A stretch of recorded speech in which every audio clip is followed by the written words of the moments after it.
that is one thing I wanted to say. And another thing, your admins would have put a message in your ruling coalition or in the opposition coalition, whichever group you are part of. If you have any in a private member bill, if you really want to contribute and you really have a content which you want to contribute, you may put your name in the bill. Okay, so if it's given in the order 1 to 12, if you want to talk on maybe the third bill, you may put your name there with a one liner on what you want to speak. Let it not be something generated. It should be something which you are already prepared with, and you may put it there, so that for a bill, if there are some 6 or 7 people who want to really talk, okay, based on the content which we are putting and based on the importance of the matter, only the speaker will give you the chance. So it is to ensure that debate is going in a quality way, and it will also ensure that if you are really prepared, you get a chance to prepare, chance to present it here, right? It can be questions, it can be add-ons to the bills, it can be suggestions. Let us make it as constructive as possible. One more thing, we have selected 12 and all the 12 private member bills have been graded already and marks are allotted for it. But we may not get chance to present all the 12 bills today.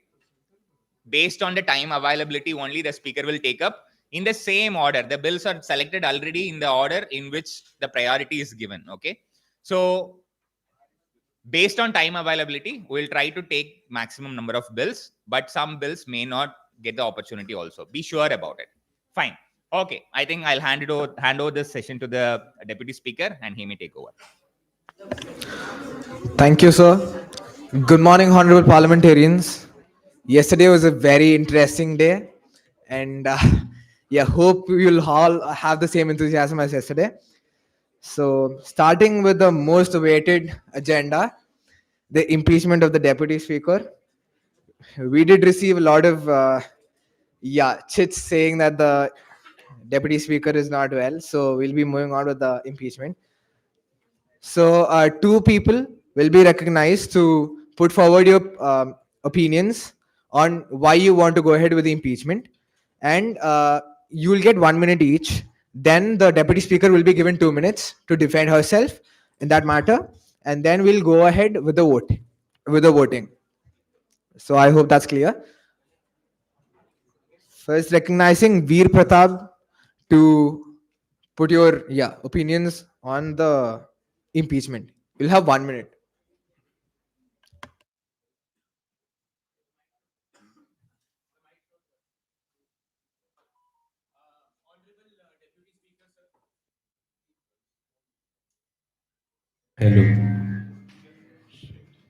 Hello. Yeah. Honorable Deputy Speaker, sir, I would like to place my reasons for signing an impeachment motion against the Honorable Deputy Speaker, Mrs. Ikra. Yesterday, it was very unprofessional and it was a biased session that happened yesterday. We could see many people continuously with their placards on, above their, what do you say? They've raised it up. But the deputy speaker, what she does, she has no sequence of order. She does not explicitly, declare how many questions will be taken up.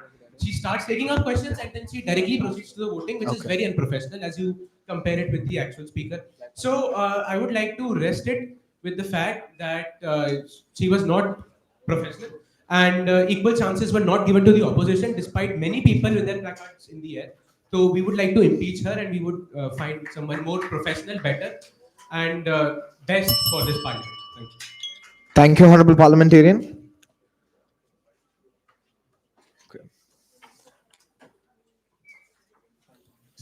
Recognizing Shanvi Verma. Yep. You have 1 minute to give your opinion. So do I have the permission to proceed? Yes, please go ahead. So, as already one of my fellow parliamentarians recognized that she was being very unprofessional with in the parliament. Apart from that, when we tried to inform her that she has been going against some of the constitutional acts, etc., which were mentioned in the bill, and it was really clear that they were not according to our constitution, she didn't hear us. She gave us less than 10 seconds or 5 seconds. So we are not even sure if we got the time to vote. And she passed the bill at that very moment. She didn't provide us any time to vote. And when we requested her 10 seconds or 10 seconds to vote, she ignored our request. So, sir, that is being very unprofessional.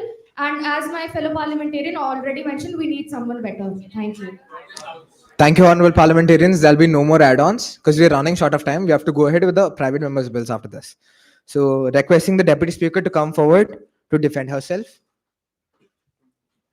Requesting you to come to the dais, ma'am.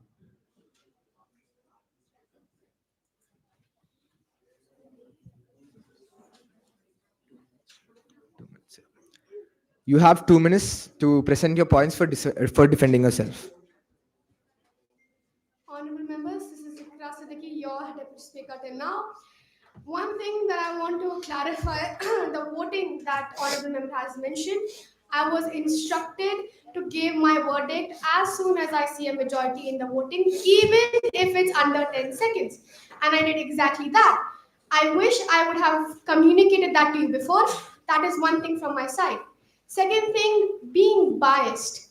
I and my administrator that we are working together, I have been selecting people according to the preferences, how much they have spoken. So if you have spoken less, I will give you more. I will recognize you than the someone who has spoken before already. So that is my verdict. I hope this voting goes fair. And thank you for giving me a chance to speak, sir. Thank you, honorable deputy speaker. Honorable parliamentarians will be moving ahead with the voting process. Organizers, I hope the poll is ready. Thank you. Honorable parliamentarians, requesting you to vote. Yeah. 1 minute for voting. So, yes is for you support impeachment. No is for you don't support the impeachment. So, I hope that's clear. You vote yes if you support the impeachment. You vote no if you're against the impeachment.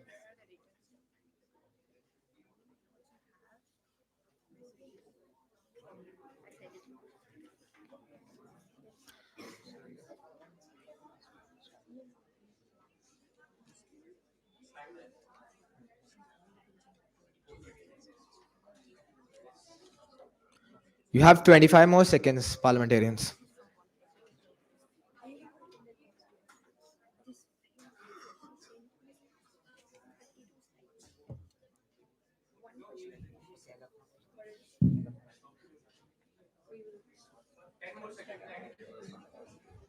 Five more seconds.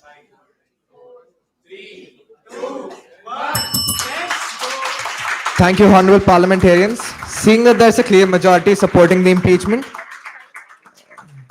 the deputy speaker will be getting down from her position, and the fourth candidate who is in the election of the speakers will take the post as the deputy speaker too. We'll be getting the list shortly. We're with the administrators regarding that. So, in the meanwhile, we'll be going ahead with the private member bills. Sorry. So, about the private member bills, it'll go as per order, and we'll be having 12 minutes per bill, and we're not really sure if we can manage all the bills within the specific time limit given. So we'll be doing as much as possible to cover most number of bills. For the private members who submitted the bills, you've already been given marks, so please don't worry if your bill doesn't come into discussion. Yeah, you have 3 minutes for presentation, 7 minutes for debate, and 1 minute for voting. I hope that's clear. So we'll be going as per the order that was given to us.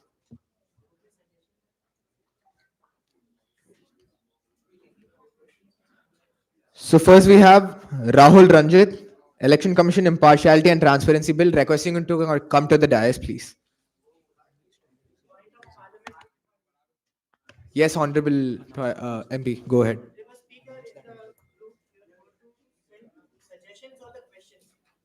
Yeah. That is for the private bill. Yeah, both. You can do both. Yeah. Thank you.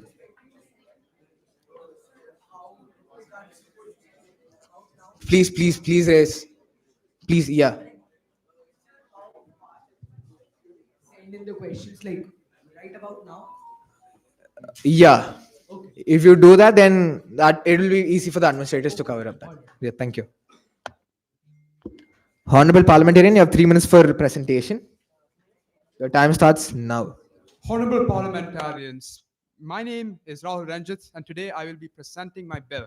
And this bill will be focusing on the most important part of India. What makes India so beautiful, so powerful?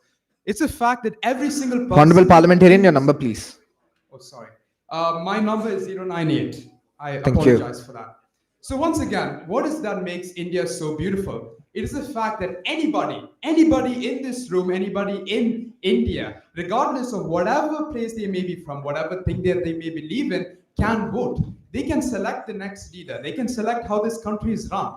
However, I believe that there is a crucial flaw in the way that we select the election commissioner, the one who oversees the way that everything, the chief election commissioner, the one who decides how the elections, who oversees the way that the elections are run.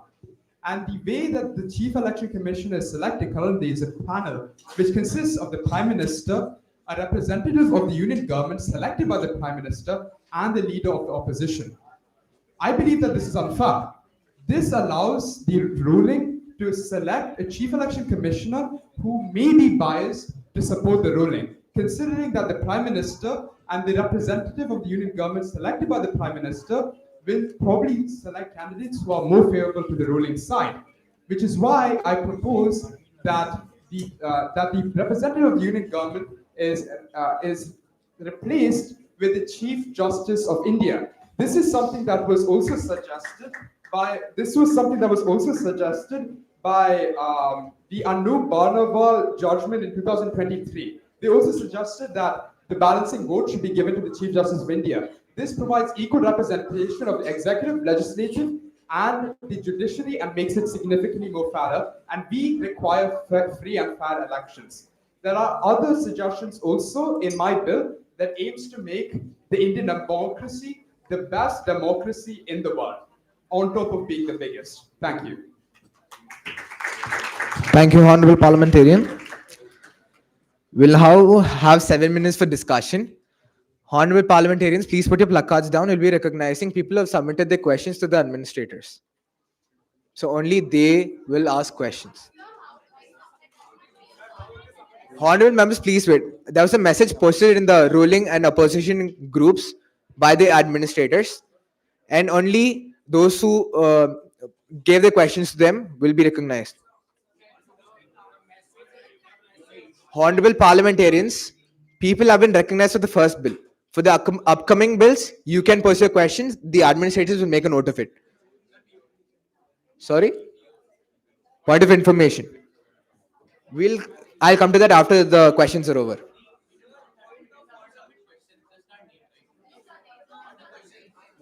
Just a one-liner about what your question is about.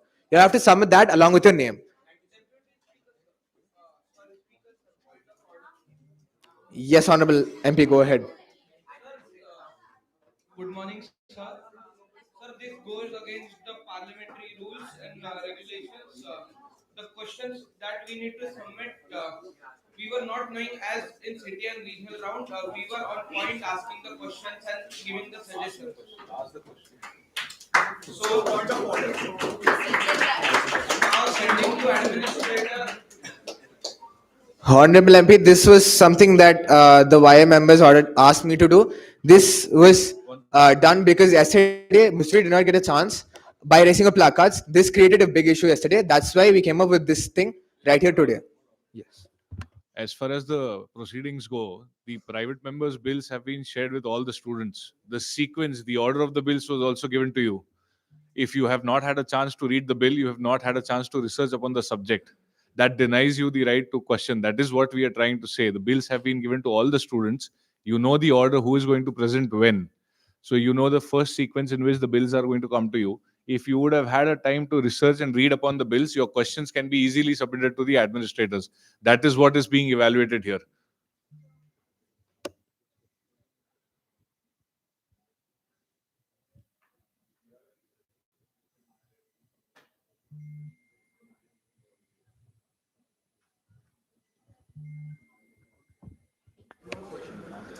So, honorable parliamentarians, we'll be moving on with the discussion. 7 minutes. Recognizing the first member, Manasi, candidate number 48.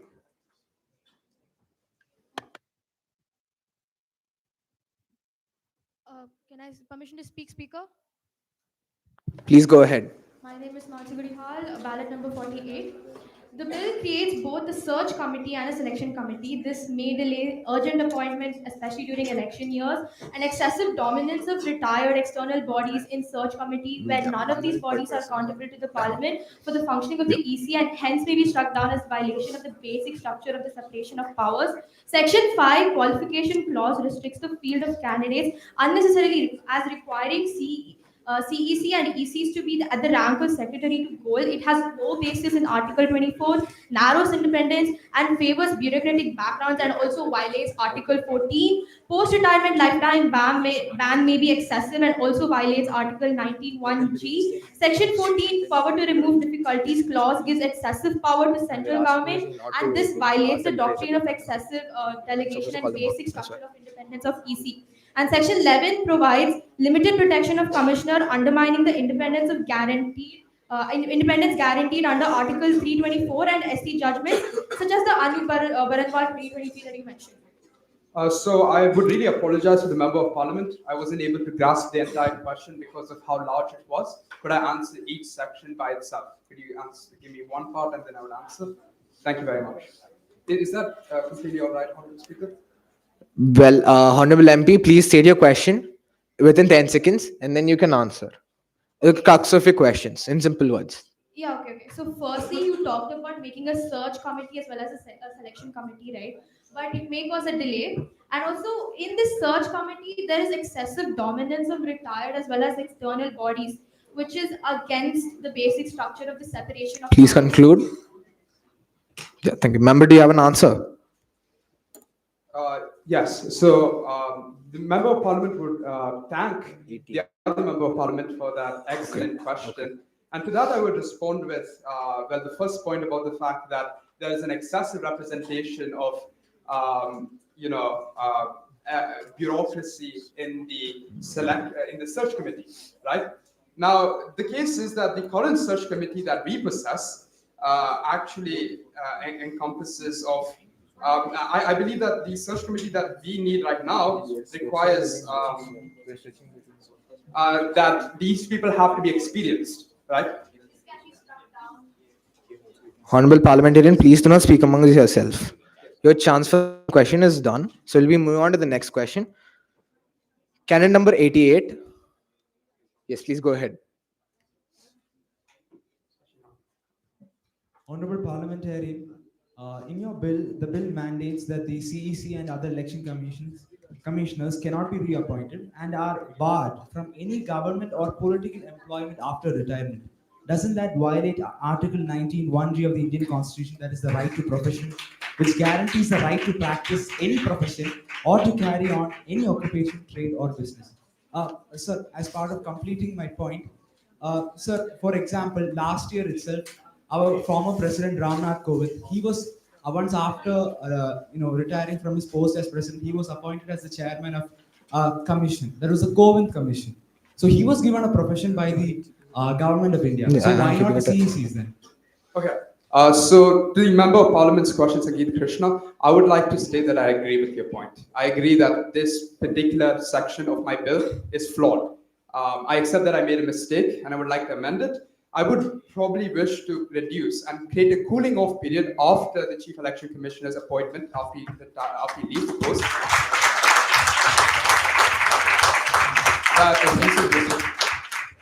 Thank you, honorable member. Okay. MP number 42.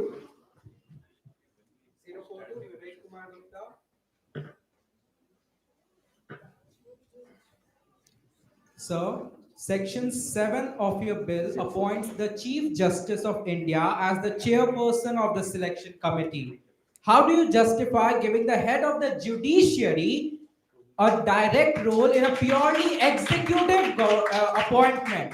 Will not this bill, if passed, politicize the position of the Chief Justice of India and pose a direct threat to the separation of power given by the Indian Constitution? So my response to that would be, Honorable Member of Parliament, my response to that would be that the Chief Justice of India, the reason why I believe that he should be the chairperson of this committee is that the Chief Election Commissioner of India is supposed to be a neutral individual. He's not supposed to be favoring anybody. I believe that if the chairperson is made to be the Prime Minister, who is representative of the executive, it provides a sort of a dominance of the executive over the legislative, the leader of the opposition. I believe that the Chief Justice of India is a neutral ground between both of these individuals, allowing a fairer chairing experience. On top of that, when it comes to the idea that this is the dominance of the judiciary, I could ask the same question for anything. I mean, if I made the Prime Minister the chairperson of this committee, it could be the dominance of the executive. I believe that the chairperson who is the most apt for this position should be the Chief Justice of India. With the due respect, with the due permission of the speaker, first of all, I've not got an answer to the question. Second of all, my question is not regarding the dominance of judiciary. My question is regarding separation of power. The executive and the judiciary are two separate organs. They should not influence each other. For example, take the 1974-75 scenario, the emergency period when the judiciary was entirely in the control of the executive. We all know what happened. Do you want the history to repeat? I've never asked about the dominance of judiciary. They are two separate bodies. Honorable member, your question is noted. Please take your seat. We'll be moving on to the next question.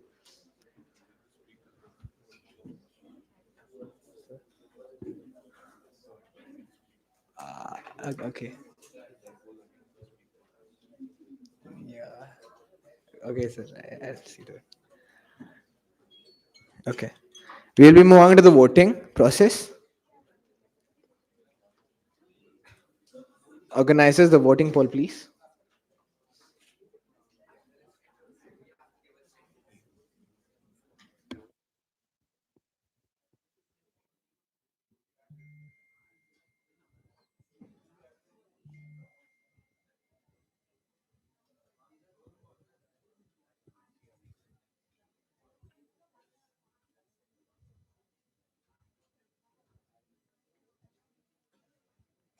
Honorable parliamentarians, those of you who are willing to ask questions, please write the bill number, your name, your candidate number, and the question you're willing to ask and submit it to the administrators via the volunteers who are around you. Yes, Honorable MP. Via chat, please. Yeah. Thank you. Yes, Honorable MP. That will also be noted, but from now on, from the next bill onwards, it's better if you send it via chat also. Yeah, for the next bill, it will be considered, but then after that, it's better if you send via chat. Thank you.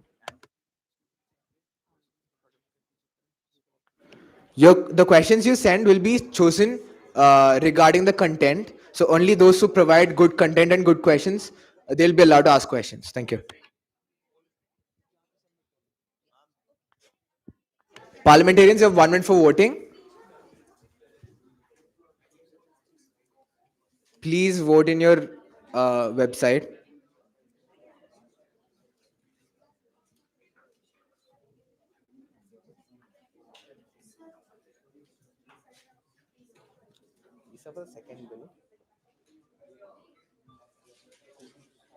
Wait, I'll check. No, next is rural strategic information.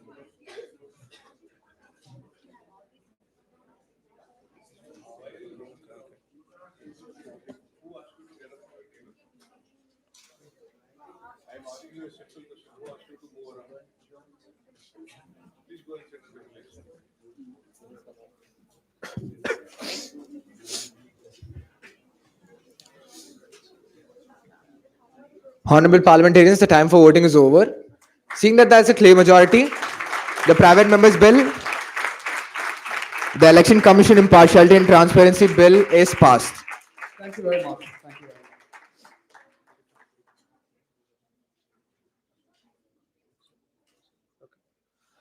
Parliamentarians, those who want to ask questions on Bill 2, please write a question down in a chat and give it to the administrators. Yeah, give it to the administrators via the volunteers. Give your chits to the volunteers. It will be passed on to the administrators. Thank you. The second bill by Sakshi, Rural Strategic Infrastructure and Industry Acceleration Bill. Requesting you to come onto the dais.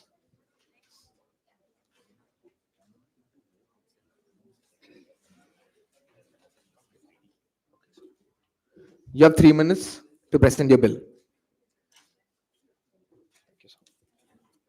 Hello. Greetings to the speaker and respected parliamentarians. My name is Sakshi Kulkarni, number 81, Udaipur constituency. My dear parliamentarians, India was one of the richest countries. When it was written in the history, it is said that gold was sold on streets. But today, all two-tier and metropolitan cities are growing considerably. But why not grow together? There may be occupational differences, social differences, but why is there a difference in connectivity? Why difference in accessibility? हम गांव में जाते हैं तो net पकड़ने के लिए 1 kilometre तक घूमना पड़ता है एंड सामान खरीदने के लिए चाहे वो किराने का हो कपड़े खरीदने का हो तो people have to travel to cities and there is no connectivity for roads. So there is also the other problem of high net worth individuals moving out of the country and people from states like Bihar, West Bengal migrating to the southern states. Laborers migrating to the southern states for occupation for labor. So this bill reimagines rural India as a powerhouse of innovation by creating 500 to 2,000 acre clusters built only on unused or fallow land, protecting every farmer while unlocking new economic engines. It establishes a clear system for land aggregation, rapid dispute resolution, transparent governance, district level facilitation, and strict environmental safeguards. By integrating MSMEs and tech-based skilling, green energy and solar power plants are also introduced. The state government is involved by notifying the specific fallow land parcels and certification of no farmer displacement. Also, state co-funds multimodal connectors and state runs the school voucher, housing voucher disbursement. Seeing as to who benefits from the bill, we have EV battery cold storage units and landowners, industrialists. Also, we have lifestyle parity where skilled professionals and HR departments benefit. And there is mixed vertical clustering where entire rural youth and labor pool benefits. This bill turns tier 3 to 4 from low possibility areas to net producing industrial surfaces without harming farmers and using only fallow land and open solar belts. Thank you. Thank you, Honorable Member. Yes. Before we get on to any further questions, there are two observations. Particularly students, there has been a lot of cross-talking when somebody is the one who is pointing to the administrators. You need not point to anyone. You just need to hand over your papers to the volunteers. They will collect, they will decide where they want to give. Nobody will call out any names. There will be no cross-talking. You just raise your hand, wait patiently. Somebody will come and collect your paper. It's not for you to keep commenting and shouting. Let's listen to the bills and let's take the questions.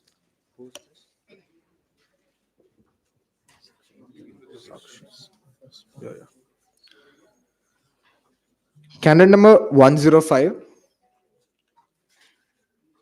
Please go ahead.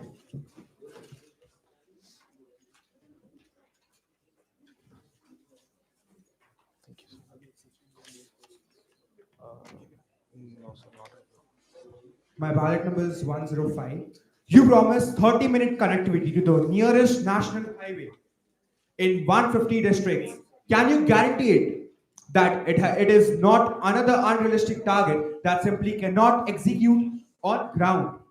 And at the same point, you're asking for a budget of 33,000 to 35,000 crores. Is it really worth it?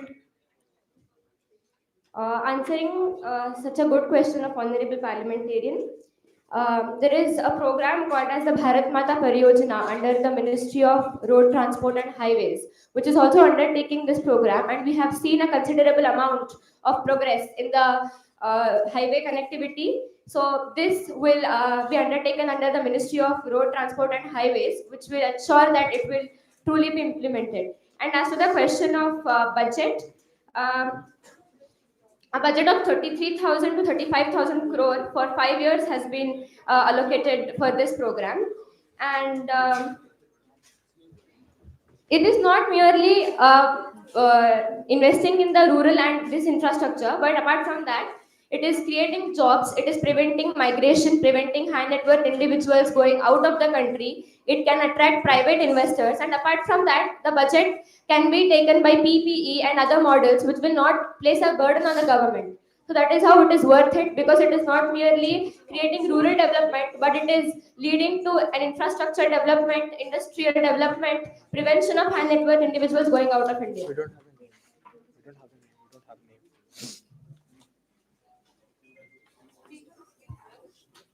Sorry, members, will not be accepting questions directly.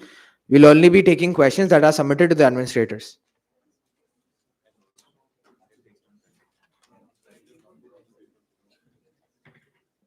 I would like to add on that money spent on capacity is not expenditure, it is the seed from where progress grows. Candidate number 003, you may go ahead. 003, yes. Candidate number 003, Aditya Singh, please go ahead with the question.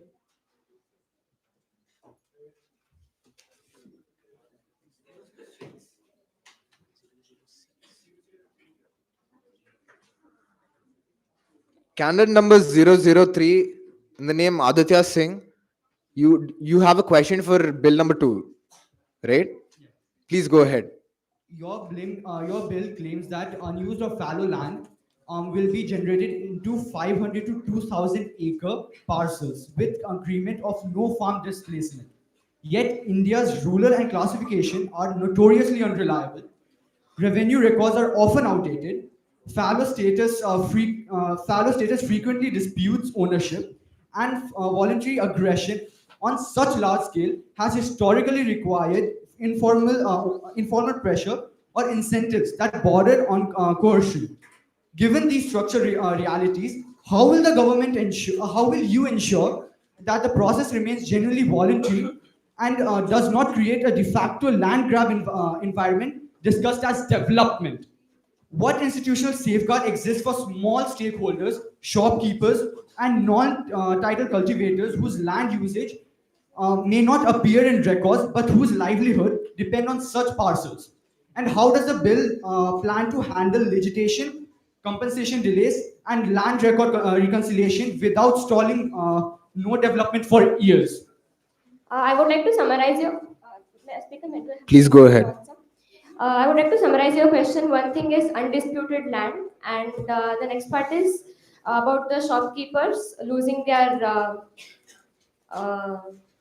Can you please summarize it in one line for me? The second part of the question. Okay, so the second part of the question basically says that given India's history on unreliable data recording, how do you plan to keep this in place and does not stall development any further?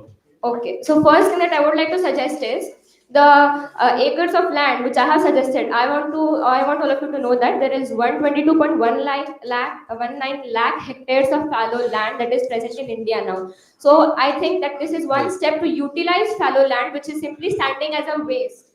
And talking about fallow land disputes, the bill uses satellite imagery, digital crop surveys, and state land use atlases to confirm fallow status with objective data. Also, it is mentioned in the bill under state government involvement that state notifies the specific fallow land parcels and certifies no farmer displacement. This is what I would like to answer to the question. Thank you, Honorable Parliamentarian. Candidate number 043. Thank you, Speaker Sir. I'm candidate number 043. My name is Yatri Patel. And my question for ma'am is, in your own constituency, Udaipur, Rajasthan, I'm correct, right? Yes. A case happened where state declared ancestral tribal land fallow or uncultivatable under Rajasthan land revenue, acquired 70 biga of the man's land without proper the paperwork. That man that man name was Dhul Chand Meena, 32 years old, was so broken that in November 2022 he planted bombs in Udaipur and Ahmedabad so pissed off with the management there because his land was not ancestral. He owned that land and without proper Honorable documentation. it was taken parliamentarian, away. please put your question properly in a concise manner. Yeah. Yeah. So, what steps will you take to make sure that no fallow Honorable lands- member, and you are using unparliamentary language. That is not acceptable. You use an unparliamentary language that was noted by the YI members. Please do not repeat that again. Which one? Sorry, sir. Please put your question forward. Okay. How will you make sure that fallow lands are not taken away without proper work, paperwork, and people get so depressed by this stuff? Thank you. As an answer to your question, I have already answered the process by which the fallow land is going to be selected. Again, I will repeat it. Through satellite imagery, digital crop surveys, and state land use atlases, which considers documents of worth 3 years of time will be considered, and a special fallow land verification tribunal, which resolves disputes in 21 to 30 days, and a challenge on one parcel, which cannot stall the entire aggregation, will be passed. My dear fellow members, fallow land is something which is not being utilized. So, through this bill, we will be integrating rural development with industrial involvement so that both the sectors develop and so that we find out that one day we have people in the rural areas who do not have to go to cities for the silliest of reasons, who do not have to travel long distances for short tasks, and where crowd is not concentrated in the cities even for the smallest of purposes. Thank you, honorable parliamentarians. We'll now be moving on with the voting process.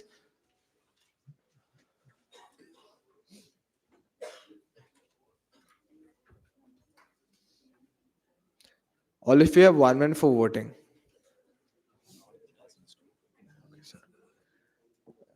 The next bill will be Shubhranshu Shekhar Vayupran bill. Requesting the parliamentarian to be ready and come to the stage, please. Yes, honorable member, go ahead. State your number and your name before any of you speak, even if it's a point being raised. Can a shadow minister present a private bill? If your bill is being selected, then you can come forward and present the bill. Because we were told that shadow ministers, PM or LOP cannot have private member bills presented. If your bill is selected in the list, then you can.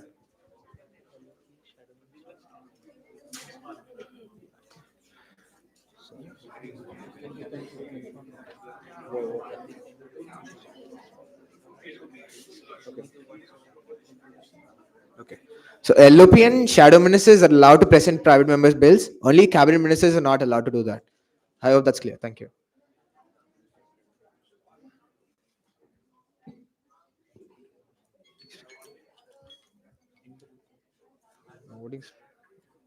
Requesting the parliamentarians to vote, please.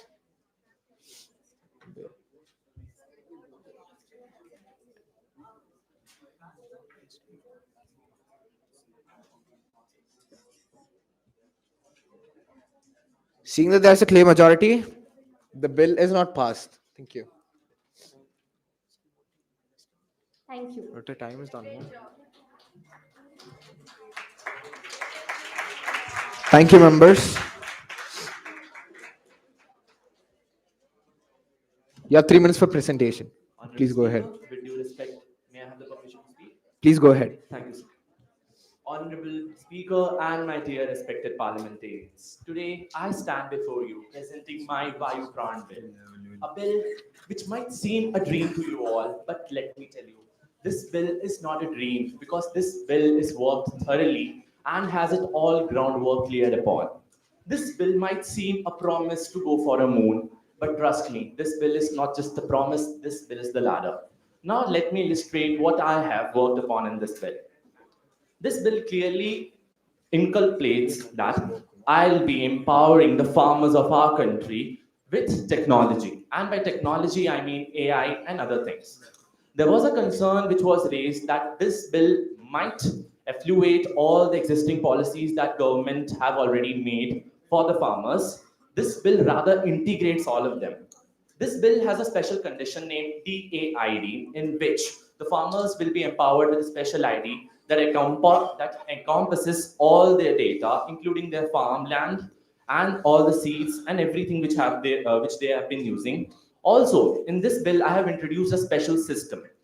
Unlike all the bills, I have introduced that this time the people of our country will be investing in the farmers directly. Instead of the government sanctioning thousands and loads of money, it will be our country, it will be the people of our country who will be investing on farmers and thereby helping them, the feeders of our country, to stand before and contribute for the GDP.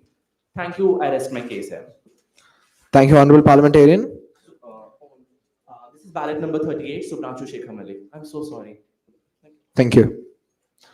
Now we'll have 7 minutes for discussion. Candidate number 005. With due respect, may I state a point, sir? Please go ahead. Thank you, sir. This bill was created by me. I had certain amendments, but still I'm open for all the amendments. This bill is, of course, not perfect in its all case scenario. And yes, I'm open for questions. Thank you, Honorable Parliamentarian. Candidate number 00055.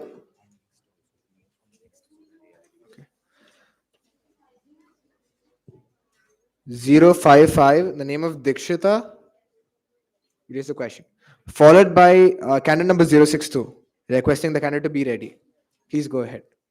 Clause 14.4 triggers automatic expiry of the Act after 10 years, unless reenacted by Parliament. Is this sunset provision a sly way of escaping accountability for a long-term failure in poverty alleviation and corruption reduction? What happens to a farmer's digital and financial rights post-expiry of this provision?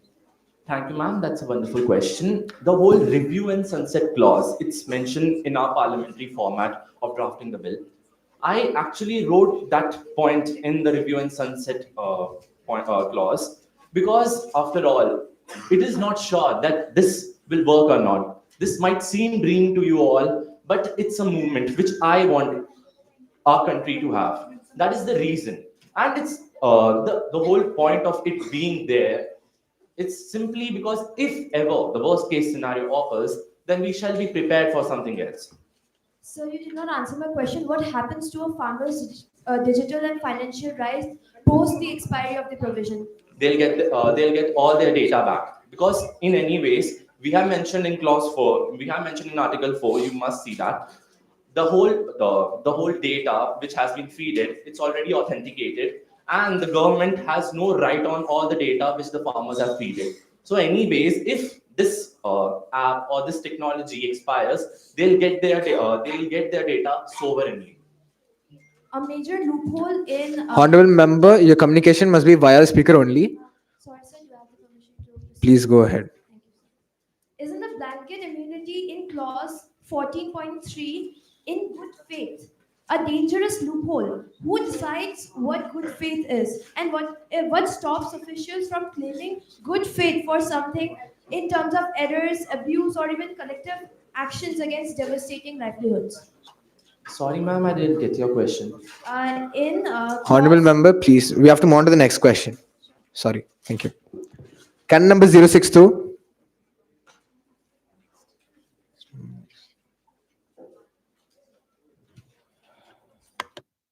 This is candidate number 062, V. Harini from Raipur. I heard your query in the beginning itself that this bill has it is duplicating the policies is already there. See, okay, there are actually many policies in the government right now. Like India already runs soil health card, PM Kisan, PM FBY, PM KSY. What guarantees that this bill gives avoid duplication and overlapping of wastage of public funds and across similar schemes, because public funds are being put in everything. To run this bill also public fund is required. So how will you justify that this bill will not waste the public funds? Thank you. Thank you, parliamentarian, for such a lovely question. I mentioned that in the very clause as well. If you have read it, I mentioned that they'll be getting subsidies for that. Either they'll get a hike of 6 to 8%, or rather a privilege or a leverage in their government taxation, which I have clearly mentioned now. Thank you, Honorable member. Yes.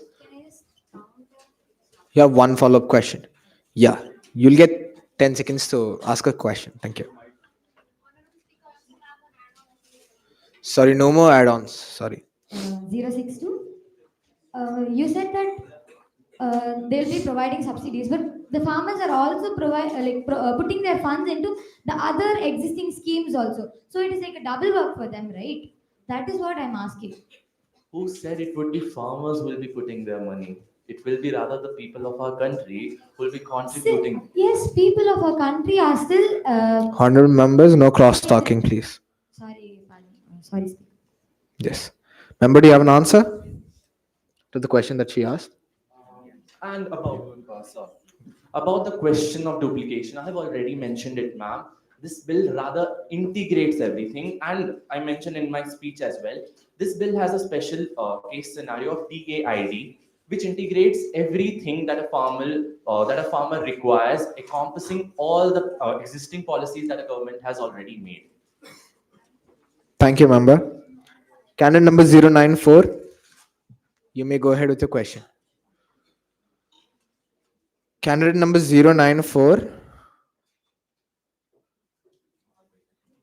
Okay, we'll be moving on to the next question. Candidate number 041. Uh, so may I ask my question? Please go Sir, ahead. this is Vaishnavi Pandey, candidate number 041. Sir, as mentioned, my question goes, what mechanisms ensure that farmers with no digital literacy can access and correct their data? Because it's very true that the farmers do lack digital literacy. And to continue with that, are you aware that 32% of rural households that lacks smartphone access? So how will DAID be made universal? That's a lot. Thank you, ma'am, for such a wonderful question. But, ma'am, with all due respect, you haven't gone through the bill. I've particularly mentioned that there will be setup of booths, and the youth will be also empowered so that they educate the farmers. And about you mentioning about the digital literacy, I actually forgot, and my humble apologies to the parliamentary house that I didn't emphasize in detail about how the farmers will be getting the hand of technology. But in case of this, we'll be running a test in the first 100 districts if it goes well, and in those 100 districts it would happen as the booths will be run, the farmers will be empowered, the farmers will be given direct messages from the youth, or rather they anyways we all will agree that we have that small cell phones, Nokia 3310, we all will agree. Anyways, they'll be receiving a short message on that phone that there are certain so conditions. Please be prepared. We all receive that in our phones as well as in 3 hours there will be rain in your area. Need to follow up, sir. Go ahead, you have 10 seconds. Sir, noticing that most of the rural households, rural villages in the country even lack electricity and such basic facilities, how can you guarantee that this won't just become a big dream again and would be fulfilled truly? Because that's the reality of the country, sir. I must say that's a lovely question, but ma'am, you first pointed upon phone. Now you're jumping onto electricity. I do agree with the fact that we charge our phones with electricity, but anyways, those cell phones do have a lot of battery and they can receive the messages. That's a valid point. Everyone would agree on this. Thank you, Honorable. Sorry, permission denied. Okay, sir. So, parliamentarians, one thing I would like to bring your notice to your notice. Usually, when a private member's bill is presented, the voting for the private member's bill is done as accepted, rejected, or accepted with amendments. So, what we'll do is for this bill, we'll have the poll as accepted, rejected, or accepted with amendments. And subsequently, the first two bills which have been presented, maybe we'll have a poll again in the end for those two bills as well with the revised options, voting options. Okay. So we'll have the poll, speaker, handing it over to you. Yes. Thank you, sir. Honorable parliamentarians, please put down your placards. We'll be taking questions only. Yes, honorable member, go ahead. For abstaining the bills, Sorry, we're not. We're not keeping that. Thank you. Honorable Speaker, before the commencement of the voting, can I say some last few words? Please go ahead. I kindly request all the members present in this parliamentary house to help me make this dream come true, to help to help our farmers, to help the feeders of our country, to get what they actually deserve, to help them contribute in our GDP. Thank you. Thank you, honorable member. We'll be moving on with the voting process. Requesting the parliamentarians to vote. You have 1 minute for the voting to complete.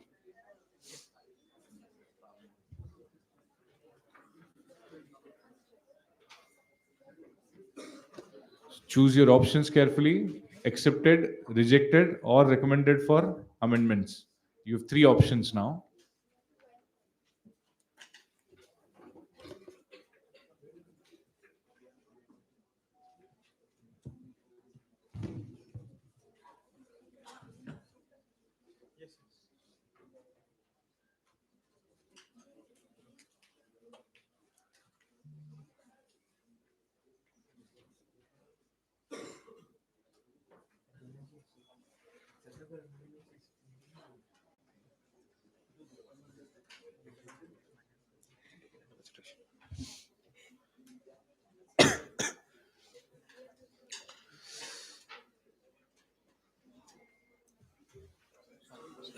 Five more seconds.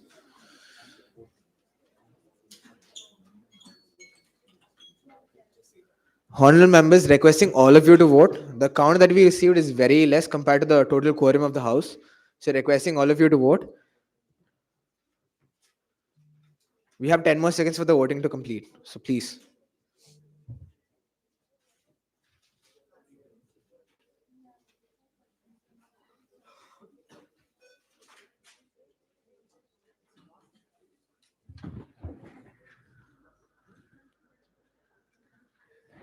Thank you, honorable members. Seeing that there's a clear majority, the bill is passed with amendments. Thank you, everyone. Taken into consideration. Thank you.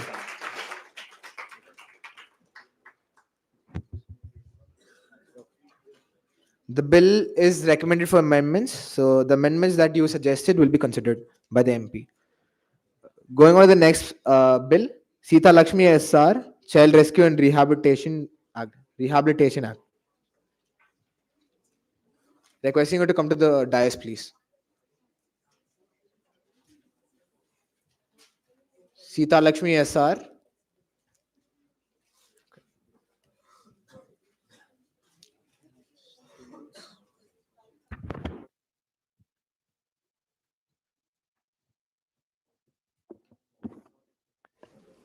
You have 3 minutes for presentation. Please go ahead. Good morning, Honorable Speaker and respected members of the Parliament. In 2025, during a visit to Delhi, I found myself at a traffic signal. I was trapped there. I was in my taxi going to my hotel. A few children came across and they were tapping at my windows, asking me for money. And there was this one little girl, so cute, so beautiful. She tapped at my window and asked me, Didi, khana nahi khaya, maine liye paise nahi hai. So I didn't know what to say. I was struck because I was here enjoying my holiday and that was just a kid like me. So then I asked my father to give her some money, and he told me that we can't trust it. If we give her money, they'll mime her more, they'll hurt her more, and make her beg more. That's when I realized that this is not just poverty, it's actually coercion, it's child trafficking. The children are being exploited here.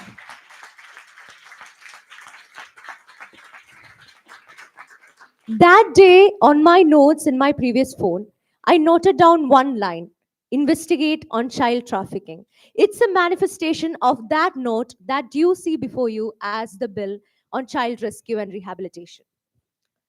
So, now going on to this bill, the bill seeks to address one of India's most urgent humanitarian crises, that's organized trafficking, exploitation, and disappearance of children. It aims to create a child-friendly, technology-enabled, and rehabilitation-centered system.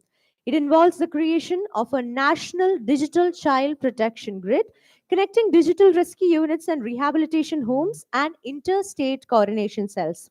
So these rescue units will consist of child welfare officers, social workers, and psychologists. Their designations are given clearly in the bill also.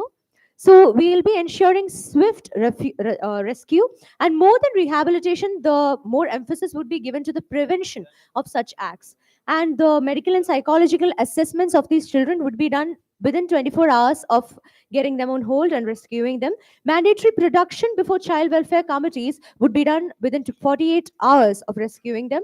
Monthly field patrols would be done to identify the children at risk, because there is no point in just giving lip service for such compliance. We have to find these people, because unless and until these children don't have access to education, they don't have access to the parliament, they don't have access to any proceedings or understanding and awareness. So they can't approach us for help. So we should go, understand where they are, find them, and give them the support. So the state governments will be establishing anti-trafficking rescue units in every district, consisting of child welfare officers, psychologists, and social workers. The rescue should lead to recovery and not to abandonment. So rehabilitation and Member, please conclude. Yes, sorry. Trauma counseling and many other medical care provisions like that. So I dedicate this bill to all those people, all those children who could have been young parliamentarians with us today. Thank you. Thank you, member. Candidate number 105, please go ahead with the question, which will be followed by candidate number 79. Please be ready with the mic. Yes, Honorable MP, do you have a point to raise? Questions that are submitted to the administrators only will be recognized. You can't ask direct questions. You have to submit the questions to the administrators via chat. I hope that's clear. Thank you. With the due respect of Speaker Mohammed, may I? Please go ahead. This is ballot number 105. Is this bill about digital protection or digital surveillance? If every rescued child's trauma, medical records, and identity are stored in one national grid, I repeat, who protects these children when that system gets hacked, AI or accountability? Would you assure that you would take care of those children? Yes or no? Of course, it's an S. Because you see, this is an AI enabled platform that is enabling us to identify and map these trafficking patterns, and to help us to identify the levels of trafficking and the levels of trauma that the children have gone through. And these are end-to-end encrypted platforms that are, of course, immune to even threats by quantum mechanic computers. So that is a provision, and there are really low chances of this being hacked. And these things could also be recorded in file. It's not only being recorded on electronic media. So it's done on both. This is electronic media is appreciated for more efficiency, but at the same time, if it gets hacked, of course, the children would never lose their information and the help they receive from the state. Thank you, Honorable Member. Parliamentarians, please maintain silence when the other parliamentarians are speaking. Thank you. Please go ahead.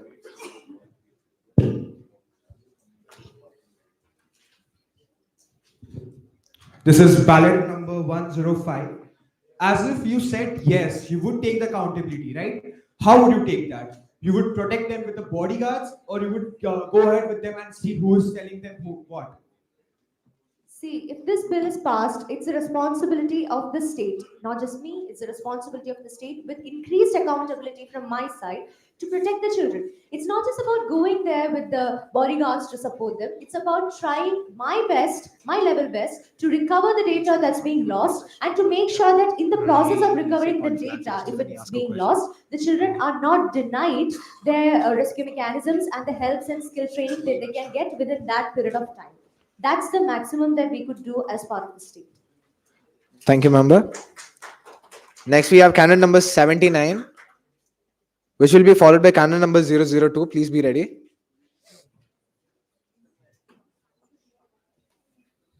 My ballot number is 79, Om Gundam. So, I have a very simple question. Does this bill ensure long-term protection when it creates no monitoring mechanism for reintegrated children, leaving them vulnerable to re-trafficking or renewed exploitation? So, Honorable Member, thank you for the question. There is actually a part about accountability and penalties in the bill itself, that's Chapter 5, that asks for that asks for penalties and prosecution in case of non-compliance with the bill. And if there is re-trafficking from the part of any officer or any institution, any shelter or individual found re-trafficking or exploiting a rescued child shall be punishable with imprisonment up to no less than 7 years. It could be extended to 10 years as well. This clause 2 of chapter 4. Thank you, honorable member. Next, we have candidate number 002, who will be followed by candidate number 044, requesting the candidate to be ready.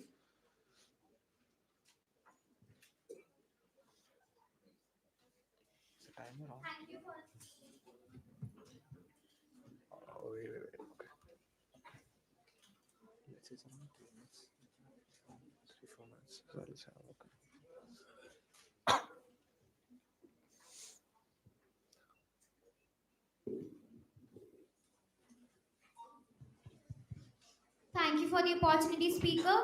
Ma'am, I would like to ask you, this bill aims to combat child trafficking and ensure rehabilitation, but I pointing out several concerning gaps. It mandates the use of AI-based child mapping and digital tracking systems, yet your bill does not specify space cards and misuse against the sensitive child data, and it raises the privacy and security concerns. Further, the creation of national and state funds for rehabilitation is proposed, but there is no clear accountability to ensure the timely and prevention of corruption. So, how will you ensure to expect and protect the vulnerable children and ensure effective rehabilitation when the bill relies heavily on digital systems and centralized funds?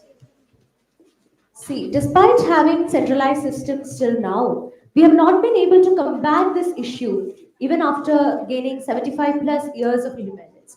So, employment of digital methods is the only way in which we could integrate all these issues, assessment of all these issues happening across the country. So, actually, these AI-based systems, even if they are given to us by outside parties or people from other companies from other countries, it would be directly under the control of the government of India as well as the judicial system of India. So, if at all, if there is any misuse or any other things that lead to conditions where the children are feeling bad about it, when they're feeling not okay with the system, when the system is being corrected, adequate action shall be taken by the judiciary. At the same time, in the case of penalties and accountability to any officers, any individuals engaging in such actions would definitely be supposed to be persecuted. Honorable Speaker, can I have a follow-up question? Permission denied. Sorry, delegate.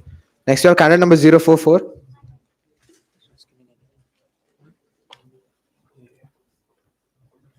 Candidate number 044. Organizers mic, please.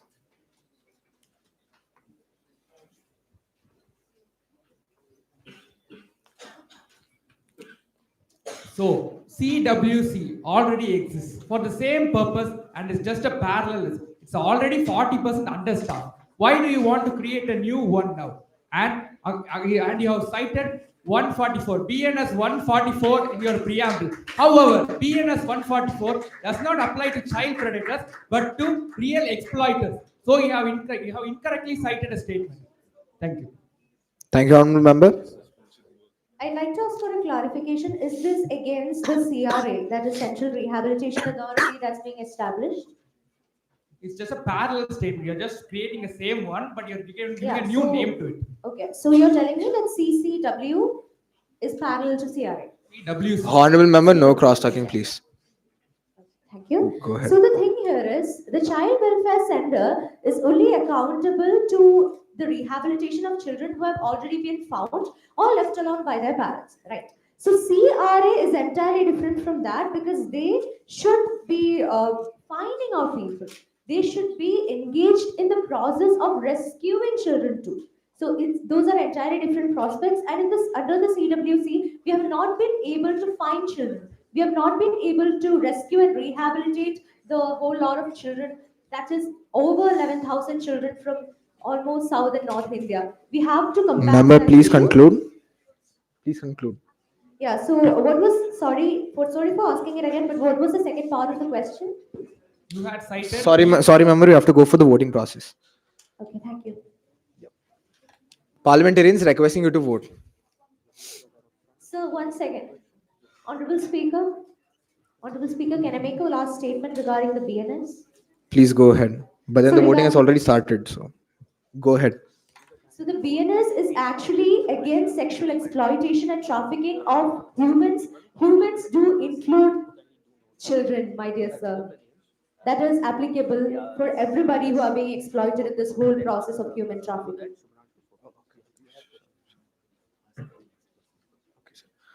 After the voting process, we'll be having the bill of Tanay Sharma, Digital Restoration and Mine Safety Act, requesting the parliamentarian to be ready.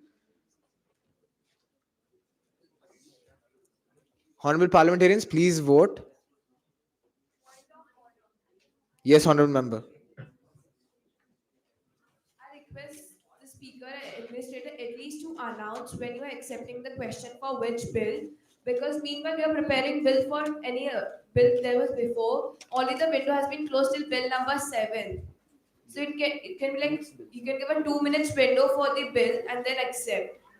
Sorry, But Delhi. it's confusing which bill is been question for which bill is being accepted and which bill is not been accepted. At least have a window of 2 minutes for per bill to accept questions. You can submit questions when the previous bill is being put on voting. Yeah, that's what I was doing. While the bill 4 is presented, I was submitting for bill 5, but then the window is already closed for bill 5. Till 7 it is already closed, we have been told. At least have a 2 minutes window and announce. So parliamentarians, please note, you can submit questions for any bill. They'll be consolidated and they'll be given to us when that particular bill is being put on discussion. So you can submit questions for any bill that you want. Any bill that you have questions for, please submit it to the administrators. Thank you.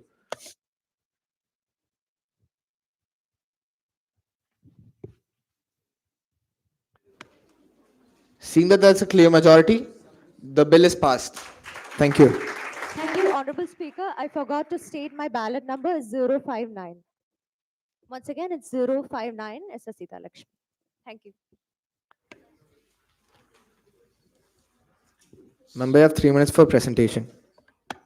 Honorable Speaker and respected members of the Parliament. Today I present a bill that is just drafted for the betterment of the youth of India. Today in our country, the algorithm knows us better than our own family. The Instagram feed has more reality compared to our family. A warm and refreshing good evening to every parliamentarian out there. I start with the first section of the bill, Cognitive Compliance Protocol. First, the bill established the Digital Intelligence Bureau, DIB, a national body that studies harmful digital behavior, tracks dark web activities, and monitors manipulative algorithm. Second section of the bill, algorithmic blackout and mind purge. 1 day annual digital detox across India, that is region-wise blackout of entertainment sources. The entertainment apps won't open on that day. The government sites, the government services, and the Leaving Portal and the Work Purposes apps will still open. The third section, Content Integrity Review. The Act require all platform to use an AI integrity filter that identifies any content that is dopamine manipulative or any content that can play with our mindset. Fourth section, enforcement and penalties. India can no longer allow people to bypass rules meant for public safety. So individual who is repeatedly breaking the rules of blackout or engaging with the dark web or misusing any device could have their device sealed for 30 days and they'll be provided another device just for emergency contact purposes. National impact. The Act integrates digital mindfulness curriculum in school, promote the right to focus, and builds a generation that is aware, disciplined, and mentally strong. This bill does not fight against the technology. This bill fight against the misuse of technology. It does not resist freedom. It's provide freedom, the right to focus. Thank you, Honorable Parliamentarian. The floor is now open for discussion. The first candidate is candidate number 013, who will be followed by candidate number 056, requesting the parliamentarian to be ready. Candidate number 013. Yeah, go ahead.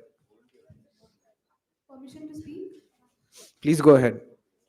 So the question is, how does the MP justify granting the Digital Intelligence Bureau investigative powers equivalent to the national security agencies without clear, transparent safeguards to prevent misuse or a breach of citizen privacy?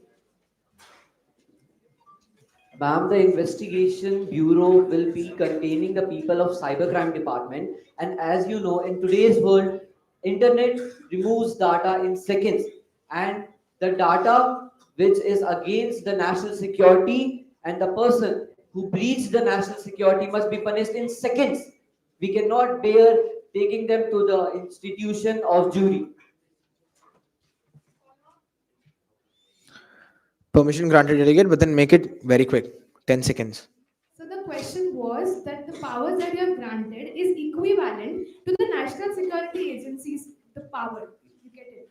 So I'm not asking about the power of the internet to disappear the information. I'm asking about how will this information be handled because that's sensitive. The information is Ma'am, sensitive. haven't you read the bill? It I is have. clearly mentioned that the data provided to them will be anonymous and the only thing mentioned will be their IPs. Not only this, they are given their powers to make sure that India's security is intact. Thank you, Honorable Member. Requesting the next candidate 056 to, yeah, please go ahead.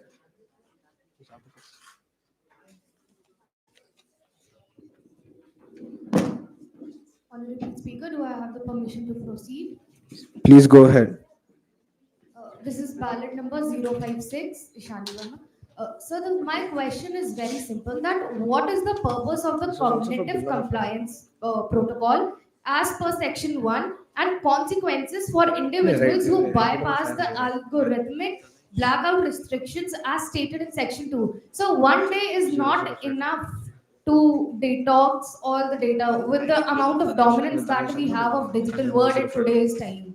Ma'am, in section 3, it is clearly mentioned that digital detox is for one day because people have jobs on the internet. And in section 3, it is clearly mentioned that there will be an AI integrated function in each and every app that will provide anything that manipulates the dopamine level in our body. Not only this, in section 4, it is clearly mentioned for every company and every citizen who bypasses the laws. Respected Speaker, can I get a 10-second extension rebuke for this? Please go ahead. Sir, my question was that one day is not enough to detox the dominance of digital world, as you stated. So, how are you going to ensure that everyone who is working, how will you mandate that their freedom to take actions is not being hindered with? Right. And one day of detox is not enough. I agree to it. But we cannot just shut the internet for a week in a region because people have jobs over internet. There are many creators in India, there are many influencers in India who are taking the culture of India to a global surface and we cannot stop them. Yet, I repeat, in section 3, it is clearly mentioned that in every day, an AI integrated program will work behind the apps and make sure that there is no content getting passed without a warning that can manipulate the dopamine in our body. Thank you, Honorable Member. Candidate number 052, you may proceed with the question.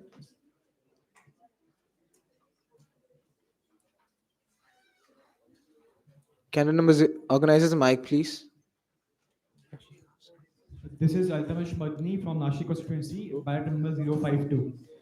Sir, the Supreme Court has clearly mentioned that any shutdown must be necessary, proportionate, and justified with specific reasons linked to legitimate constitutional grounds. The current bill does not have any specific or any clear justification that can be linked to specific constitutional grounds. My suggestion is to either add any specific constitutional grounds upon which the shutdown may be put upon. Thank you. Please go ahead. So, in section 4, it is clearly mentioned any person who is continuously accessing the dark web and as so, the cybercrime department of India has a right of their IPs. They can see which IPs is continuously visiting the dark web, and basis of that, they will be getting their device sealed. And I take your suggestion for amendment, sir. Thank you, sir. Thank you, Honorable Member. We are now moving on with the voting process.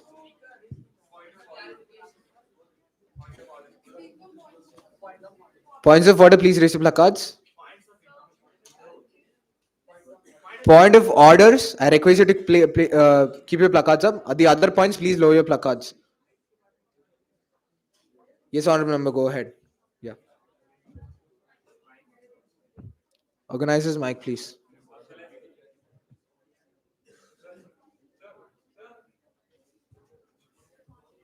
Hello. Yeah. So myself Tanmay Chandani from Bhubaneswar 039. Sir, the bill actually violates Article 19 1A, Article 40, 300A, 265 and 117, which prohibit arbitrary action, property deprivation, undefined taxation and unfunded institution. And sir, you haven't mentioned any financial memorandum that shows how this bill is going to implement it. So that's basically against the laws of Supreme Court. And like, how will you justify the bill that simultaneously breach the freedom of speech, action, privacy, equality, property rights, physical clarity, and parliamentary procedures? Thank you, member. It was a point. You cannot reply to a point. Thank you. No more points will be entertained. We are moving on with the voting process. Thank you. Sorry, members. Members, we are moving on with the voting process. No more points, please. Thank you. Please vote on the bill.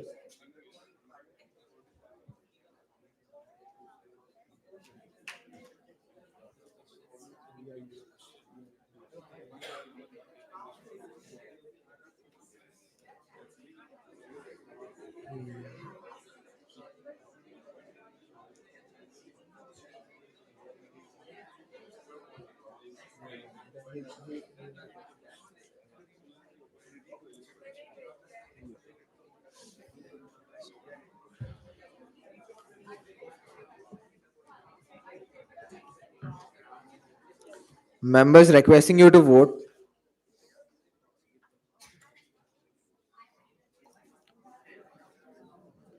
Is over. Seeing that there's a clear majority, the bill stands rejected. Thank you.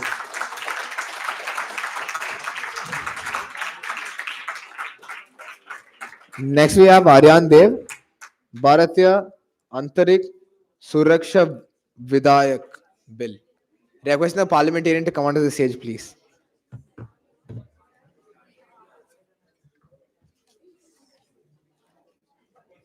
You have 3 minutes for presentation, delegate. Please go ahead.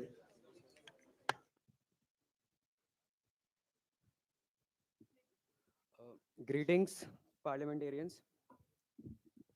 As this bill is Bharatiya Antariksh Suraksha Vidhayak. So for chapter 2, we are establishing NISA, which will mandate overseeing, coordinating and directing internal security operation across India. It would maintain a rapid response team for swift deployment of forces nationwide. For accountability, annual audits will be conducted by CAG. For chapter 3, this chapter is only applicable for difficult times for a particular period in highly sensitive and disturbed areas. Under this chapter, in difficult times, Armed Forces Special Power Act will be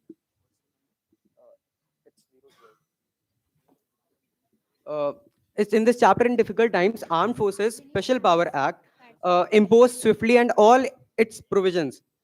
and और ये चीज 1955 की भारत सरकार ने ये पहले provisions लाए थे जिनको हम सशक्त बना रहे हैं और ये सशक्त था, है और आगे भी रहेगा.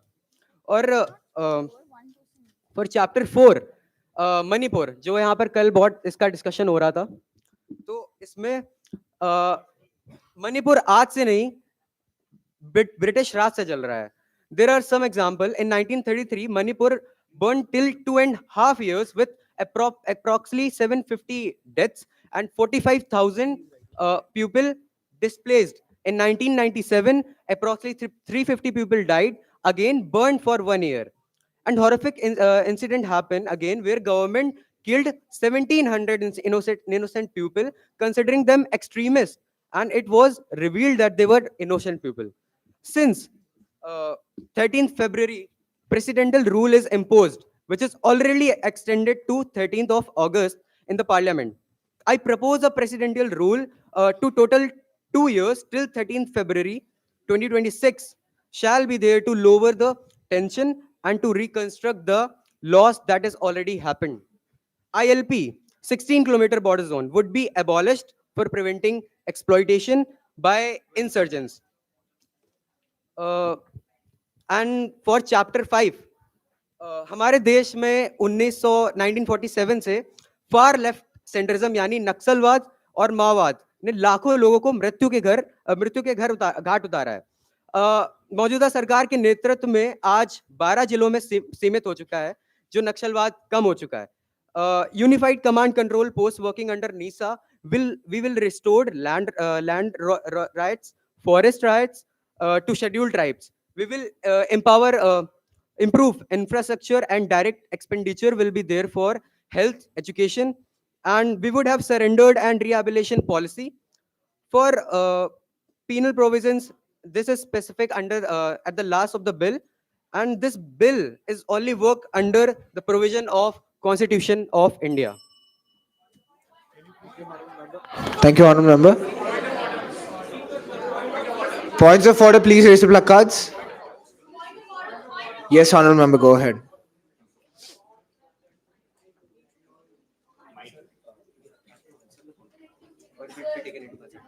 Honorable Speaker, No, it's Honorable not a question. Speaker, thank you for recognizing me. My ballot number is 040. In section 1, subpart 3, the bill states that this act extends to the whole of India, covering all matters of internal security, public order, riots, caste violence, linguistic conflict, and regional unrest. This violates Article 246 read, with state list entries 1 and 2, public order and police, and executive state subjects. This article states that public order and police fall solely under the state list, and parliament cannot legislate on state executive subjects unless under emergency provisions. This bill clearly violates this Article 246 with state list entries 1 and 2. Thank you, Honorable Member. Because for that there is a many constitution there reads the automatic order. I have to say one statement for that. Honorable Members, no more points taken. Sorry. Yeah, you have 10 seconds. Go ahead. For this point of order thing, I have to say only this thing, that they are constitutional definitions which is only applicable to this bill to reduce insurgency and to secure peace to this nation.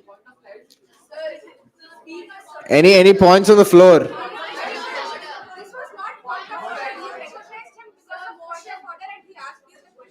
That'll be taken care of by the YA members. Thank you. Thank you for raising that concern. Yeah. Any other points on the floor?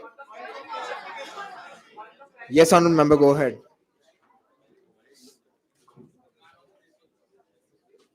I just want to list, my number is number 48. I'm going to list out all the articles that your bill is violating. Article 14, Article 19, 1, A, B, C, D, Article 21, Article 22, Article 32, or 226, Article 131, Article 245 and 246, Article 355, Article 356, 50, 72, and 308. Can I see your research paper, please?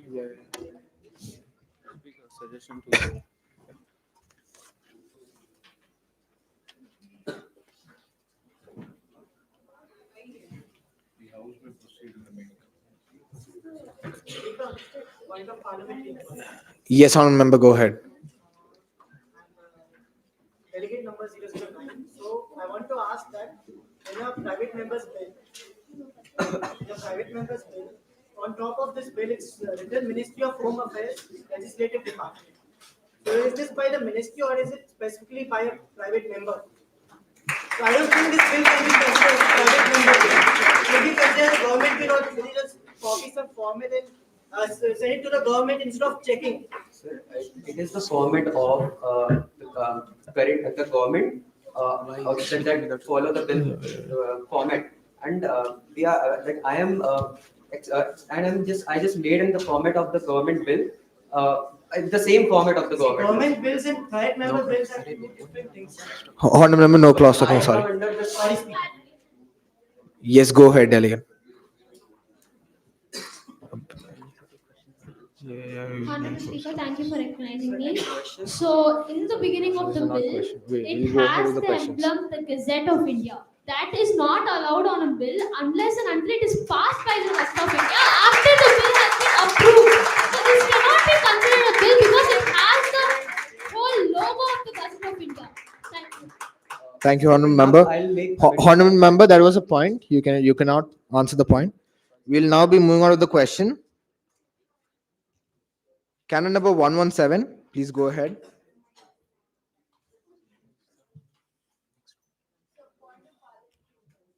Go ahead, parliamentarian. Sir, respected sir, is it possible for us to raise a motion during this time? What kind of motion would that So be? we want to raise a motion to suspend the way of getting the questions through the chit. We want it to be when we raise our placards.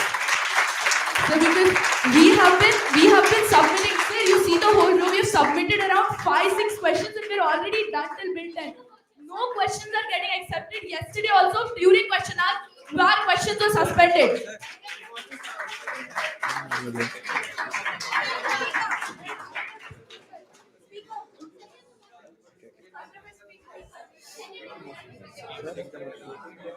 Since there's a clear majority, we'll be taking that motion. The motion is passed. From now on, the questions will be taken as per the placard way, in the usual parliamentarian way. Don't worry.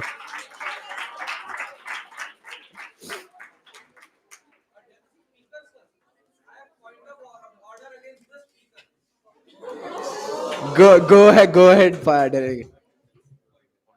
Honorable Speaker, few minutes ago I was looking, you were recognizing the point of order and recognizing the members for the point of order, but point of order is used against the Speaker for the parliamentary proceedings, not against any MP. And the parliamentarian raised, they are known as point of inquiry or it is mentioned in the rule book, but it is not called as point of order and you have considered it. Thank you, honorable parliamentarian, for bringing that to my notice. I'll rectify that from now on. No more points will be taken. Sorry. We are moving on to the questions. We are running short of time, so we'll be moving on to the questions. No more points. No more points will be taken. Questions, please raise your placards.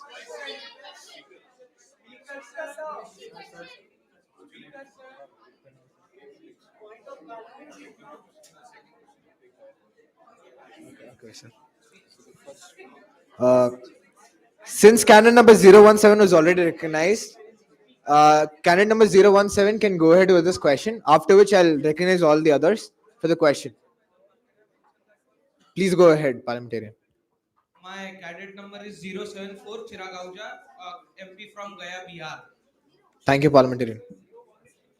Yeah, 017. Please go ahead with the question. Thank you for the recognition, Speaker, sir. With your permission, may I ask a question? Please go ahead. Greetings to the jury members. This is Rishabh Mukherjee, 017 ballot number.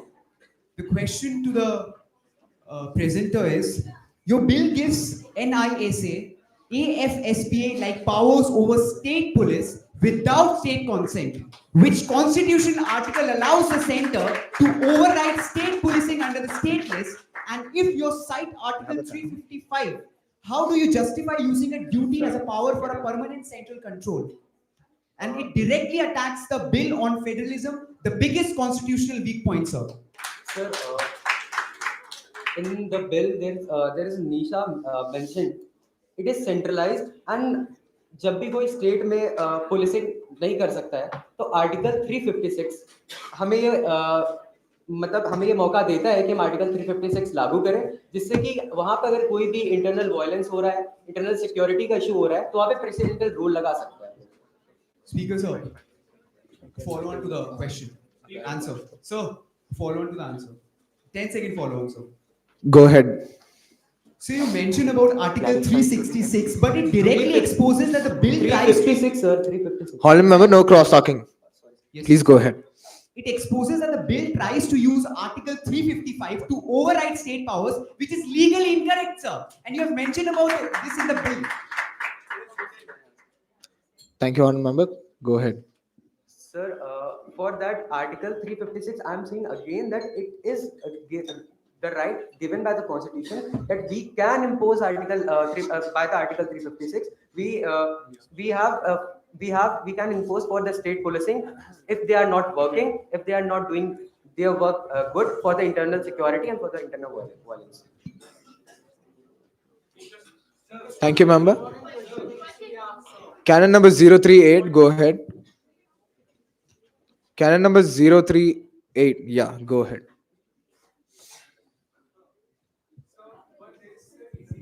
I'm 036. Sorry, I was not able to see your number. So I'm really sorry. Please go ahead. State your number, your name, and then go ahead. I am candidate number 036, Sanjeet Singh Bajaj, representing Vijayawada, Andhra Pradesh. With your kind permission, Speaker sir, may I ask a question? Please go ahead.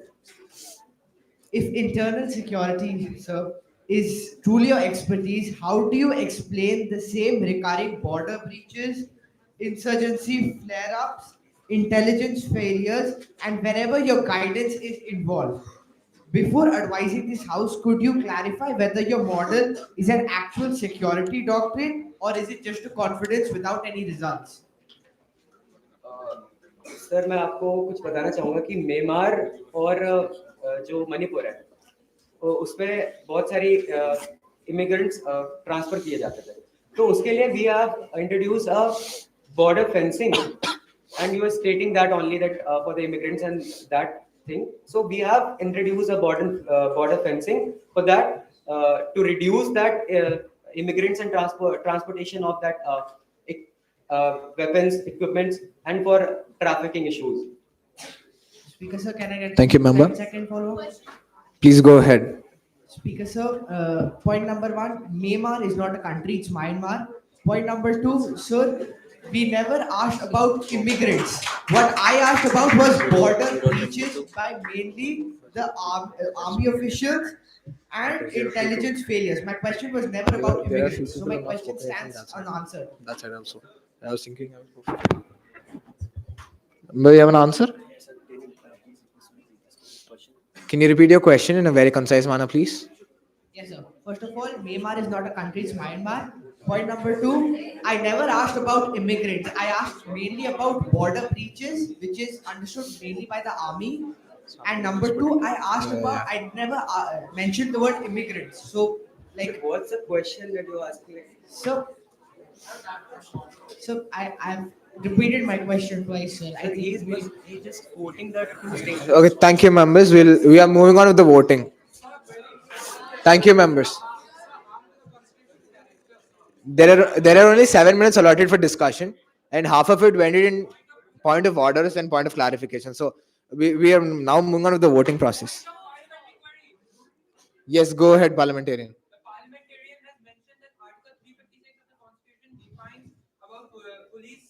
In the state, but Article 356 defines about the president's rule in a particular state and also declared national emergency.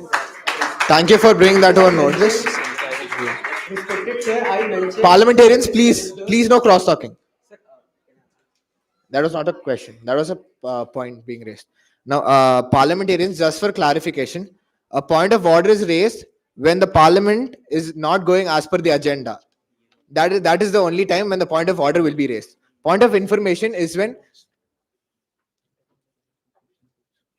point of order will be raised against constitutional rules. If the parliament is not going as per the agenda, or if there is something that is not happening properly as per the parliament's rules, that is when point of order will be raised. Point of information is if you find an inaccuracy, data inaccuracy in what the member is presenting. That is when you will raise a point of information.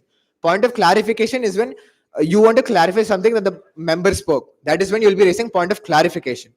And point of personal privilege is when there is something that is not going, like there is something troubling you, in a personal way, that is when you'll be raising a point of personal privilege. I hope that's clear.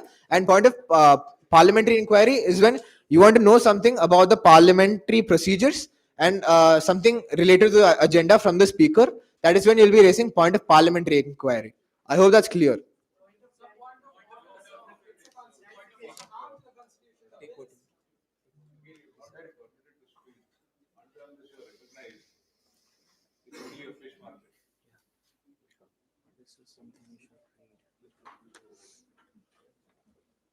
You will be moving on with the voting process, then, parliamentarians. No more points will be taken. Sorry, we are moving on with the voting process.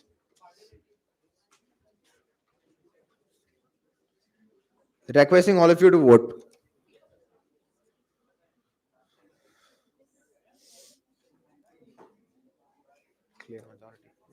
Since that's a clear majority, the bill is rejected. Next, we have Aditya Sundaresan, Nuclear Energy Commoditization Act. Sorry? You can pass it to the administrators via the volunteers. Go ahead, parliamentarian. As it was followed in the previous rounds of voting, we were given a time period of 1 minute. Here, despite we having clear majority, we're still supposed to wait for the election time to elapse, as is represented by two dongs in the actual parliament. I understand the need to hurry up procedures, but then there is an allotted time for voting. Thank you for bringing that up, parliamentarian. We'll see to that. Thank you.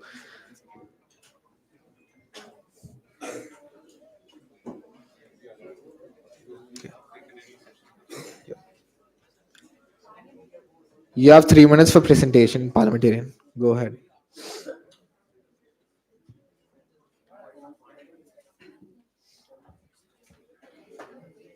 Honorable parliamentarians, let me wake you up to a reality. A reality in which India has become the most populous nation of the world, and this India's need, the needs of a 21st century India, are no longer limited to roti, kapda, makan. It also requires the removal of barriers from economic development. And one such barriers that almost all countries face is electricity. Parliamentarians, on the flip side of this reality, we also have a world in which 80% of our energy capacity comes from carbon-based fuels, constituting to about 300 million metric tons of annual carbon emissions. Parliamentarians, this effectively highlights the need for a clean yet reliable and firm energy source. Welcome nuclear power. Parliamentarians, I am proud to present the Nuclear Commoditization Act. This act basically focuses on, as the name suggests, this act basically focuses on the commoditization of nuclear energy, especially with regards to the private players, entry of private players, and focuses on the amendment of Atomic Energy Act of 1962 and Civil Liability for Nuclear Damage Act 2010. Thank you. Thank you, honorable member. Questions?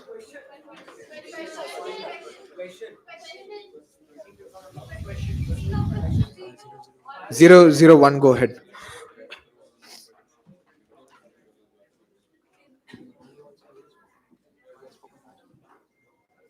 Honorable Speaker, thank you for recognizing me. So, in this bill actually disobeys the Constitution, and this bill clearly disobeys the Constitution. It weakens Article 21 by reducing nuclear safety and accident liability. It violates Article 14 by giving special treatment.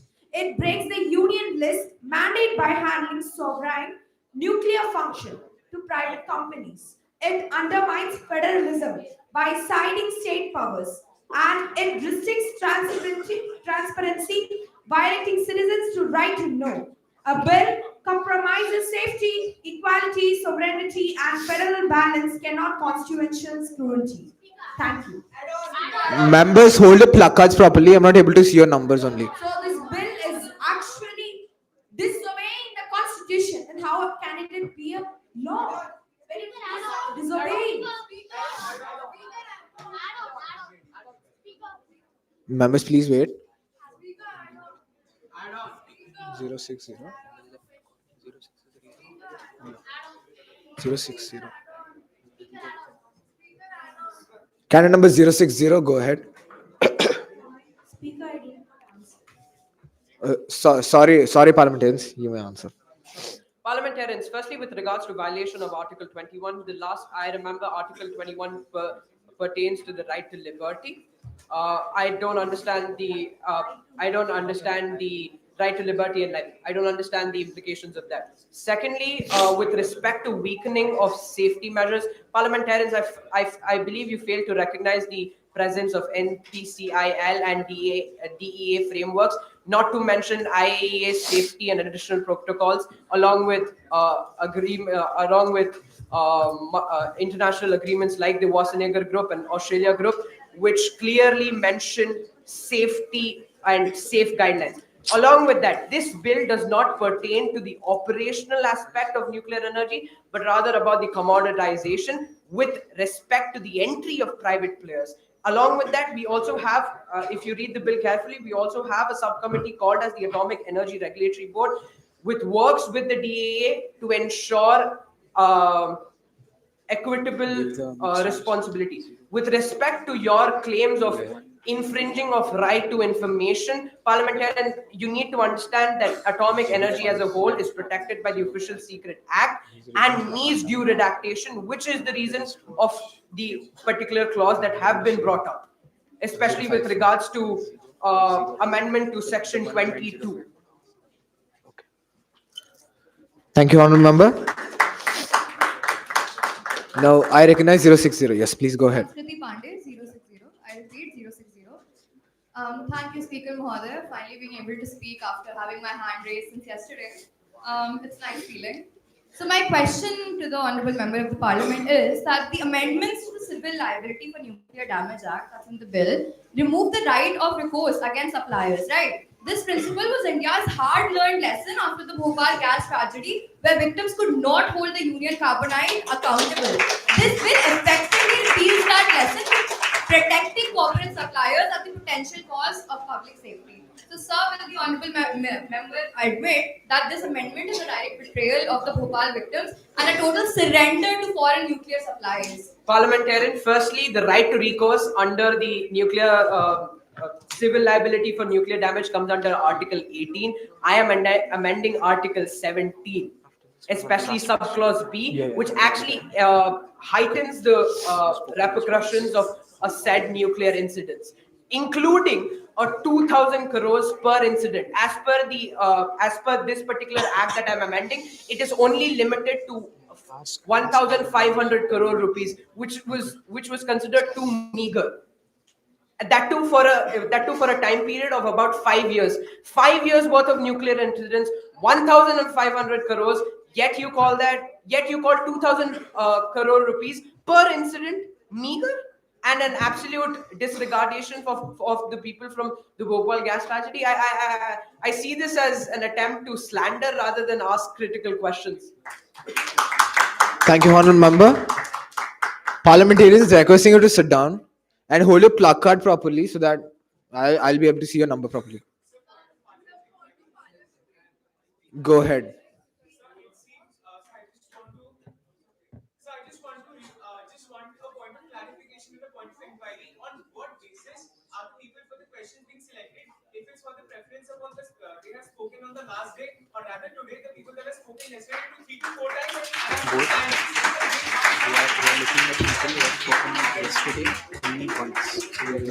I think this question, rather than being addressed to the speaker, I would suggest you speak with the YIP administrators team, because the rules of the program have been explained to each and every participant since the last 15 days.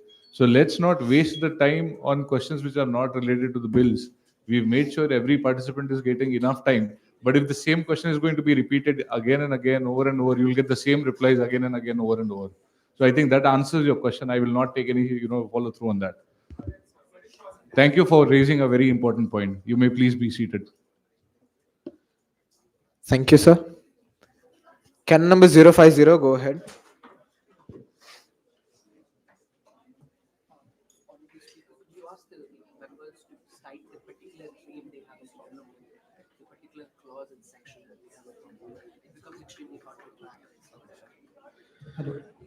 And members, when you're asking a question, please state the clause or the part of the bill which you have a question Speaker, about. may I start? Please go ahead. सरकार justify भी करेगी कि nuclear safety कैसे guarantee होगी जब bill reactor manufacturing और operations private और foreign हाथों में थमा रहे हैं। ये तो आर्टिकल 246 और एटॉमिक एनर्जी एक्ट दोनों का सीधा ब्रेक है। जहां nuclear full time central subject है, तो फिर ये प्राइवेटाइजेशन का जुगाड़ किस मैन्युअल से आया है?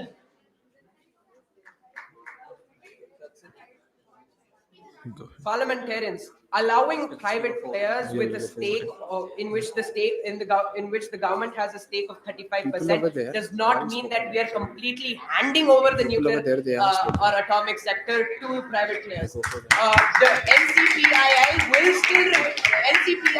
and the DA will still remain proprietary authorities who are government spokesperson.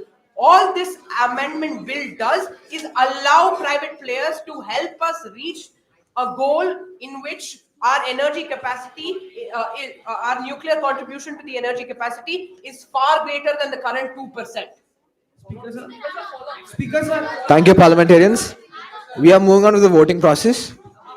Thank you. Please go ahead.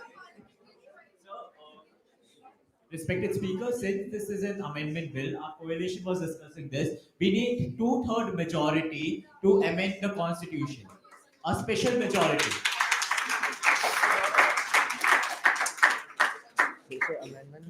Respected parliamentarian, you clearly mentioned that you want to amend certain sections of the constitution. No, or in this 17B.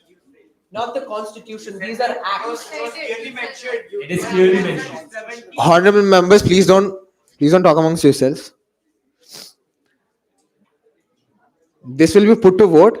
You have an option there stating pass with suggestions of amendments. If you feel that amendment, if this is an amendment bill, then please vote for that.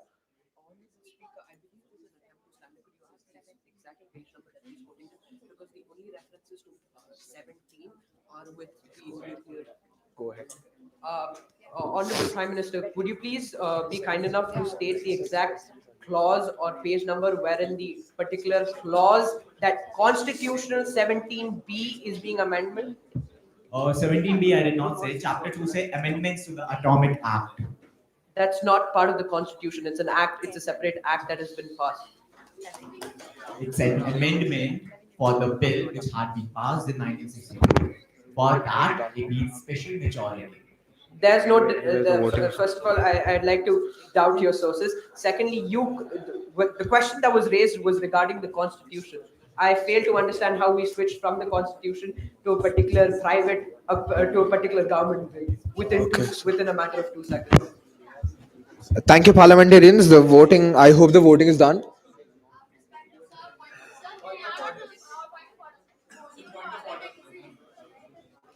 Yes, honorable parliamentarian, go ahead. Yes, you raised the point of order first. Honorable Speaker, Okay, I'll call. I would like to bring it to the knowledge of the respected speaker that the section 17B, after referring to my research, of the current act gives the nuclear plant operator the right to recourse, which I mentioned while asking my question, which the member of parliament denied, against the supplier in several scenarios, including if the damage was due to an act of the supplier or the employee. And the bill that the member of parliament has proposes to substitute the entire clause with weaker provisions. Just bringing that to the knowledge of the parliament. Thank you, member. Yes, parliamentarian, go ahead. Sanskrithi Pandey, 060. Organizers, mic, please. Thank you. Point of order. Honorable Speaker, this is Ajay Kini 004. When a point of order is raised, it is the first thing to be addressed, and everything else which is going on needs to be paused. But we saw in Private Bill 6 that after there were 2 to 3 points of orders which were being read continuously, the time for us asking questions got reduced. So I think that shouldn't be done, and we should actually get more time to actually continue with it. Yeah. That is my point. Well, according to the rules and procedures of the parliament, when a point is being raised, the speaker should consider the point, and he has to look at the point being raised. Okay, but the most of the point of what is being raised were just questions. Then most of them wasted their time asking questions by raising a point of order. That's why the time for questions got reduced, because there are only 7 minutes allotted for questions, and most of the points of orders being raised were questions. So we had to go for voting after that. I hope that's clear. Thank you. No more points, please. The voting is done. By seeing a clear majority, the bill stands rejected. Thank you. We are moving on to the next bill.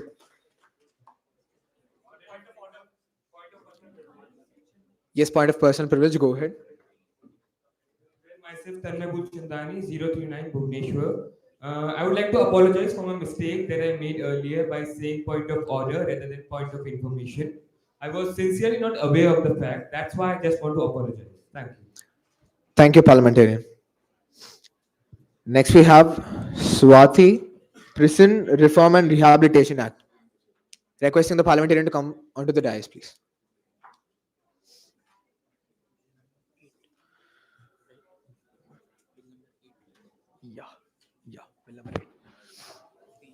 You have 3 minutes for presentation. Go ahead. Namaskaram, Namaskar, Namaskaragallu, Namaste, Pranam, Johar, Vanakkam, Kuble, Shibai to all my fellow parliamentarians. Honorable Speaker, ഞാൻ ഒരു സത്യം പറഞ്ഞു തുടങ്ങാം. Oh, I'm sorry, not all of you understand Malayalam, right? I will switch back to the common language we all equally understand, which is English. Honorable Speaker, let me start with the truth we all know but refuse to say. India's prisons are breaking people and then sending those broken people back into our streets. And every time that happens, another innocent person pays the price. Across India, prisons built for 500 people routinely hold 1,200 to 300, where inmates sleep in shifts. And under trials, people not yet proven guilty make up over 70% of the population. Cases of custodial deaths, suicides, untreated mental illness, and drug withdrawal continue to expose a system that punishes by neglect. We don't have a justice system right now. We have a revolving door of trauma. And it is time we stop pretending otherwise. Honorable Speaker, I want every member of this House to imagine one scene. A 19-year-old boy in Maharashtra, a first-time offender, arrested for a petty bike theft. No violence, no prior record. Terrified, shivering. A child, really. You know what happens next? We throw him inside with murderers, with gang leaders, bullied, radicalized, used as a runner. And then we are shocked when this boy comes out to be a gangster. We didn't reform him, we manufactured him. We built the criminal we fear. Respected parliamentarians, every time a prisoner comes out worse than he went in, India becomes less safe. Why? Because our prisons are crime schools. The system we created destroys futures instead of fixing them. And that ends with this bill. Another example, in Kerala, a man imprisoned for assault received regular therapy and counseling under the pilot rehabilitation program. When he came out, he didn't go back to crime. He opened a small mechanical shop. Today, he employs 4 young men. One pilot program and lives changed. Reform works, rehabilitation works. We just need to build it nationwide. Until now. Thank you.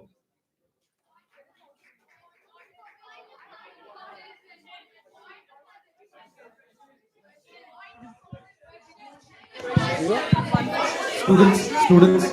Parliamentarians, please. Points of order, please raise your placards. Go ahead, due to time parliamentarian. restraints, all points of orders, okay, are suspended for the session. Okay, so only questions shall be entertained for the rest of the session. If you have, give it in writing. Anything, give it in writing. Do you want me to take a notion for that?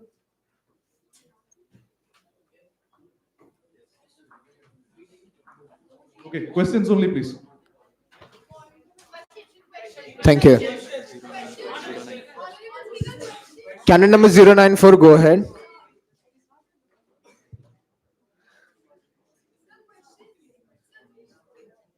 Canon number 094 is recognized for now.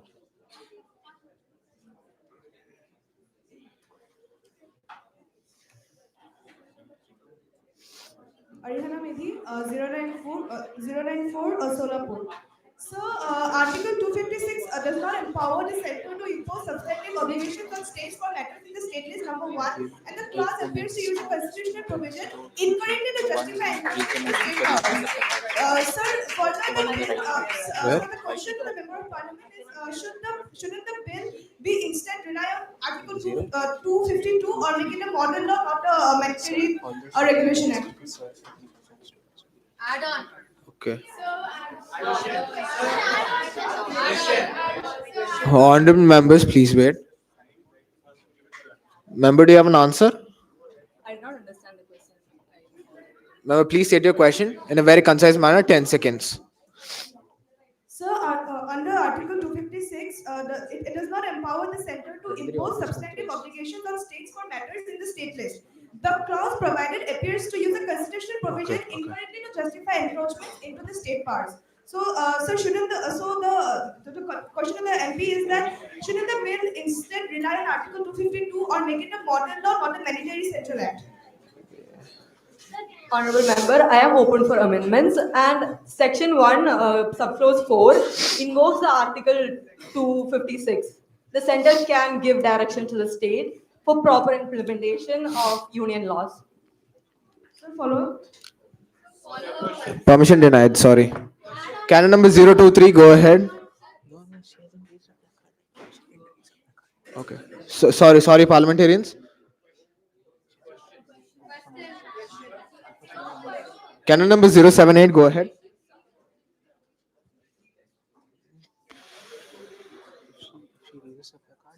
Thank you for recognizing me, Honorable Speaker.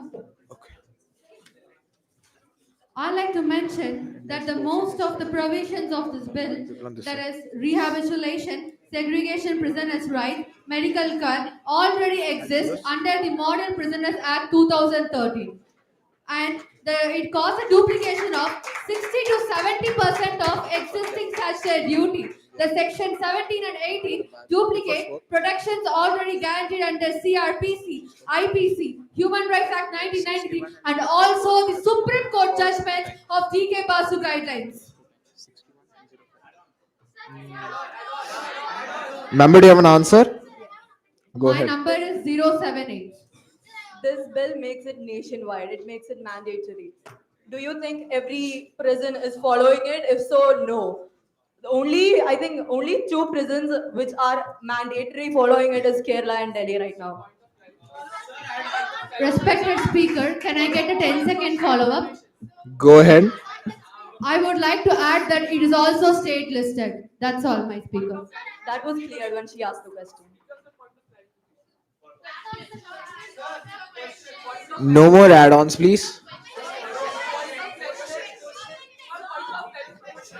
Canon number 027, go ahead.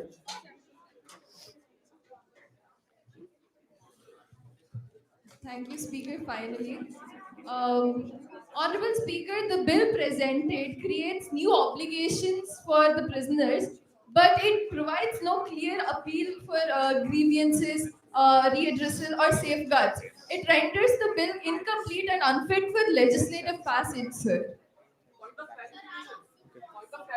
So, don't you think this bill is unsuitable?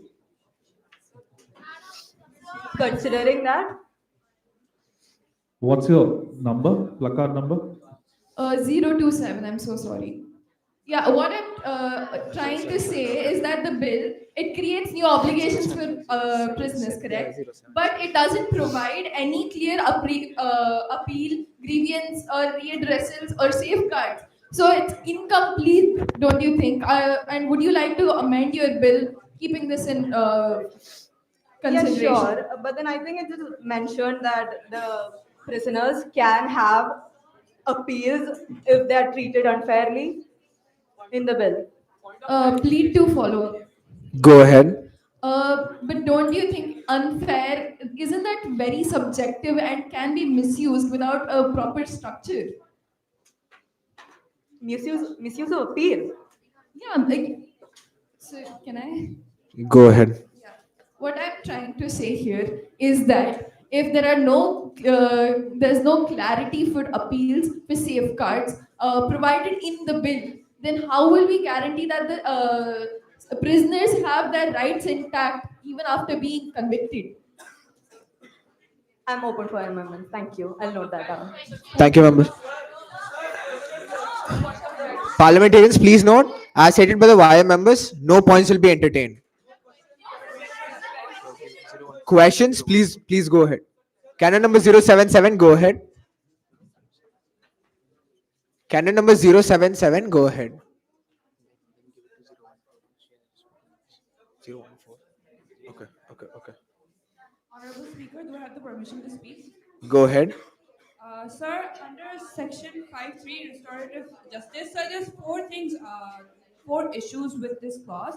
Sir, firstly, victims may be unwilling or emotionally unprepared, and offenders may not accept responsibility, which makes most cases illegible. Secondly, prisoners may feel compelled to participate to appear compliant for good conduct reviews. Thirdly, restorative justice requires highly trained mediators, and India has only a Okay, small 014 pool and then I'll go for 0. of trained mediators and mostly in civil issues, not in criminal cases. And Okay. fourth, poorly handled dialogues can traumatize victims or escalate conflict. So my question to the MP is, ma'am, how do you plan to solve these issues? In the bill, it is mentioned that it is voluntary. If you read the bill, you would know. Sir, can I follow up? Thank you, members. Canon number 014, go ahead.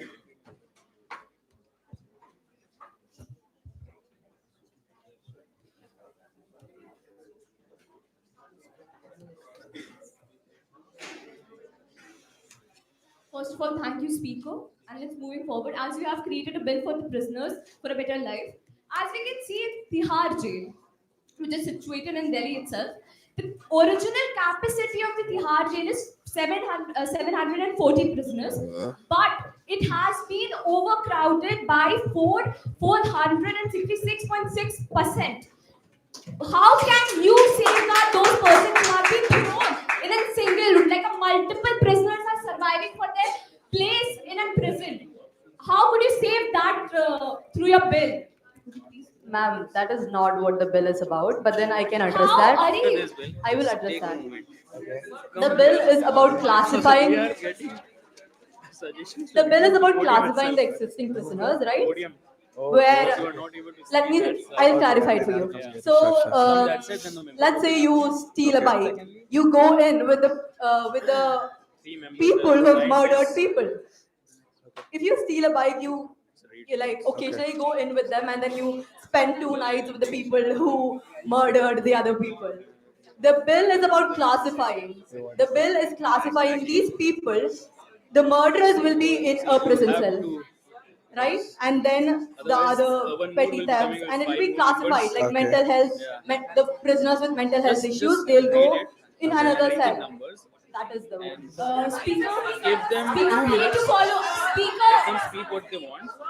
Okay. After that, because it is controversial, it will be good for the judges. Okay. respected Speaker, sir. Sir, please follow up. Parliamentarians, no more points will be entertained. It was clearly mentioned by the YM members. Members, please maintain silence. Please maintain the decorum of the house, please. Members, please. Follow up granted. Go ahead.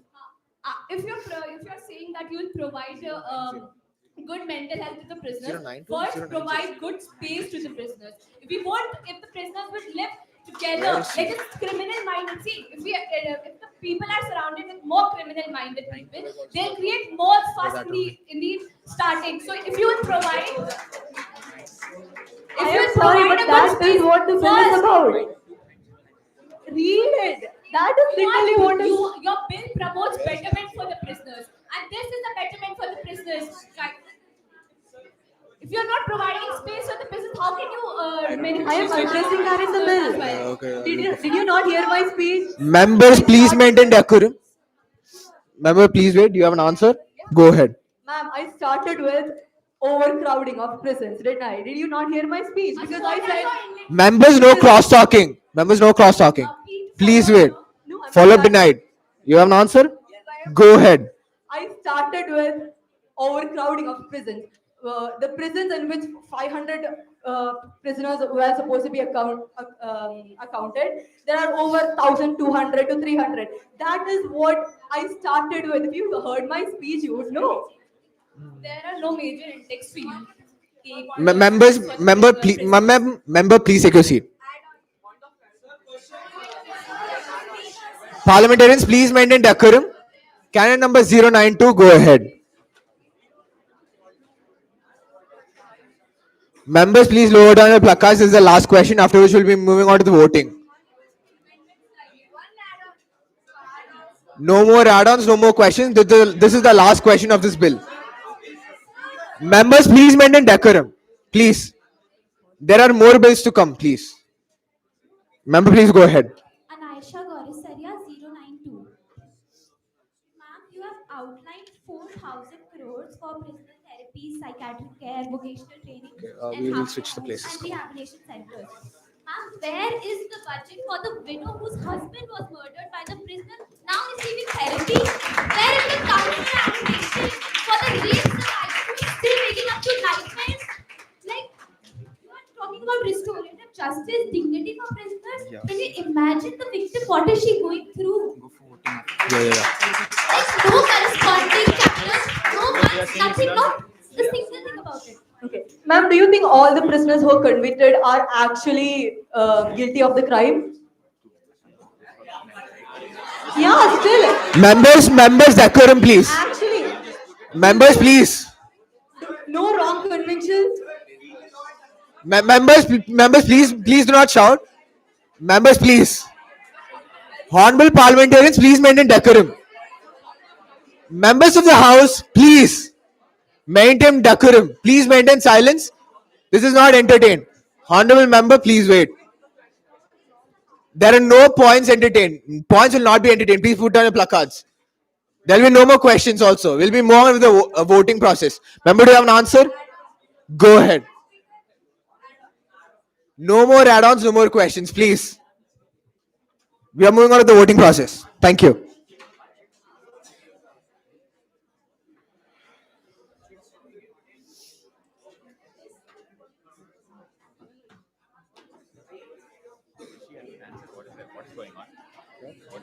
Voting.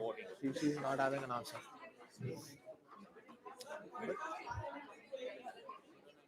Go ahead, parliamentarian.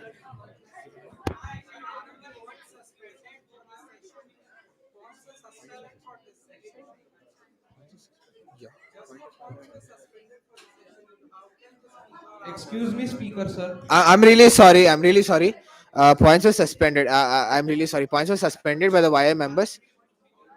Sorry, no more points.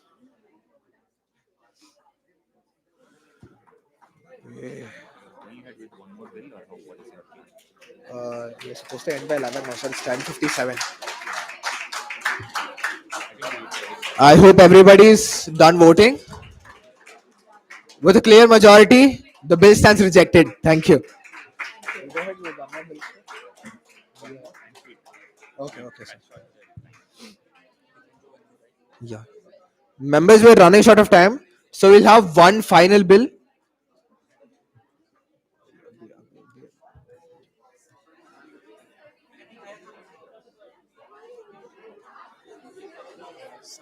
Sanvi Subil, Neurodivergence, Inclusion in Education Bill. Request you to come onto the stage, please.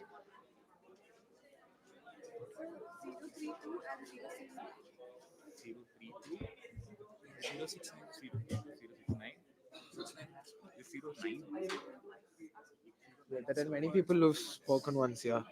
Honorable Speaker, sir, do I have your permission to continue? Please go ahead. You have 3 minutes for presentation. Thank you, sir. Namaste to our respected parliamentarians and Honorable Speaker. I am Sanvi Subil, here with the Neurodivergence, Inclusion in Education Bill 2025. We can see great developments in India in the sphere of education after the National Educational Policy, especially with it reaching equality for everyone, everywhere. But as the Shadow Minister of Education, I'd like to ask, does that equality not apply to the neurodivergent population of our country? The neurodiversity paradigm is a framework for understanding human brain function that considers the diversity within sensory processing, motor abilities, social comfort, cognition, and focus as neurobiological differences. It includes disorders like ADHD, OCD, autism, Asperger's syndrome, and more. Another major issue in India is that neurodivergence is not recognized as something legitimate by society itself due to lack of awareness.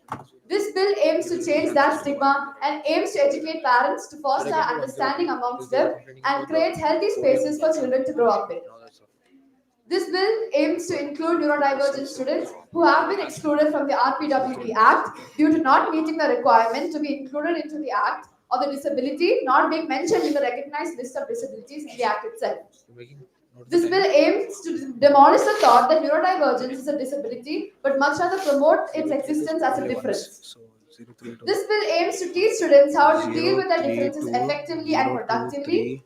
It includes appointing counselors for helping these students, and they have the responsibility for conducting the mandatory assessment for neurodivergence, as 50 to 60% of the time it goes undiagnosed, causing them to suffer in silence. Teachers will be given training to facilitate neurodivergent students in their classes by implementing more engaging methods of teaching as mentioned in the bill. This bill also introduces a new body, the Neurodivergence Implementation in Education, or the NIE, to regulate the implementations of this bill in schools, to formulate methods in which the curriculum can be taught in a way that caters to the needs of the neurodivergent students, and above all, to attain equity for them. The neurodivergent have been left in the shadows for long enough. Let us bring about this reform that was long overdue. Thank you. Thank you, honorable member. Canon number 023, go ahead. No points entertained, sorry.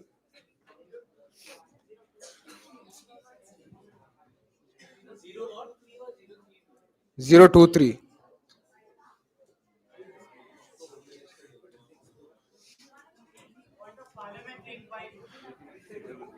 No points entertained, sorry. Yeah.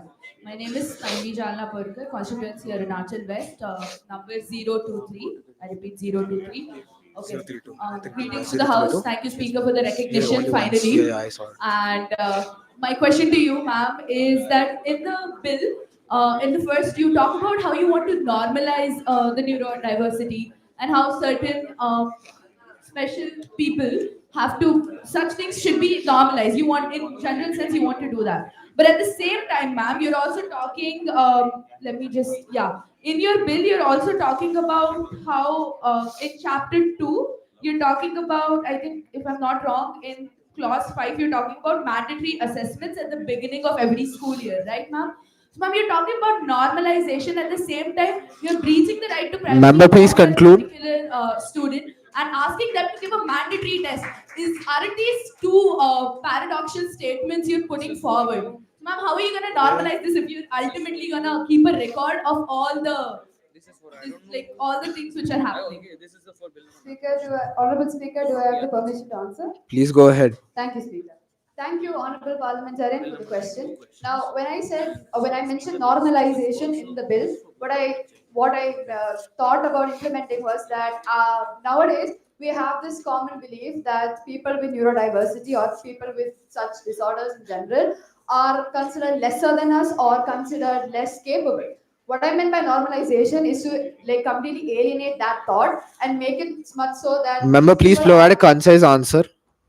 make it so that these people are our equals and hence normalizing that. Now, by the mandatory assessments, what I want to do is that to make sure that every child has a personalized education so that they can thrive in their own environment. That is what I meant by that statement. I hope that answers your question. Thank you. Canon number 032, go ahead.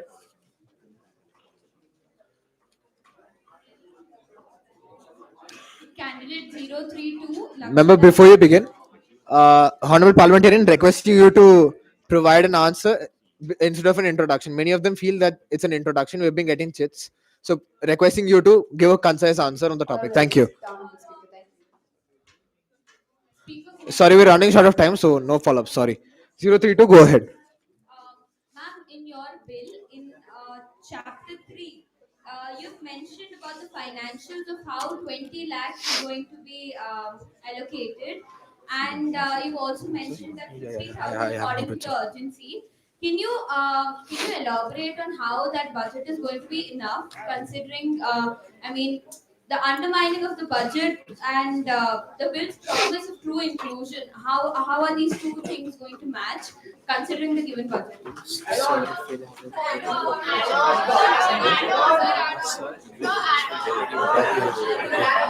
Member, you have an answer?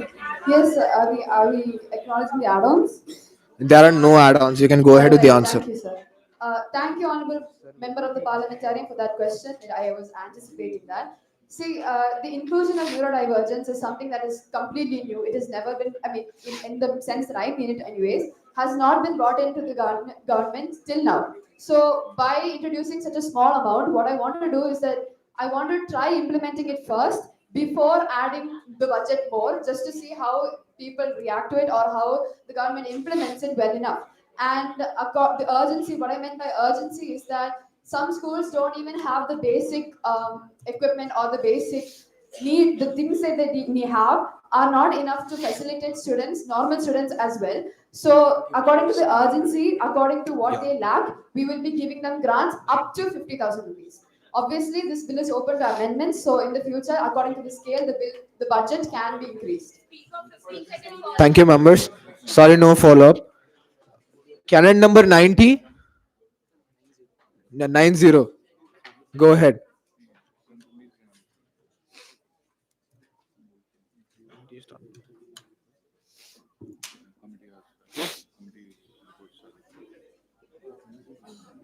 Your bill states that counselors must have a qualification of B.Ed, a degree in child psychology, or a degree in neurodiversity. In India, school counselors must follow Rehabilitation Council of India (RCI) Act 1992. Only RCI approved qualifications allow someone to practice as a counselor psychologist.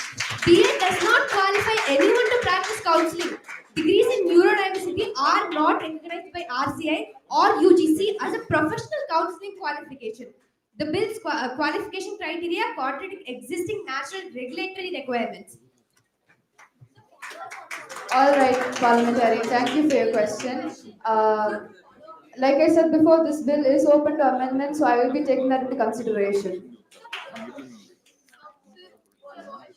Thank you, member. Any other questions? Candidate number 102, go ahead.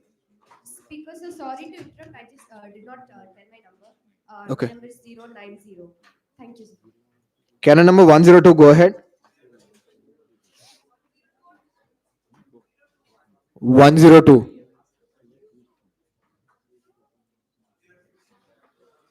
Constant requests for the two bills to reconsider. Announce it that stop Honorable member, I sending just had these one kind of question. You had told that suggestions or you're open checks. to We amendments. have already The whole decided. bill is overlapping with the PWD and RCI Act. You because have to stop this. the whole, it's already existing, whatever you told. You could have told it as an amendment to the this one. It's not a, you're amending the actual scheme and not amend. It's not a new thing that you're creating for us to amend yours.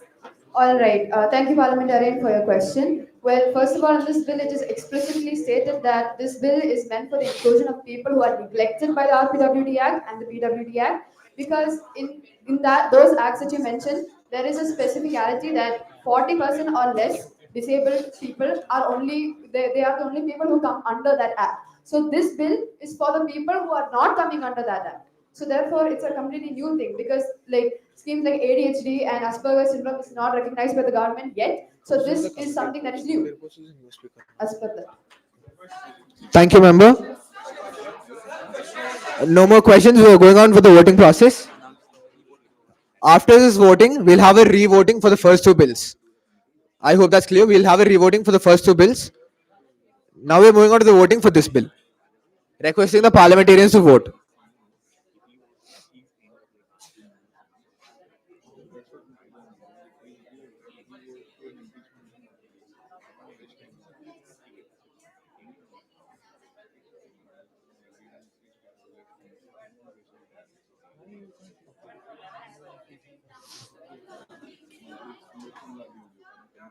Members requesting you to vote.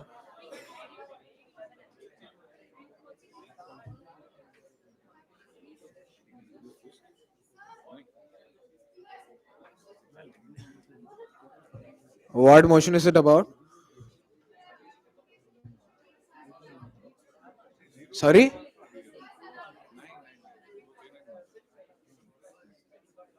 We're running short of time, parliamentarian. Sorry. Motion rejected. Sorry.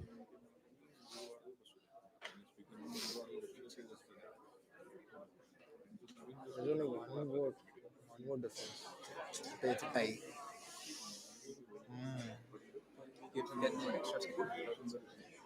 10 more seconds. Requesting all the parliamentarians to vote.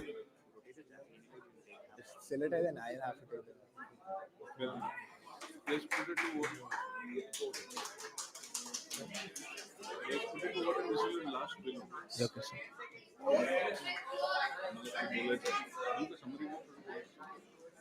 Five more seconds, parliamentarians, after which the poll is closed. Okay, seeing that there's a clear majority, the bill is rejected. Thank you, Honorable Speaker, for the chance to present the bill. Thank you, member. We're now moving on with the revoting process for the first two bills.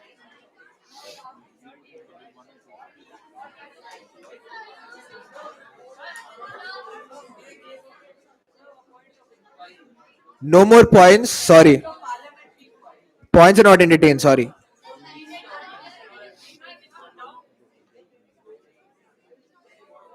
You need to inform that these are the only bills we're going to have. There's a time constraint. You need to inform them. People from that side are taking to consider the 12th bill because it's controversial and they want to speak. What is the 12th bill? Pin codes.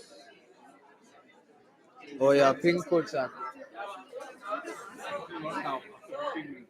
Sir, but the thing is, there were 9 votes that wanted to pass the bill and 34 votes that wanted the bill to pass immediately. Why are they sending questions? Go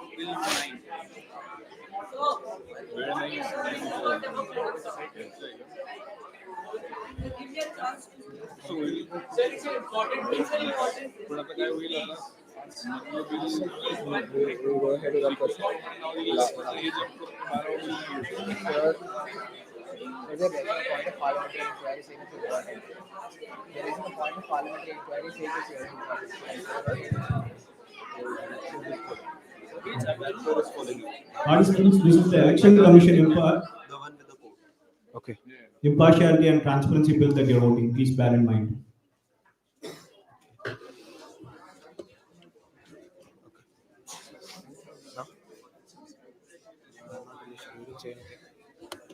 Don't take anything now.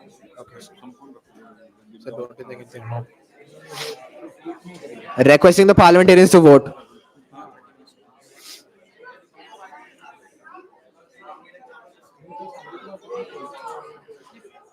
Election Commission Impartiality and Transparency Bill by Rahul Ranjit. You have 10 more seconds. What happened to the vote, Papa?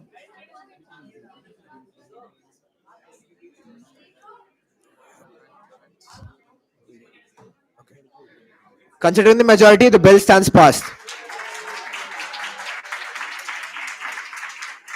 Next, we have Rural Strategic Infrastructure and Industry Acceleration Bill by Sakshi. Re-voting on screen. Requesting the parliamentarians to vote.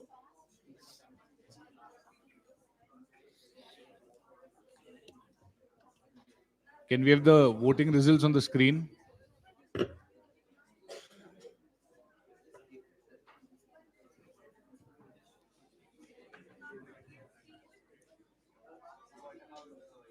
I repeat, Rural Strategic Infrastructure and Industry Acceleration Bill by Sakshi. Requesting the parliamentarians to vote.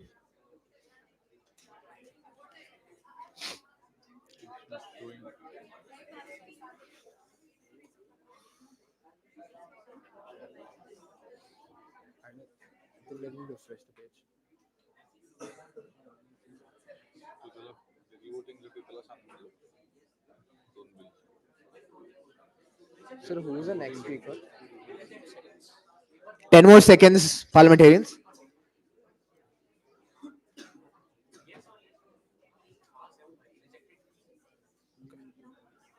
The voting is done. Seeing a clear majority, the bill stands rejected. Thank you.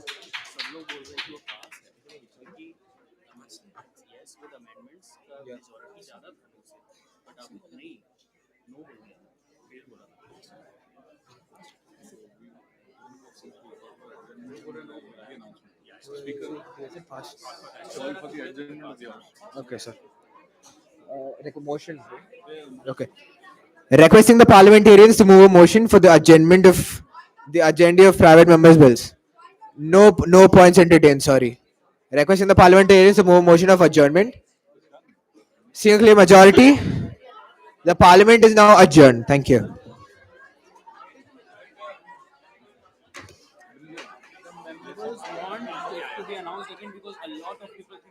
Parliament, parliamentarians, can you hear me, all of you? Okay. The thing is, we've had an interesting session of private bills. If you can just wait for 2 minutes. We've had a good session of the presentation of the private members' bills. I see all of you have had a fantastic session wherein you've put in a lot of work, and all your chat GPT models or your AI models have also taken a lot of effort. I think we should give them a rest. I see all of you have enough energy, but then it's time for a break.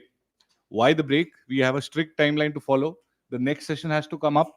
But before we get onto that, a few pointers from my side. What we've really tried to do here is to assess the thought process that young students, the future of India has. So we've tried to make some notes about the things, that we've spoken with each bill, what we have tried to collate and bring it in front of you. What we see that the current youth realizes that the election process in this country definitely needs a restructuring.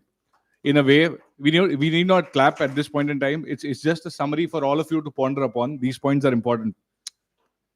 It's good to see young leaders as yourselves coming in and taking cognizance of the fact that it is one of the essential aspects for the nation to go ahead. Then again, the roots of India lie always with its agriculture. India has always been a very strong agricultural nation.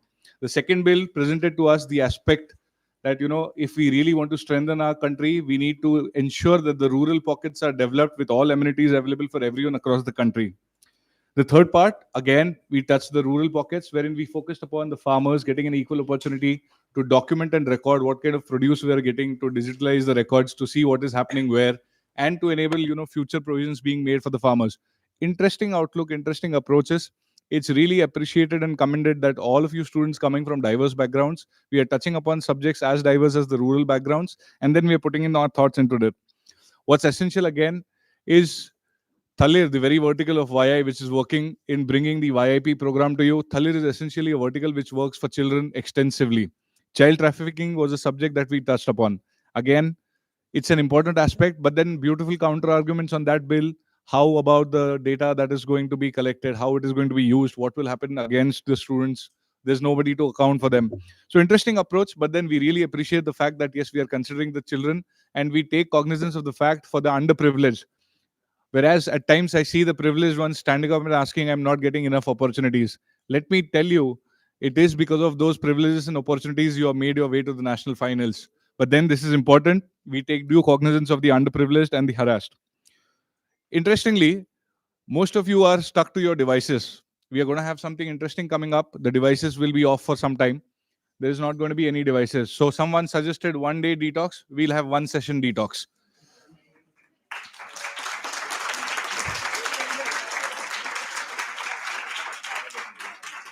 if at all if at all we preach something, we must practice it ourselves, and that is where I want to set the tone right now. So 1 session, I appreciate the fact that you guys are taking cognizance that we need to get away from the screens, we need to be ourselves, we need to spend time in living out in the nature, giving time to ourselves, pursuing our hobbies and interests along with whatever study or work that we are doing. Also, the fact when we are speaking on the aspects which are essential for personal development and the development of the country, we touched upon military aspects. We spoke a bit about the illegal migrants. That's a persistent problem that India is going to face. India is going to bleed with 1,000 cuts. But then, yes, if we are aware, we can make sure none of them happen. The military points, okay, it's a point which is taken into consideration. There was an interesting aspect about the nuclear commoditization. I would request all of you to study something called as a public-private partnership. In India, there is a lot of things which are going to be developed in that medium. If you guys think only about privatization, I really appreciate the point which was brought about the Bhopal gas tragedy. For the girl who was raising her hands for 2 days, I think you made a good point with one question.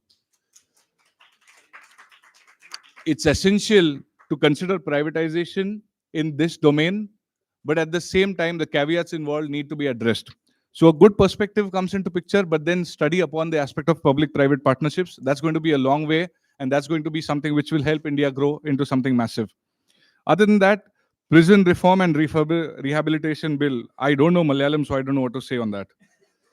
But then it's a good point. Languages are essential, languages are important, but then that diversity is the very beauty and the essence of the country that we live in. With all these languages, with all these cultures, and with all these backgrounds, we still have a powerful country, and that's what we all represent. At the same time, prison reform, it's one aspect of society we need to touch upon. If we look at it, we are all working for the betterment of all aspects of society. We don't touch upon one single sector or one single category of people in the society. So really appreciate the thoughts which have been put into the consideration, because not every criminal is a gunda. Yes, all mistakes cannot be labeled how bad is a gradient. There's a law, there's a rule for that. But then we should have rehabilitation concepts, and we should come up with ideas wherein we can make them better people.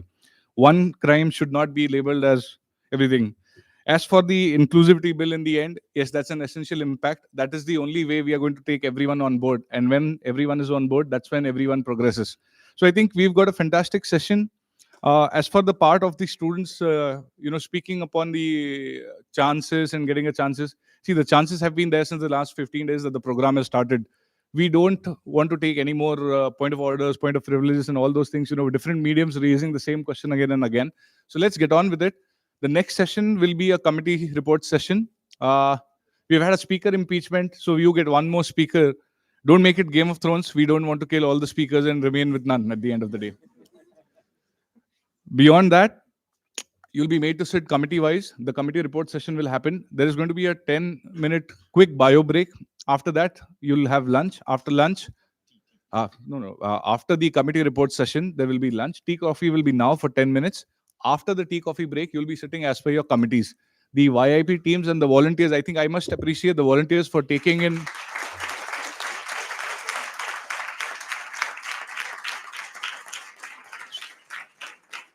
this. This one really deserved a good applause, because the effort, the speed, the agility with which they took the questions really made us, happy, and made the flow seamless. With that, I think we can take a bio break, and when we come back, we expect to see you seated as per your committees. As for me, I know I've been harsh on some points with you guys, but let me tell you, I'll continue to do so for the next 4 hours.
5.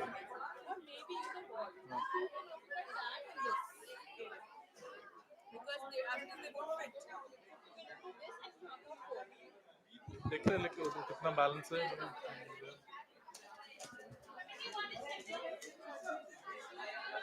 Committee 5. Guys, occupy from the front. Yeah. Go. No. That is for the center row. Okay. That both the aisles are like, yeah, first 2 rows or first 3 rows. Hey, that's my chair. That's my chair.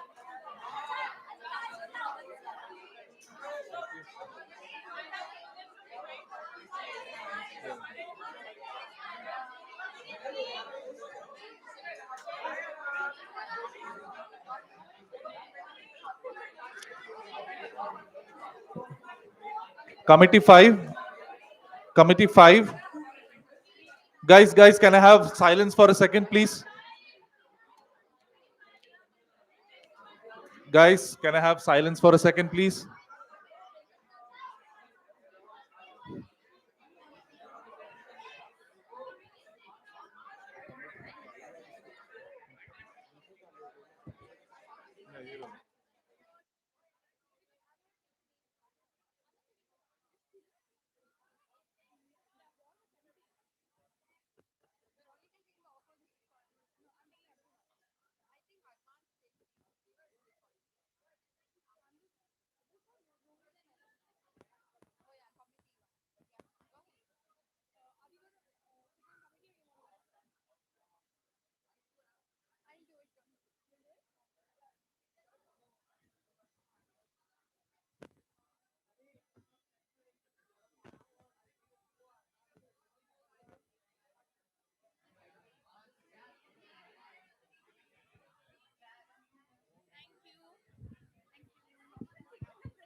Okay. Where is I with a raise of hands, committee 1? I don't want anyone moving around in the room. Please settle down quickly.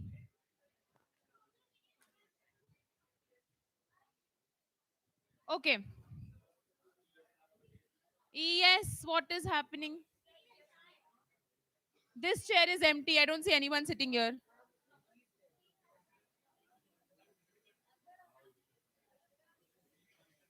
Okay.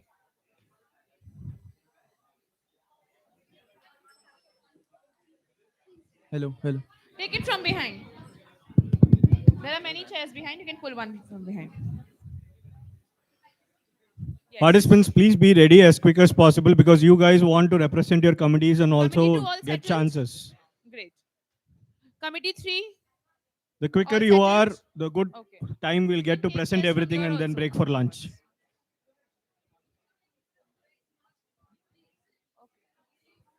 Committee 4? All settled? Committee 5? And committee 6? Okay.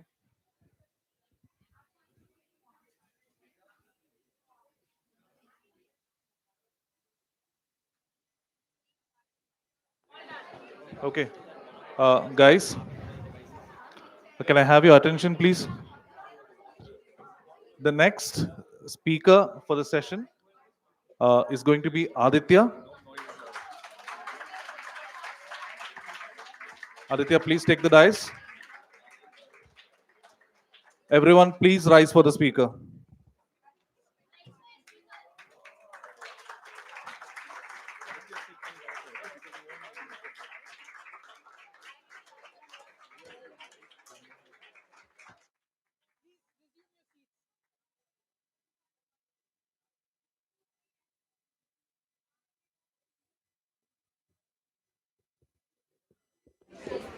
Okay, parliamentarians, can you hear me? Parliamentarians, order in the House. This session is on. The House is in session. Okay. Just a quick disclaimer. We have roughly about an hour in which we're going to conduct our committee reports. So we'd be allotting about 15 minutes per committee report, relatively around 4 minutes for presentation and 12 minutes for questions and defending. Um, And that's that. Okay, so first up we have committee report number 1. Committee report number 1, could the presenters please stand up? Oh, no, you can just stand up. You can present from there itself. Or would you like to use the dais? Sure, please. To what point do you rise? Sure, go ahead.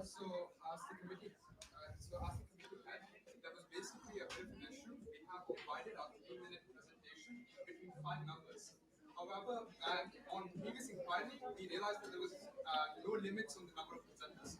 However, currently there has been a 3-member limit placed. That is based on the document that was shared that outlined the YIP handbook. But we'd be open for extending as long as it is for under 4 minutes.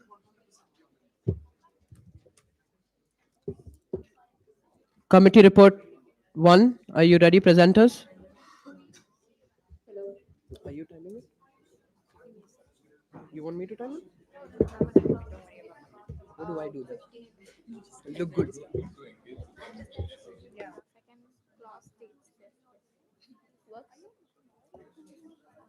Speaker, may I start? Administrator, we ready? Go ahead. This is Navika, ballot number 014. Honourable chair, Bharat की सड़कें हमारे समुद्री मार्ग और हमारे जल मार्ग सिर्फ रास्ते नहीं, ये देश की सांसें हैं। जब इनकी गति रुकती है तो देश की प्रगति थम जाती है। और आज हमारे सामने चुनौती सिर्फ इंफ्रास्ट्रक्चर की नहीं, ये भारत की उम्मीदों, सपनों और भरोसे की पहचान है। इसलिए कमेटी ने सबसे पहले ये जरूरी समझा कि असली दिक्कत कहाँ है, विजन में नहीं, एग्जीक्यूशन में। Moving forward with the clause 1, the committee noted that although Bharatmala, Sagarmala and PM Gati were created to unify India's transport ecosystem, execution has slowed down to land delays, ministry level confusion and weak coordination on the ground. The second clause of the committee report stands that government stated objectives. Bharatmala targets 34,800 kilometer highways with cost rising to 8.55 lakh crore and timelines pushed to 2027 to 28. Sagarmala aims to modernize major ports with a 3,371.91 crore allocation. PM Gati Shakti integrates 44 ministries to plan projects worth 11.5 trillion.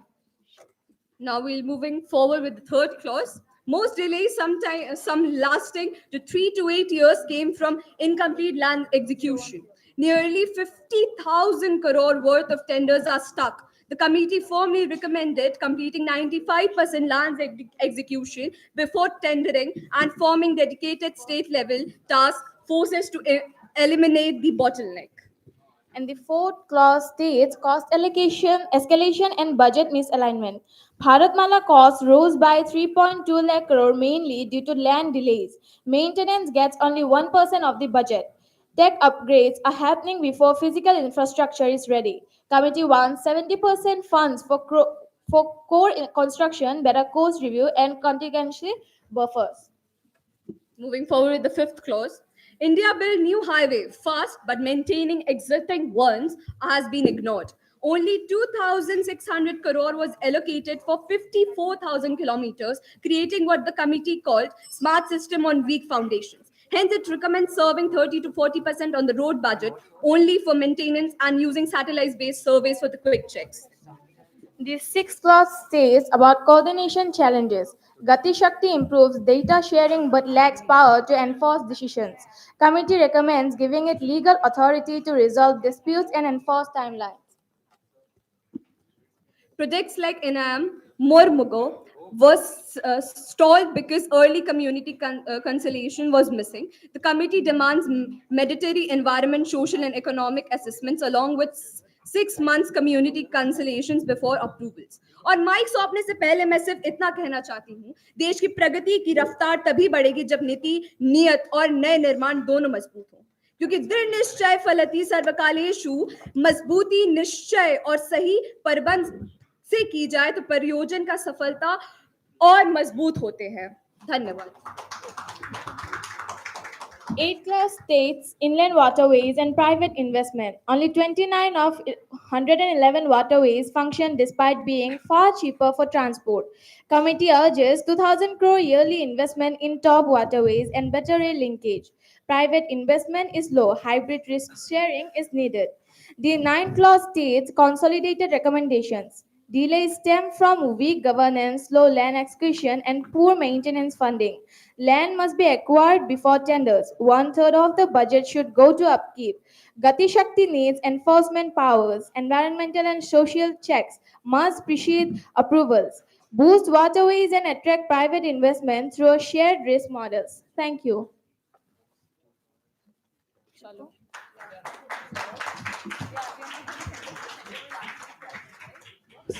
Defenders, could you please approach the podium?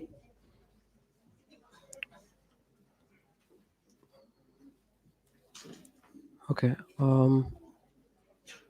We'd start with recognizing candidate number 078. Just wait for them to reach the podium before you begin. Can we have the mic?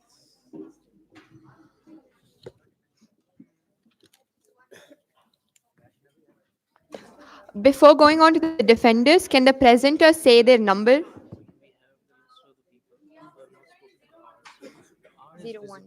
The other one, Navika?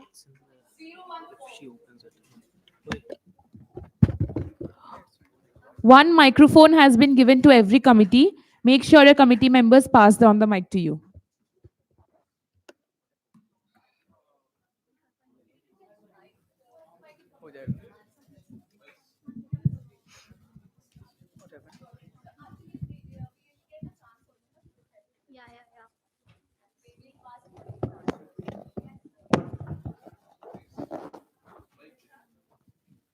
Defenders, are you ready? Okay. 078. For recognizing me. I would like to tell that you have mentioned an increase of 60% to 70% in the budget allocated for the basic purpose. Let me give some statistics. This year, that is 2025-26, the total allocation for the Road and Transport Ministry is 2,87,333.33 crores. Out of this, 1,16,292 crore for development of basic infrastructure of the roads and for maintenance of highways, 1,70,266 crores. So here, the increase in the percentage of 60 to 70% is invalid because the roads construction of the basic, which was very high, and also the construction of the basic infrastructure of roads are taking place. I would like to give some news. Parliamentarian, shorten the question, please. Yes, sure. Yeah, 10 seconds, just conclude. Just get to the question, please. yeah, okay. On 7 November 2025, the 84th. On 7 November 2025, on the 84th IRC, the Indian government and the Road Ministry have emphasized that the AI and basic road infrastructure is excellent and we are going towards the highest achievement, and Road Ministry is the second largest developing ministry in our nation, and it is Parliamentarian- first by 2047. So this increase in the budget for the basic road is invalid now. Thank you. Okay. My number is 078.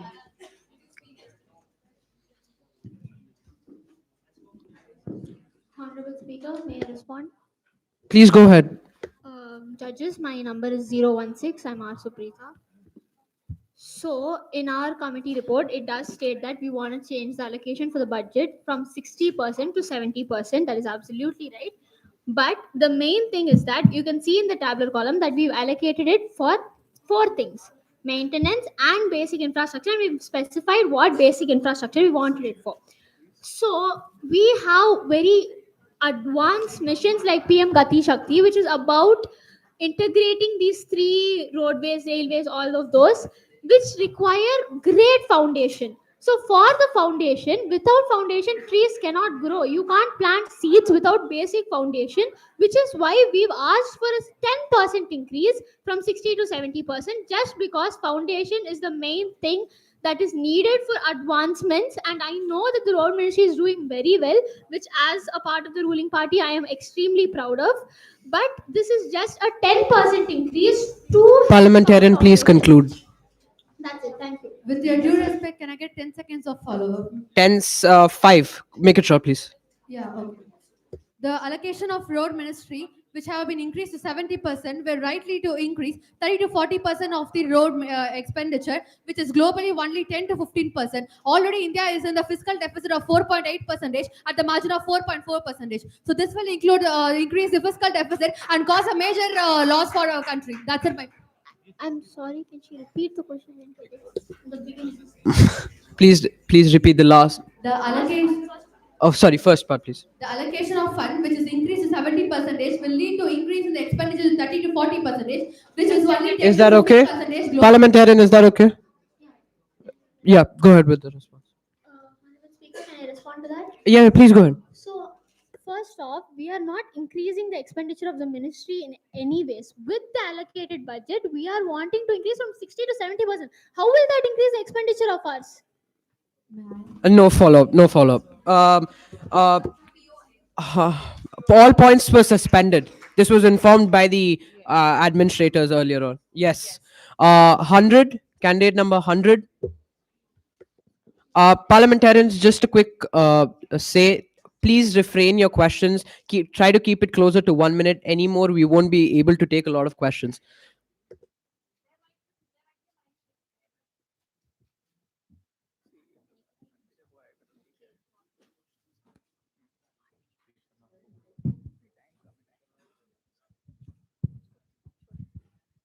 Thank you, Speaker, for the recognition.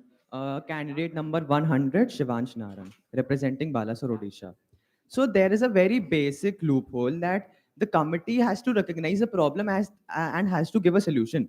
They haven't recognized the quality of roads in India. For example, uh, a recent very famous Atal Setu Mumbai Trans Harbour Link costing about 17,840 crore, developed surface district within months of inauguration. And there are schemes like Pradhan Mantri Gram Sadak Yojana. The government has still not widely adopted advanced technologies such as permeable pavements, plastic modified bitumen mandated up to 8% of bitumen weight for urban roads, or water absorbing road system that enhance durability and preventing flooding. So why hasn't the committee recognized this problem and has given solution and recommended solution to it? And Parliamentarian, conclude, yeah, please. so in conclusion, I would like to ask the defenders to answer this question. Thank you so much. Speaker, may I answer? Don't wait. Just once the question is done, go ahead. So, thank you for raising your concern. I am 016, I'm sorry. Thank you for raising your concern. That is a very valid concern. So, first of all, I would like you to see what the topic of our committee report is. It's under PM Gati Shakti, Bharat Mala, and Sagarmala. And the maintenance does not come. Mainly, it's about PM Gati Shakti, which is about a digital system that integrates all the three. Either ways, we have included things about maintenance. Quality Follow-up goes question for 5 with seconds. maintenance. So, even though it is kind of out of reach for our topic, we have included it. We have talked about maintenance. So, thank you. A follow-up for 5 seconds. Sure. A very quick one. Yeah, very quick one. So you talked about your topic is Gati Shakti. If roads will not have a good quality, so how it will improve the Gati Shakti of transport, and how it will improve the transport network of our India? So the committee has to recognize the problem. Why isn't the committee recognizing and giving the solution? The committee is not working well, and please recognize that. So could you please comment on that? Thank you very much. Sir, may I? Very quick, please. Sir ballot number 065 Yuvraj sir, जिस बात की आप बात कर रहे हैं, हम लोगों ने मेंटेनेंस के लिए पैसा बढ़ाने का रिकमेंडेशन उसमें दिया हुआ है, और क्वालिटी ऑफ रोड्स की बात करें, क्वालिटी ऑफ रोड्स को हमने अंडर मेंटेनेंस रखा है, अंडर मेंटेनेंस रख करके हमने उसमें बजट एलोकेशन दिया है. आई थिंक आपको आंसर मिल गया. 054.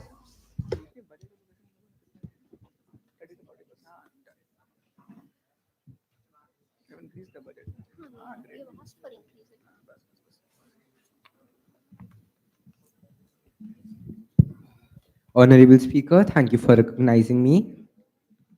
I'm Ayan Bobre, ballet number 054.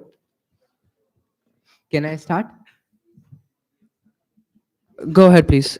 The committee explicitly noted only 2,600 crores was allocated for maintaining over 54,000 kilometers of critical existing highways, leading to system-wide deterioration. How can the committee justify prioritizing large new infrastructure schemes like Bharatmala, Gati Shakti over fundamental necessity of maintaining the nation's existing transport backbone? Parliamentarian, conclude. Quickly, please. Okay. So your first part was about the budget that we've mentioned. It was not about the budget. Okay, I'll just clarify it either ways. Oh, Let me. Honorable Speaker, can I just clarify? No. I understood it. I'm just gonna start with it. So first off, the budget that we mentioned nearby, we've written that it's from the financial year of 23 to 24. So that is the budget that we've given. But just we've taken it as a reference from that year. And second of all, again coming to talking about maintenance, we have duly noted that maintenance is a huge part that we are neglecting, and we need to pay more attention to it. Which is why in our report we've asked for maintenance increase budget to from 30% to 40%. We have asked about it because maintenance is a very huge part. Thank you for being so concerned. That is very true. We don't want potholes on our roads. We need it to be perfect first to integrate under PM. Parliamentarians, conclude. Okay, parliamentarians, this is going to be the last question. From the next committee report, we'll be recognizing interpolation, which I'll also explain in a minute. 106. 106.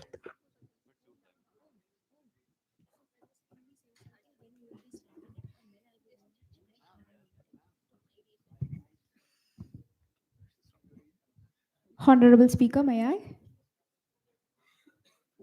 Speaker, may I start? Okay. Please start.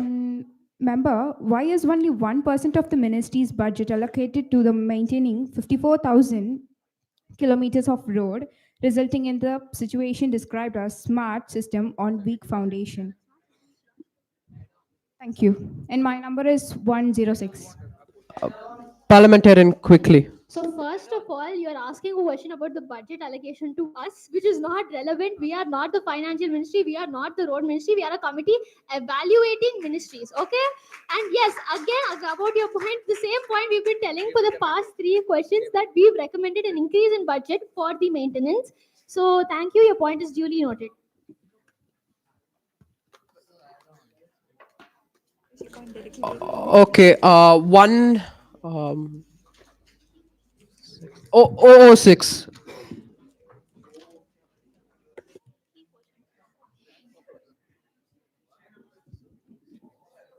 Hello everyone, this is Anurag Sahu, 006, Amravati, Maharashtra. So my question to the committee is like, you are allocating 30 to 40% of the road budget to maintenance, while the road budget is already allocated to other existing road building contracts like EPC and HAM, which makes it impossible to relocate the funds. What's your say on this? Quickly, last response. This is the last question.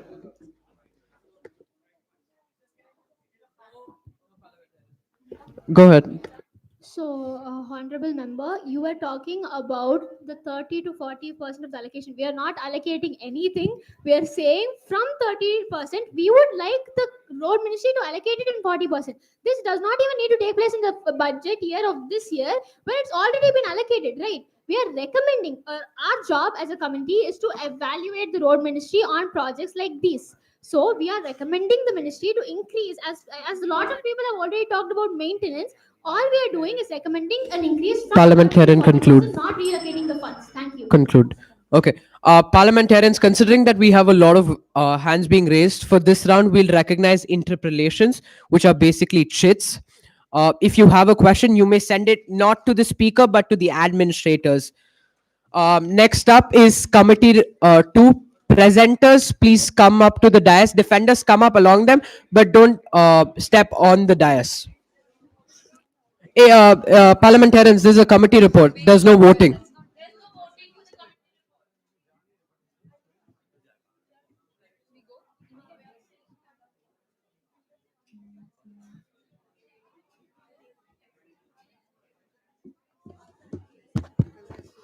Parliamentarians, you don't really have to only ask questions.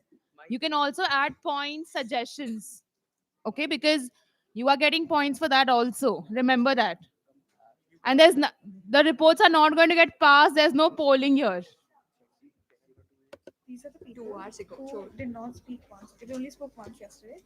Okay, now you have to stop asking people if they have spoken. Yeah, ma'am, that's done. Everyone is covered. Yes. So There are so many people who haven't spoken. No. These people are the ones who spoke yesterday but didn't speak 24 today. hours. And these people are the ones who spoke a lot yesterday but didn't speak today.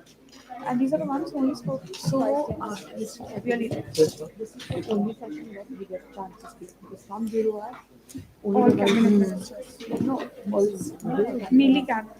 from 0 hours. Honorable Chair, distinguished members of this One House. second, parliamentarians, please, 1 second.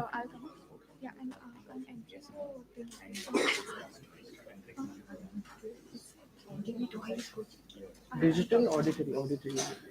Will take too long.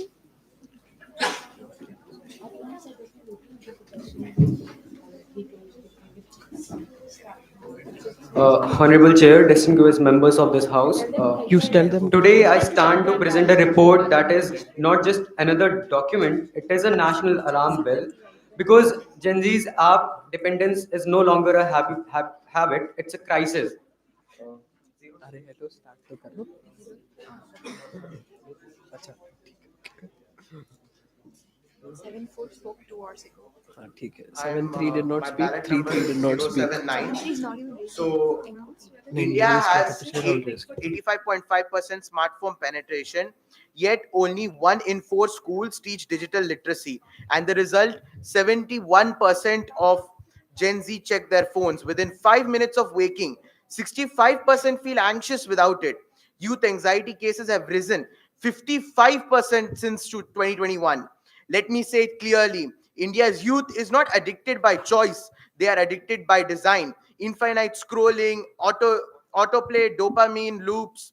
Technology today is engineered to manipulate, not to empower. NEP 2020 warned us about digital saturation. Standing committees since 2022 asked for regulation. But ministries worked in silos, schools lacked funds, laws covered privacy but not addictive design. And somewhere in this bureaucratic gap, an entire generation slipped. This is why our committee presents a bold, unified, uncompromising roadmap. So before going on to the proceedings of the suggestions of the committee, I'd like to remind you of what happened on 2017. A renowned journalist, Gauri Langesh, was shot dead just because misinformation was spread through the internet. That's the gravity of how internet influences us. That's why we are establishing a digital ethics authority, India's first regulator for addictive design and monitor for algorithms, certifying apps and imposing penalties for the misuse. It's for the first time that algorithms will face law, because it had been proved by the National Institute of Health that children addicted to mobile phones show the same pattern of addiction seen in drug addicts.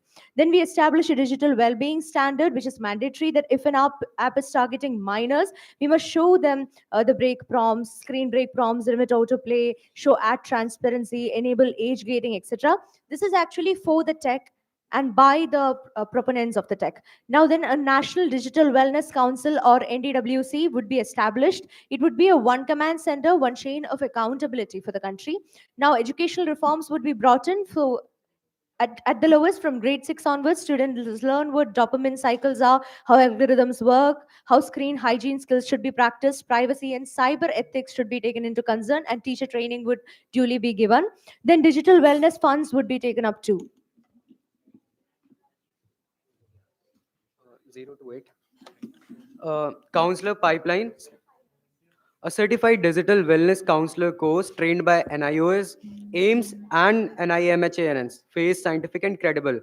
National school screen time good, non-academic devices restricted to 2 hours, parental dashboards, incentives for complaint schools, digital balance fellows, 1,000 youth ambassadors every year through NYKS to lead awareness and change behavior on ground. Annual Digital Wellness Index. For the first time, India will measure screen time, anxiety levels, and school readiness with open dashboard for full transparency. 079. Honorable members, if we act now, India will become a global leader in digital wellness, not by rejecting technology, but by Parliamentarians reforming. conclude. Thank Conclude. you. Jai Hind. Okay.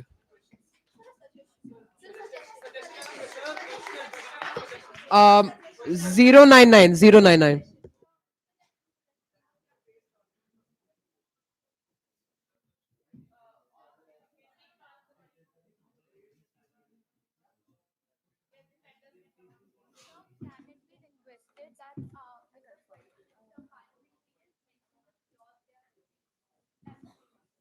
Parliamentarians, based on the request of the defenders, we request you to state the clause slash along with preferably the page number and line as to which you raise a question or suggestion on.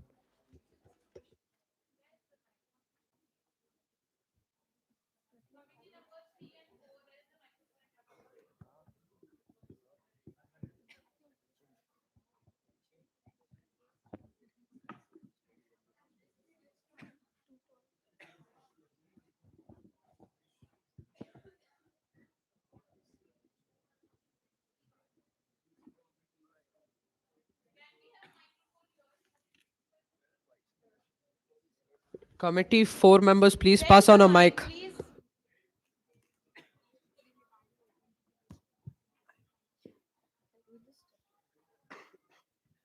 Hello.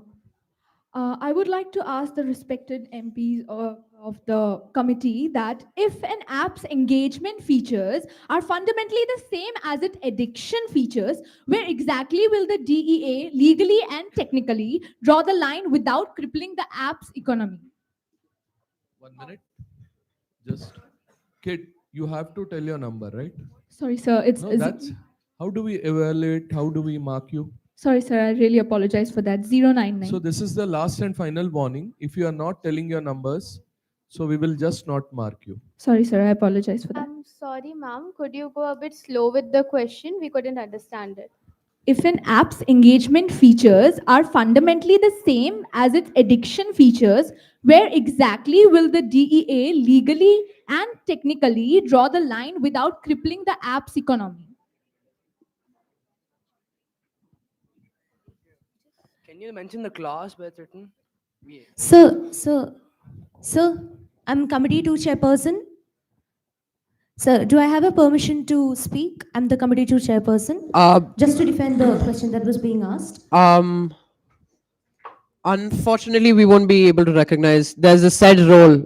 I mean, that's part of the job. No, sorry, We did try chairperson. to clarify with the wire chair. This is what Ebenezer sir approved. It's based on the discretion of the speaker, ma'am. Unfortunately, I wouldn't be allowing the committee chairperson. There's a designated role. It makes no sense. May I answer the question? Go ahead. This is number 41, Vaishnavi Pandey. So, ma'am, the DEA, it draws authority from the section 79 of the IT Act, DPDP Act 2023 and IT Rules 2021, which already allow the government to regulate platform behavior, the algorithm, transparency, and harmful digital practices. So we are not restricting any kind of a user freedom, but we are also ensuring that the apps targeting minors follow ethical, non-manipulative design norms, similar to global frameworks like EU's Digital Services Act, if we refer. So this clause gives India a statutory power to regulate the addictive design and a gap that is unaddressed by the current laws is what we are trying to add. Respected speaker, may I add on to that a small point? A very quick one. Yes. So this is Aaron Michael, roll number 58. So we actually not asking for a source code. We're asking for risk audits and age-appropriate design, like the EU DSA and UK app design code. So hope that clarifies your doubt. Thank you. So, will there be a follow-ups allowed? Very quick one, 10 seconds, please. How will my question that would come is like with the changes that are happening in economy of the apps and all that, how will the DEA keep up with that changes while handling the budgets as well? Ma'am, again, number 41. Vaishnavi. So, ma'am, the fact is that more than economy and gains of the apps, what matters more is the mental health and stuff of the youth in the country, and that's the major priority. If anything harms the youth of the nation and the next generation, it is a responsibility as MPs to look into it rather than focusing on interests of private companies or apps. So our initial priority that the report sets is the condition of the youth and their future rather than any company's economy. So just 5 seconds, just 5 seconds of a No follow-up. parliamentarian. One follow-up, please. Come on. We have 31. Ma'am, you spoke about a couple. 031.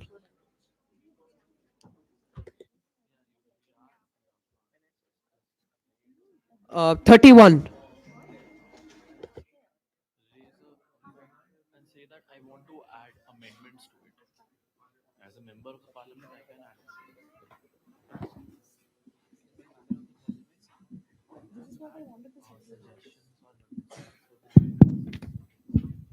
Uh, 031, Ritik Ram.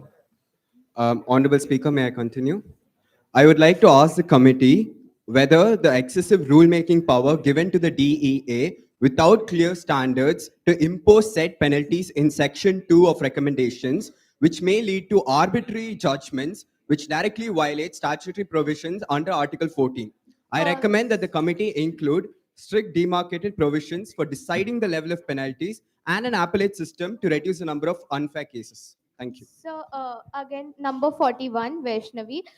Sir, in our clause 3, it already mentioned about digital well-being standard and certification for the apps, and the certification uses a BIS bag measurable norms, and that is already mentioned like screen break prompts, ad transparency, and disabling autoplay by default. So it's all mentioned already. And sir, actually, this Aaron Michael 58, we separated these two different regulators because we want to separate school mental health from industry regulation because merging them. Parliamentarians conclude.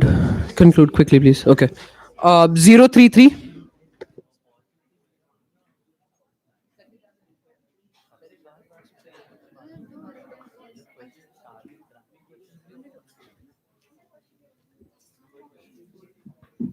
Namaste, Speaker. I'm Mahati, number 33. So, honorable members, under clause 5, which is dedicated digital wellness fund, this is a very important problem, yes, but however, we could direct young minds into yoga, physical activity, and so on, so that they don't get distracted by phone. As Bharatiyar said, Subramanya Bharatiyar said, "Odi vilayadu papa, nee oivedukkalagadu papa." So, if we direct young mind into playing, Excuse me, just a Speaker, minute. may I? Direct young mind into playing instead of spending crores and crores and monitoring these apps. This is my suggestion. Parliamentarians conclude. Order in the house. Order in the house, please. Parliamentarians, the members, the defenders are answering a question. Order in the house. No cross talks, please. Was it a suggestion or a question to us actually? Yes, it's a suggestion from my side. Yeah, sure. We'll note it All down. right, ma'am. The committee report gives suggestions. You have provided a great suggestion. We'll look into it. Surely, ma'am. Thank you. Thank you. Okay. 47.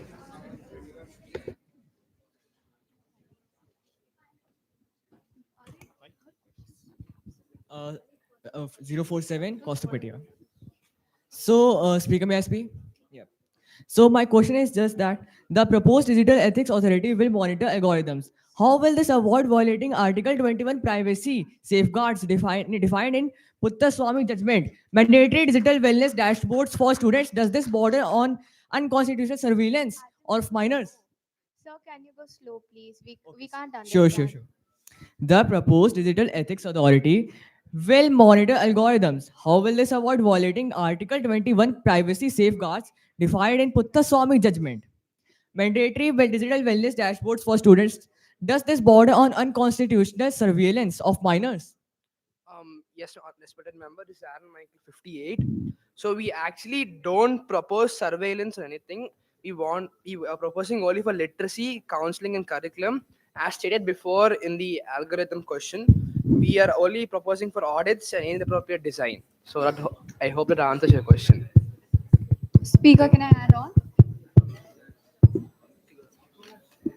This is Hiya Kandoi, candidate number 076. So, sir, also I would like to tell you through, excuse me, respected member of the parliament, I'm answering your question. I'm still answering your question. I hope you pay attention. It's an important question. I would like to answer it too. So, through privacy preserving verification, the details will be drafted by the DEA plus the MEITY experts. The committee Parliamentarian, formulates the requirement. parliamentarian, conclude. Continue via chat, please. We'll take this up via chat. Parliamentarian who raised this question, please send it to one of the defenders via chat, please. Thank you. 5-4. Parliamentarians, please do not call me. I will recognize. I'm trying to recognize it to the best of my abilities. 5-4.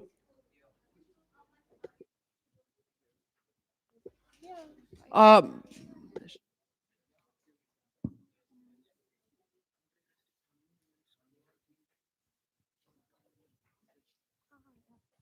Honorable Speaker, this is Hayan Bobre, 5-4. So I have a suggestion. Actually, it's a article violation. The violated article is 39F, Directive Principle of State Policy. Respected member, can you state what the article, like define the article that stated? And how it violates exactly. Yeah, I'll state that. So it's for the clause protection of children and youth. In the clause specifies direct state to ensure that children are given opportunities and facilities to develop in a healthy manner and in conditions of freedom. So the failure in this is regulatory blind spots on addictive designs in apps targeting minors correlating with 55% rise in youth anxiety. So my suggestion for this is to introduce legislation to legally define and ban specific addictive design. Instead of banning all of them, can you Parliamentarian, last statement. Last statement. instead of banning all of them, please ban specific addictive design. Member, actually, you keep your question short. Sorry, may I answer? No, so we're It was not a question. Parliamentarian, no crosstalk. You gave your question. You gave a follow up. There was a clarification as well. It wasn't a question. That is Yeah, what I'm trying understood, to say. sir. Understood. May I just a 10 seconds?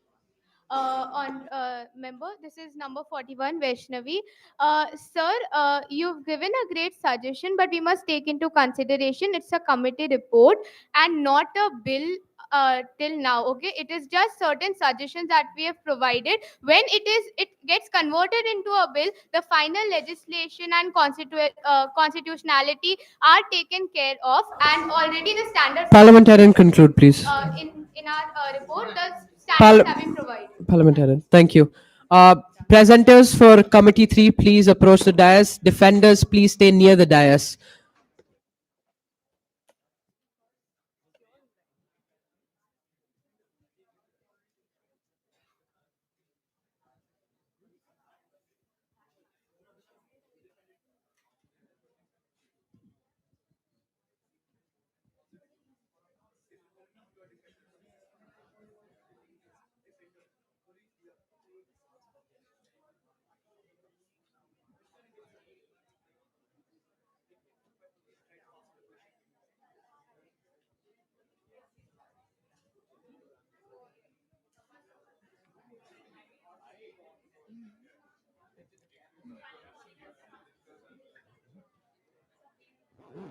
Speaker, can I start? My number is ballot number is 057, Deva Prakash, MP of Gandhinagar. Honorable Speaker and respected parliamentarians, this committee examines the national Ayush missions, yoga outreach, and provides strategic recommendations to strengthen implementation of yoga. The NAM was launched in 2014 with 4,607 crore rupees allocated.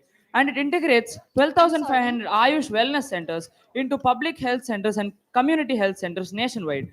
It is also supported by 1,965 crores. The NAM operates through 9 national institutes led by the MDNIY, Morarji Desai National Institute of Yoga, which develops evidence-based protocols and disease-specific wellness models to reduce national disease burdens and promote holistic and cost-effective healthcare delivery.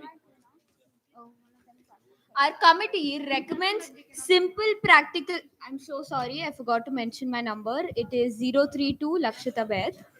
Our committee recommends simple practical steps to mainstream yoga, that is, including 15 minutes of school sessions, allowing doctors to prescribe yoga for recovery, and creating research centers to give scientific proof of its benefits. A wellness wallet app and yoga sports community will help building long-term participation. But as yoga spreads, its authenticity is at risk. Commercialization and loss of Sanskrit, lineage, and spiritual depth are diluting India's heritage. India must set strong standards and lead globally to protect yoga's true identity as a complete path to physical, mental, and spiritual well being. 031 Ritikram. The committee notes that the patient coverage under the NAM has increased by 117 million patients in just a few years, backed by infrastructural changes with over 137 full new hospitals, thousands of dispensaries made ready, and Ayush services to add it to over 12,500 health and wellness centers and expanded yoga infrastructure across the country. The committee acknowledges the substantial progress made in this subject, but timely execution must now be prioritized to support these recommendations.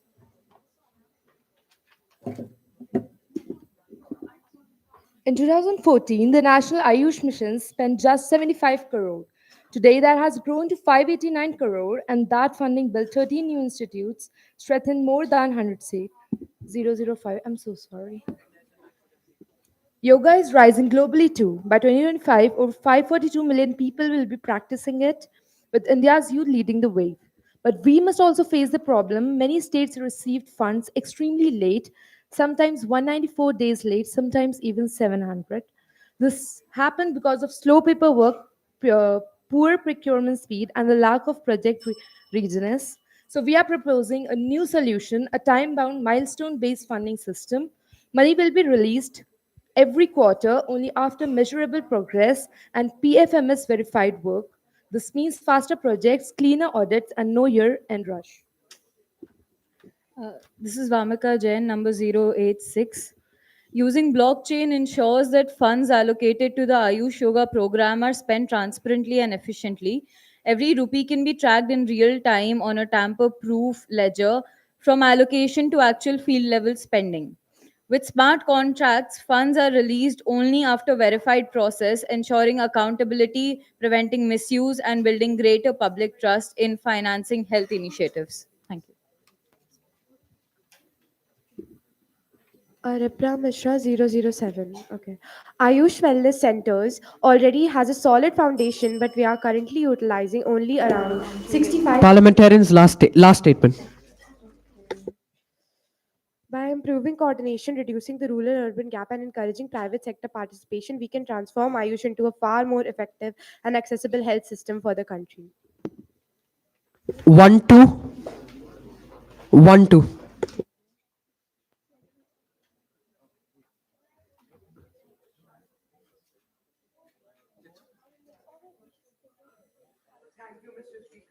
Name is Krishna Jaiswal and my number is 12. My number is 12.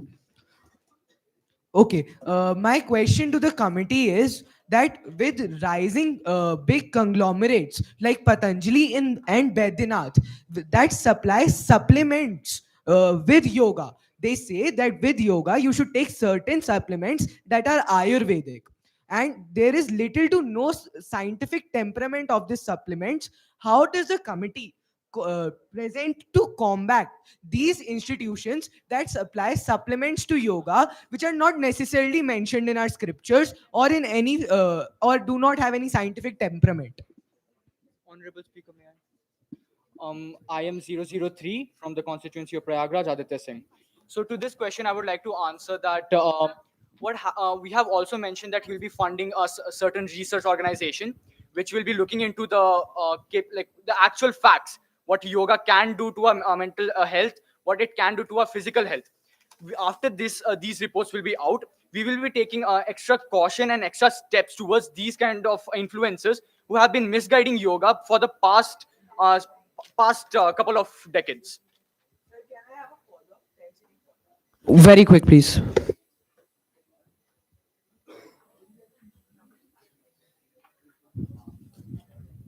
Thank you for your answer. But as in the Young Indian Parliament 2025 Nationals, Mr. Baijan Panda quoted that sometimes, often, reports of certain surveys and campaigns are flawed due to bias parameters from the West. How can the committee ensure that these parameters will be fixed to a certain extent that yoga's true essence and spirit can be preserved? Thank you.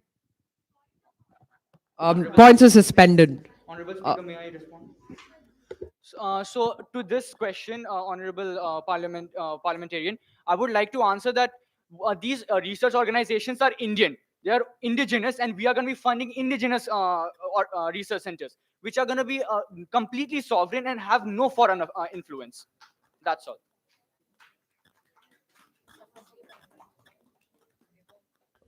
Is that it, parliamentarian? Okay. Okay. 3-5.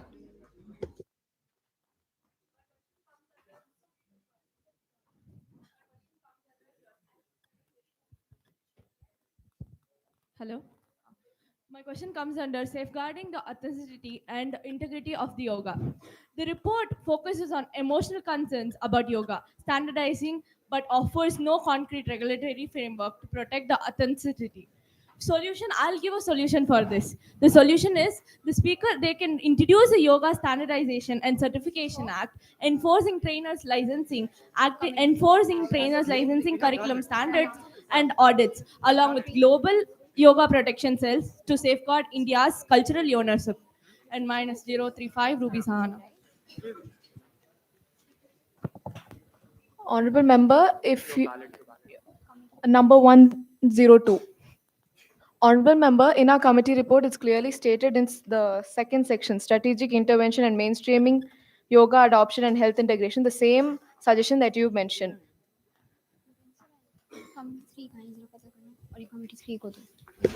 Okay. 20. 20. Which committee are you from? 3, na? 20.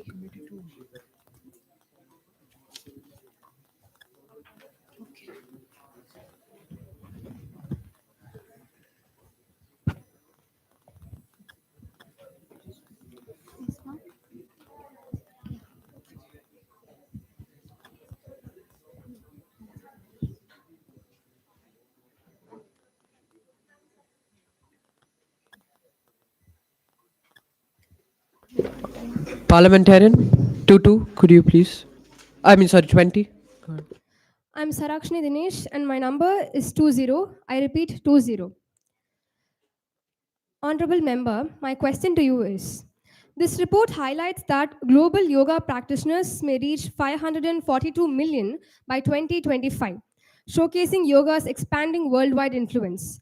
Yet, it does not disclose a crucial national metric, India's own annual retention rate, without data on how many beginners continue practicing yoga beyond 6 months. How can we measure the real sustainability of yoga's adoption within the country? Ma'am, could you please repeat your question? Sorry, Speaker sir. Speaker sir, with your permission, may the honorable my ballot number is 088. May the honorable parliamentarian please repeat her question. It was not clear. Sorry. Sorry, ma'am. Yeah, please. My question was that your report have stated that by the year of 2025, 542 million practitioners will be expanded. So, how sure are you that in India, just a minute, without data on how many beginners continue practicing yoga beyond 6 months, how can we be sure that the real sustainability of yoga adoption within the country? Madam, that is precisely why we have actually proposed 15-minute pilot sessions in schools, because in schools itself, children and students, they'll be able to develop daily routine systems. So these daily routine systems will also ensure that yoga is adapted to their daily routines, in their daily routines as well. So if you are asking about, yeah, we are also setting up clubs, and also collaboration with various centers and all. Then the wellness wallet app and the yoga esports community, all these are actually measures to make sure that yoga remains sustainable throughout the country. And I'm actually stressing once again that in schools we are implementing yoga, which is very, very rare as of now.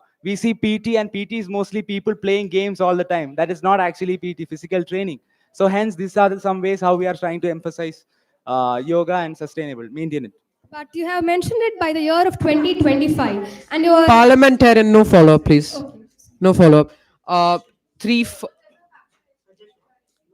Raise it as a interpolation. I believe breach of privilege would be right. It's misinformation, right? Factual inaccuracy. Raise it as a breach of privilege, please. Parliamentarian, no, please. Raise it as an interpolation to the administrator, motioning a breach of privilege. No. 034.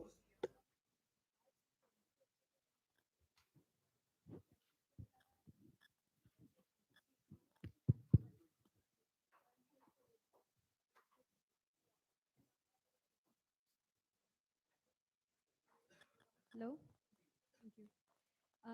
Parliamentarians, if NAM's objective is to strengthen traditional systems scientifically, why does the mission still lack a single national level clinical data set proving comparative effectiveness between Ayush and allopathic treatments? Jury members, my ballot number 034. Um, my ballot number is 003.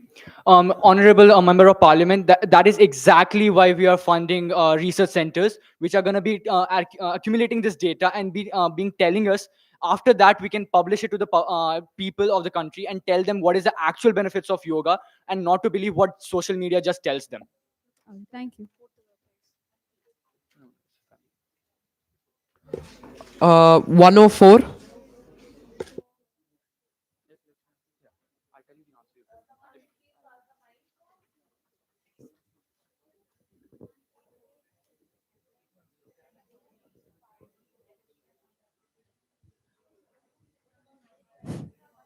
This is 104, Dikshita. Thank you, Honorable Speaker. So, I guess you already know that in Karnataka, it is compulsory that every school must have a yoga, that too, like a certified yoga teacher. So, it's already there in Karnataka. We do. It's not there because I study in Karnataka and it's not there. It's not there. Second of all, we are making it nationwide. Ballot number 055. Sir, ma'am, we do acknowledge the presence of yoga in Karnataka, but we would also like to inquire for the sources of the same.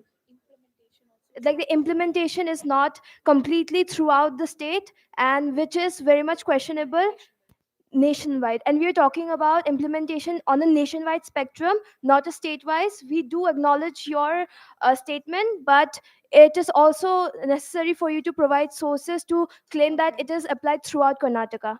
Okay, thank you. Just 1 second. 1 second. No.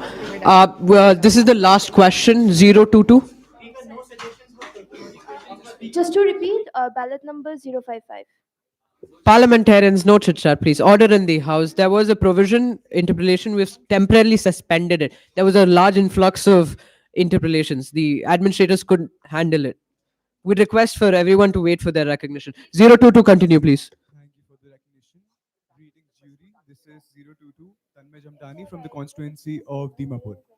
So, my question is, committee members, your report praises 117 million jump in Ayush patient coverage, yet also admits that 69% of approved hospitals are still under construction and 35% of wellness centers are missing.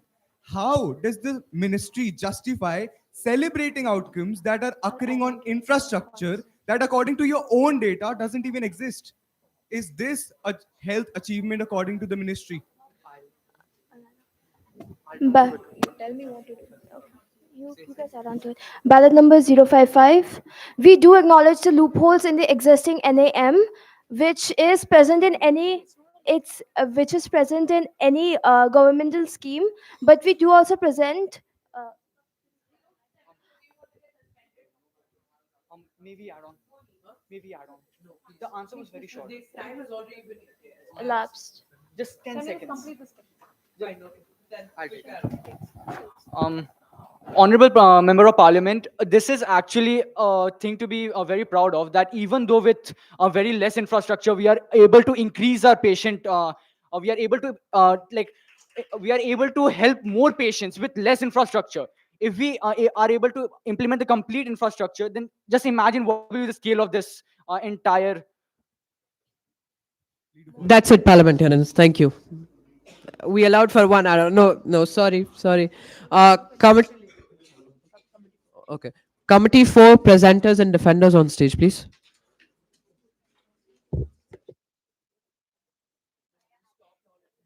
Also, I don't want any crosstalks now.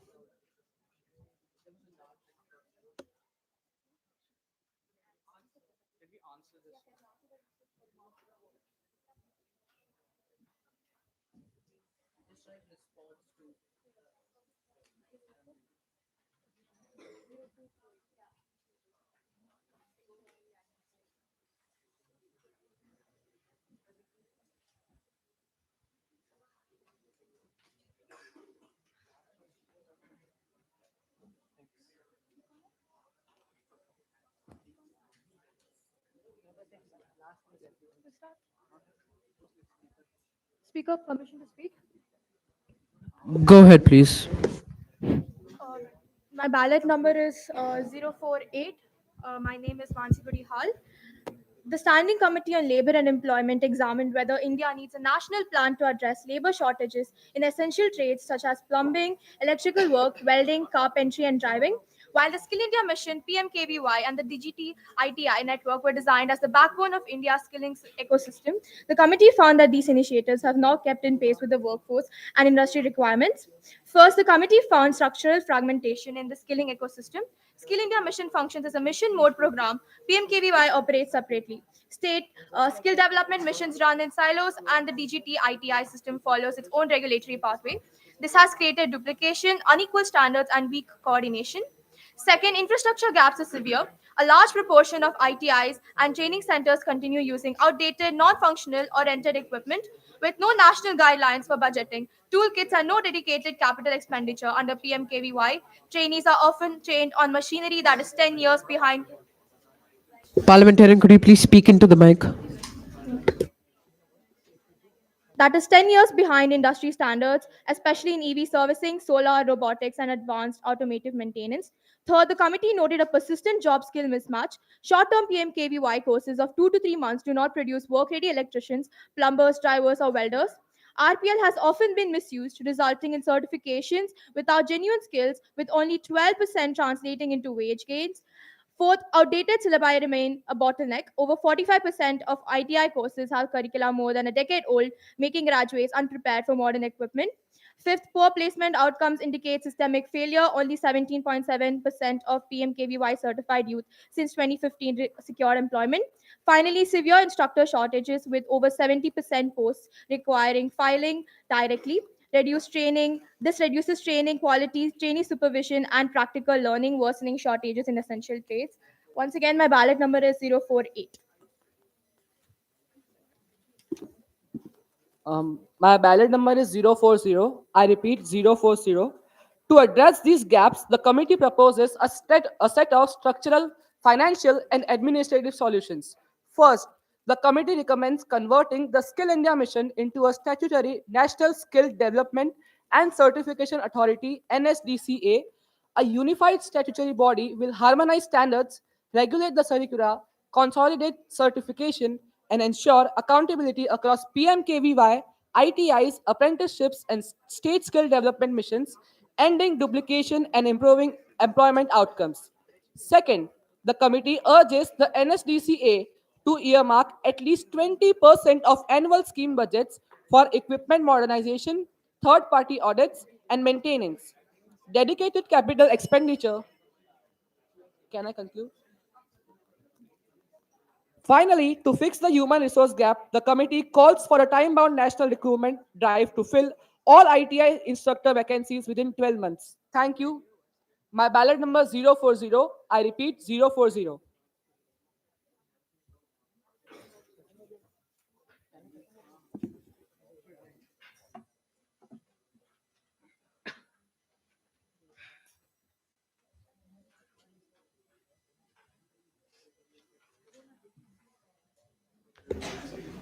Zero 068.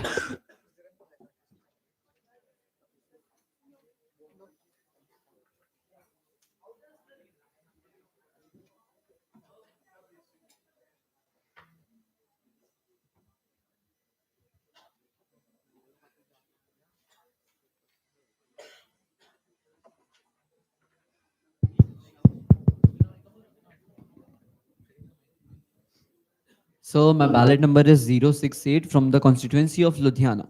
How does this report claims to be successful while 45% of syllabus in India is still 10 years old and the education system was made centuries ago, that was made just to produce factory workers. Not only this, sir, only 17.7% of youth is certified to be employed in India and rest of them doesn't have skills. Is this a successful report or just a unethical and unrealistic dream?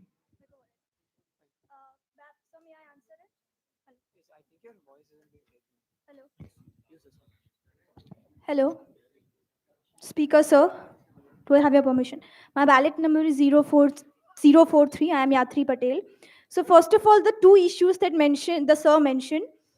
First is the syllabus thing. So if you have read the bill, we have included updatation of syllabus. Every 3 year it will be updated. And the second point, that 17.7% placements are only there. For that, we have also included the point if you have checked the report. Also, when you cite past failures, isn't that the whole point of a committee report? We have brought in those considerations that Parliamentarian 20.7%. conclude. Parliamentarian Yeah, conclude. so that is the whole point of a committee report. We are suggesting a few solutions to the problems you stated. Okay. 8-3. And the problem that sir, sorry. Sir, follow No up. follow-ups. Sir, 10 seconds. Sir, just 10 seconds. 5 seconds. Sir, you say that you have improved the syllabus. Let me tell you this, the 45% is after the approval of the syllabus. I'll give you examples, sir. I'll give you examples. The wedge that is still in our education system is 30% of physics, and it is not used in India or nor in the world right now. It is equipment that is stopped being used 20 years ago, sir. So again, my ballot number is 043, and the things you are mentioning about training equipments, we are already mentioning that the committee reports recommends that we should improve them, and we are saying that we'll improve them. Then how can you say that we have not done it? Because we are recommending that we'll do it. Parliamentarians. I think sir is quoting the mistakes which we wrote in the report. Okay. we are Understood. Parliamentarian conclude. 083. I say my ballot number, give a small answer, then you have anything else you add, yeah.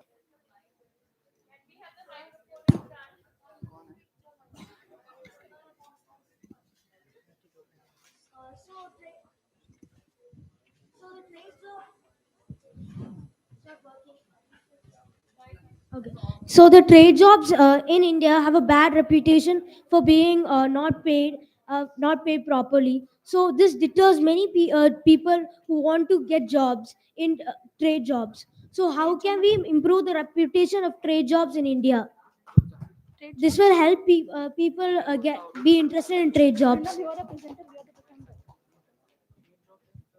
So just to get your question straight, you're asking that there is a stigma about the trade jobs in India and how we can reduce them, correct? So my sincerest apologies to the jury. I haven't mentioned my ballot number. It's 073 Ayush. All right.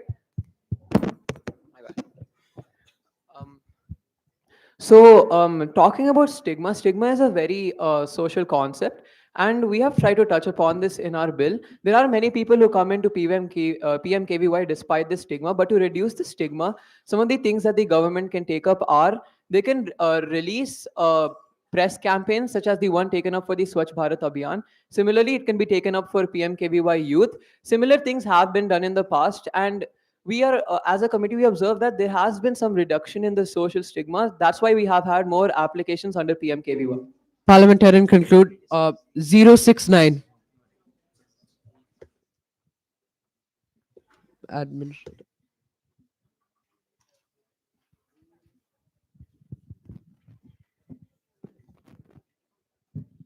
My roll number is 069.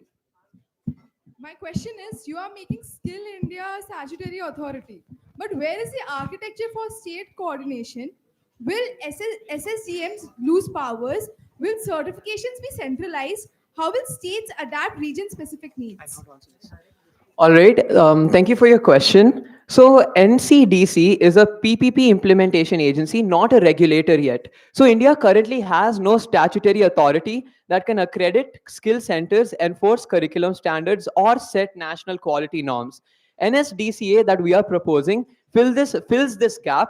We're not duplicating the NSDC. We're actually giving India an actual skill regulator, which can help bring in more uniformity among the skill development agencies of India. No add-ons. Committee report number 5. Can I add on just one point? Just 10 seconds.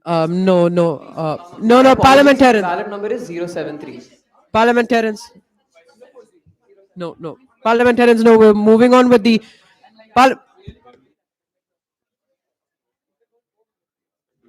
Parliamentarians, please resume your seats. Yeah.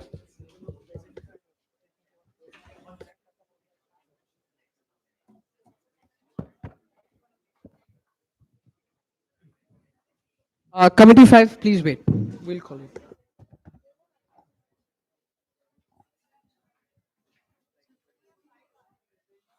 I would like to acknowledge the presence of Mrs. Rashi Bansal, who is here as a jury today. Thank you so much, ma'am, for being here. We are really grateful.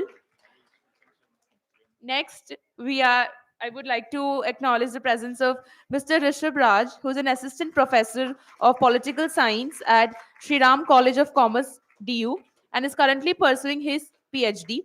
His interests include political theory, public policy, and international relations. He has presented at international conferences, published academic work, and conducts lectures and workshops on research methods and academic writing for multiple institutions. Thank you so much, sir, for being here. I would request Swapnil to please felicitate him.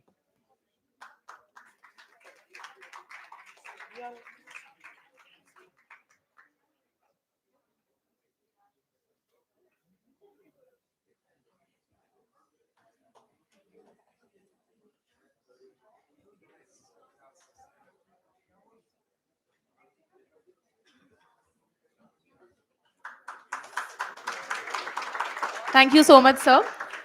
Speaker, you may continue. Committee report number 5.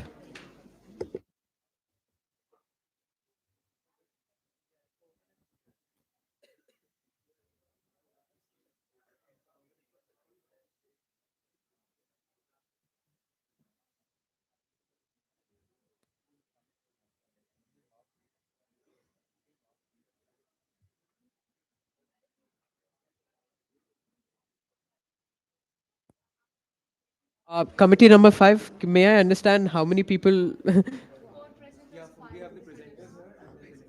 Three defenders, please. Three presenters, please. It's based on speaker's discretion. 3-3. We followed it for all the other committees, please.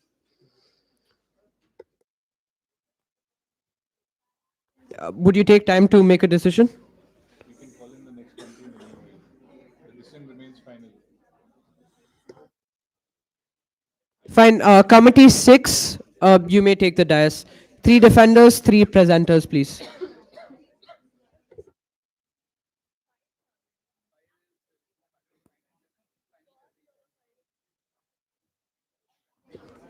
Committee number 6.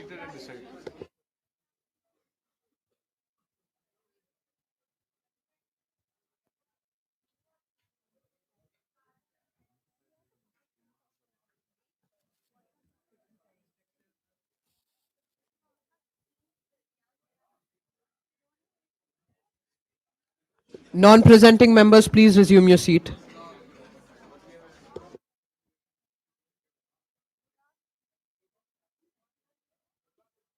Before presenting our report, I request the permission of the speaker to.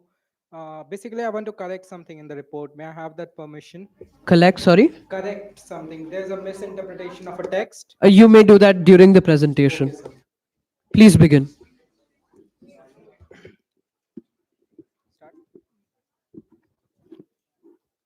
So this is V Harini, ballot number 062, Raipur, Chhattisgarh.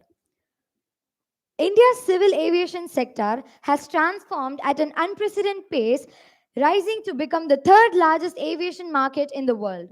This growth is not just a statistics, it reflects a national shift towards greater mobility, stronger regional integration, and a more inclusive economy. This is Vivek Kumar Gupta, 042. The URAN scheme aims to promote air travel by serving smaller towns and remote regions, while NCAP 2016 sets out policy goals for growth, safety, fleet expansion, and cargo connectivity. The Green Airports Initiative seeks to reduce carbon emissions through renewable energy and efficient infrastructure. The committee, constituted under YIP 2.0 national round, was tasked to assess how these schemes have been implemented, performance in regional connectivity and green airports, gaps and challenges, and strategic recommendations for the future. Keeping in mind the time restrictions, the report will be followed by the problem, then its analysis, and then its solution. So this is V Harini again, ballot number 062. So the problems, so the first problem we noticed was that there was delay due to traditional ticket checks at airport entrances. There is a lot of delay due to manual ticket verification at the entry gates. This slows down the passenger movement and causes crowding in the airport entrances.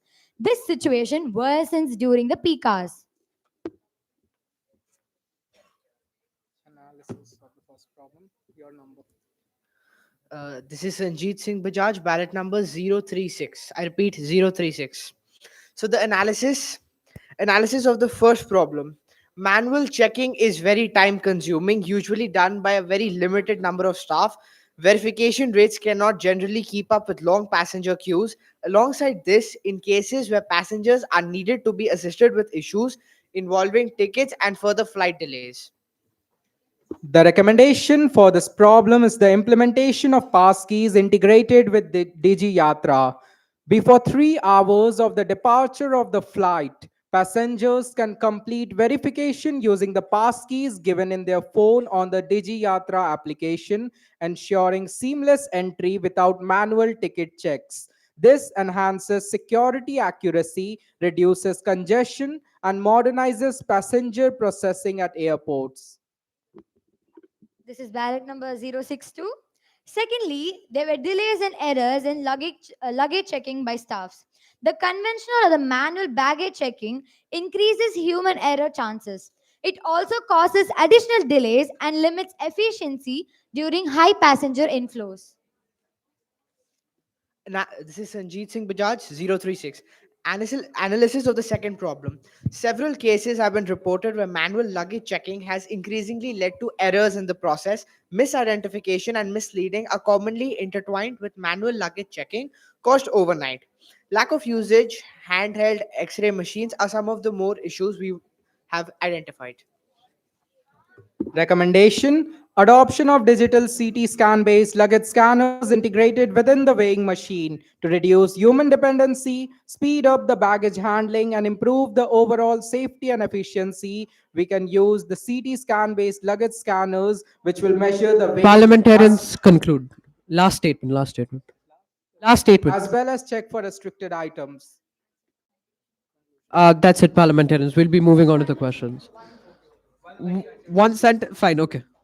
So, in essence, our reforms is to make the Indian aviation accessible, affordable, and environmentally responsible, ensuring that the dream of Hawai Chappal to Hawai Jahaz becomes a reality for every citizen. Thank you. Okay.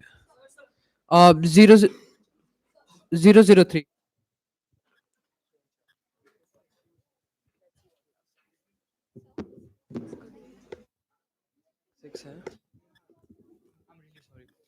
This is 003 Aditya Singh from Prayagraj. So my question is, how do you measure success? By the number of flights, passengers, or actual economic uplift? Because members alone can be completely, numbers alone can be completely misleading. Can you provide real data on passenger satisfaction and load factor for all Udan flights? Or are these cherry-picked figures? We measure success in four parts, right? First, the number of flights. Second, the number of passengers. Third, the satisfaction the passengers faces. And fourth, the safety of the passengers. My ballot number is 105.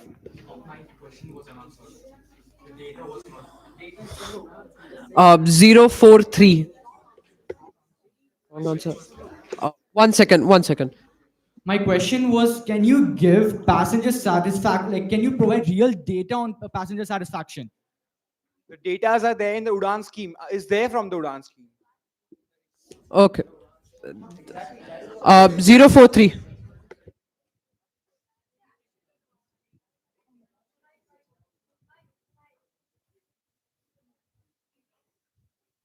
My ballot number is 043.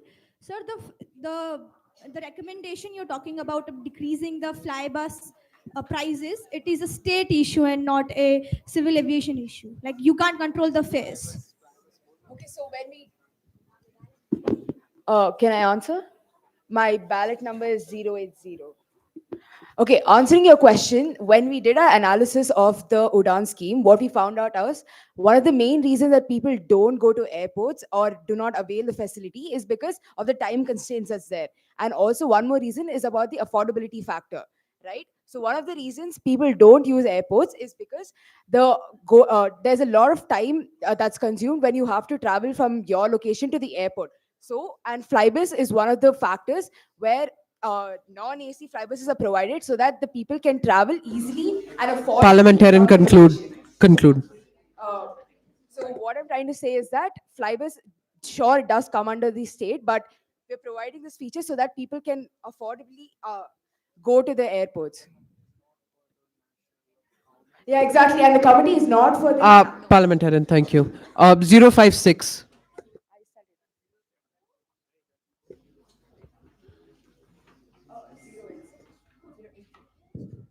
056. Honorable Speaker, do I have the permission to proceed? Please do. In India, we can see that the government is introducing passports with electronic chips, which will already verify the passenger's details beforehand, right?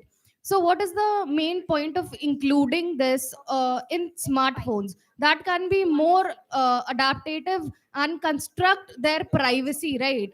So, if government is already taking such steps, why include this in smartphones, which can hinder their privacy even more?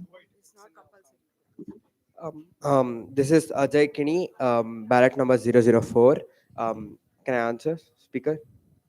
Okay.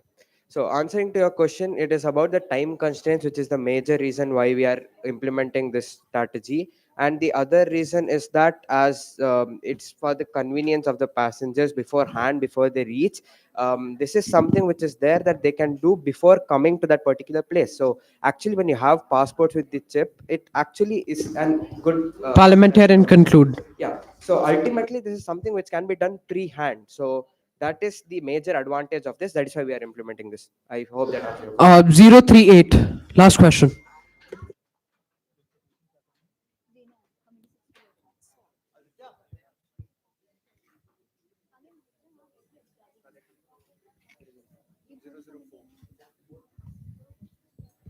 Hello. Honorable Speaker, with due respect, may I have the permission to speak? Please go ahead. Thank you, sir. Sir, your report proposes a long-term structural format and many provisions. But you didn't propose or neither said anything about the governing body or the monitoring body. What about that? Will you have explanations for that as well?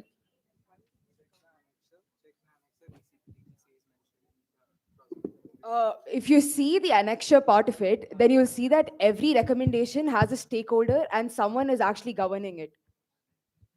It's already mentioned in the annexure part of the report. And its name is DGCA.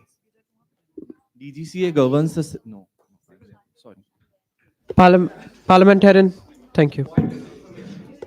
All points were suspended. All points were Jury suspended. Sorry. members, this is ballot number 038, Subhranshu Shekhar Malik. Thank you. Committee 5, are you ready? Please.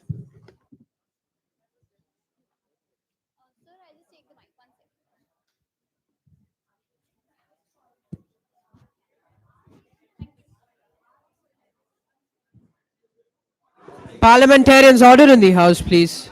Order in the House.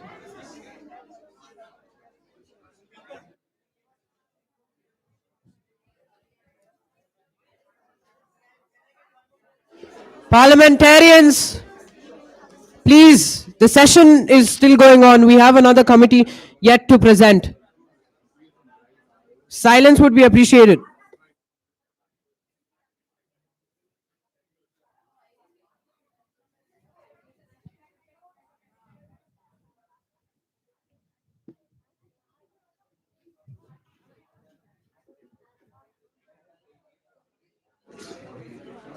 Committee 5, please begin.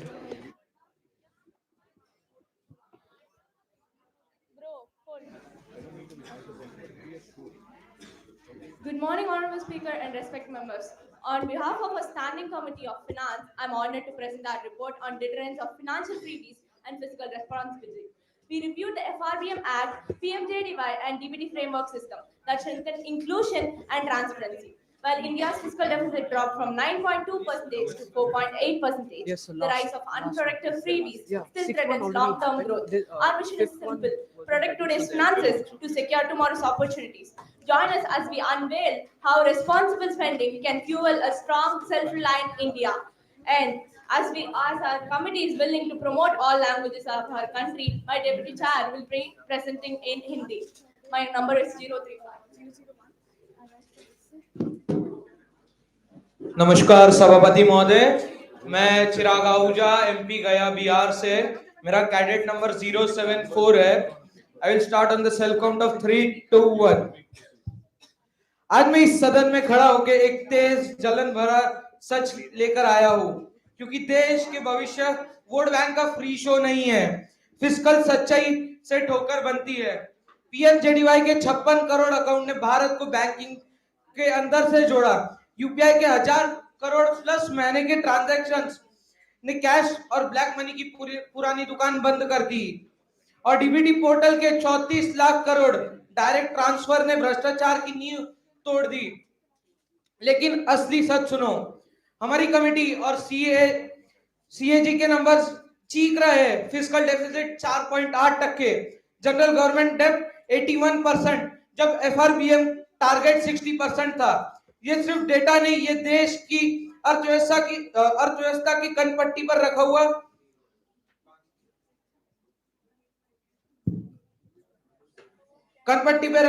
Lal warning bulb है.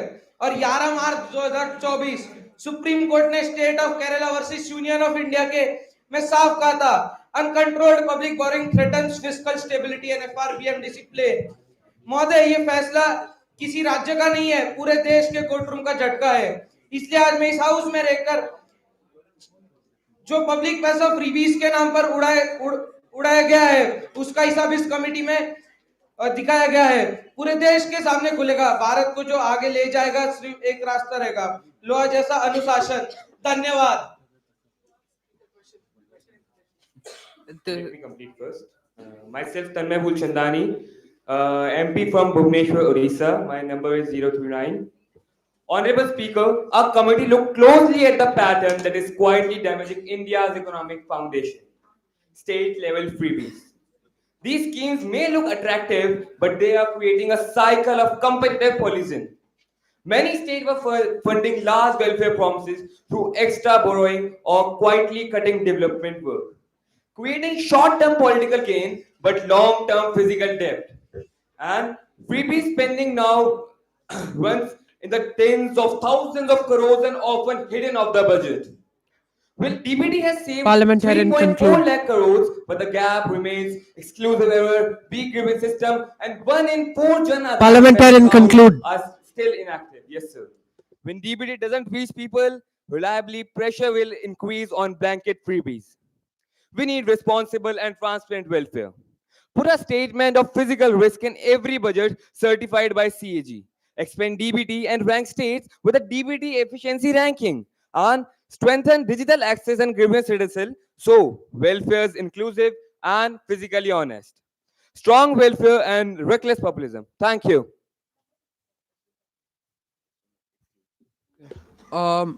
076.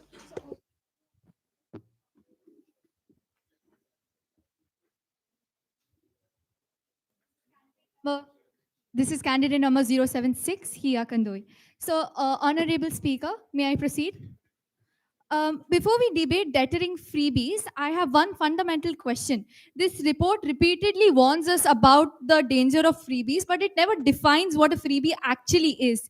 Now, imagine for a moment that tomorrow someone calls midday meals a freebie or labels fertilizer subsidies as fiscal irresponsibility or tells a rural woman that her LPG refill is an unproductive expenditure. So if we don't define freebie in law, we risk criminalizing welfare while legitimizing political giveaways.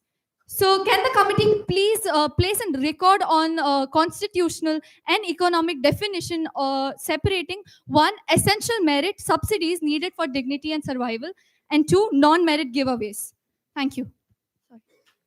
Thank you so much for the question, ma'am. Thank you, respected Dais and the speaker, for giving me the opportunity to speak. My number is 37, and I'll be answering your question, ma'am. For asking for a definition, that was quite a long question, but we'll be very frank.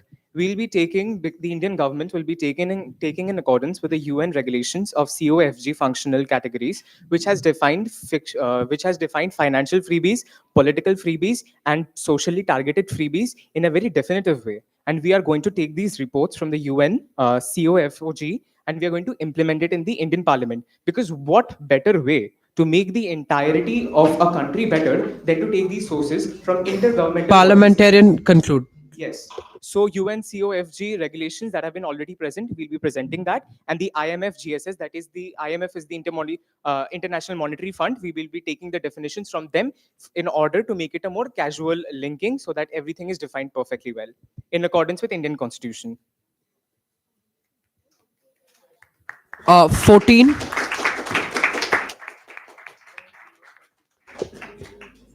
Ballot number 14.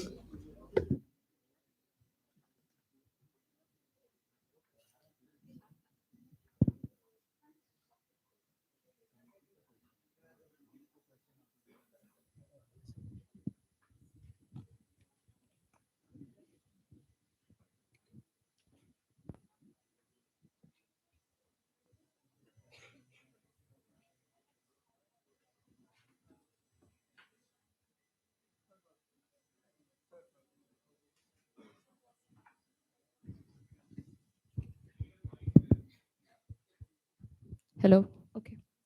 This is ballot number 14, and let's move ahead. The report mentions that the general government debt is 81% of the GDP, but does not explain that the 60% target was set for a later compliance period. Why was this crucial detail left out? Like, are you bluffing the readers out through your report? Making a major incorrect point in your report, like 81% data. Like, are you sure with my question? Should I repeat it? Please repeat the question. In a summarized manner, please. The government debt of 81% of the GDP, but does not explain that the 60% target was set as a late. This is a factual inaccuracy in your report that I'm mentioning. Do you want to give a? You mention in your report that it is the debt is 60%, but actually it's 81% at the GDP. Honorable member, that was debt to GDP ratio, not the actual. Yeah, that was incorrect. It was 81% according to the reports.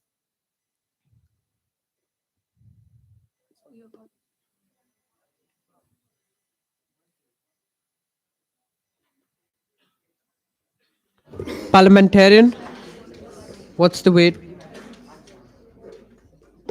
Thank you, respected speaker, for the opportunity. My ballot number is 37, and I'll be answering it. Madam, when we talk about the increase in the ratios and the percentages, we talk about percentile.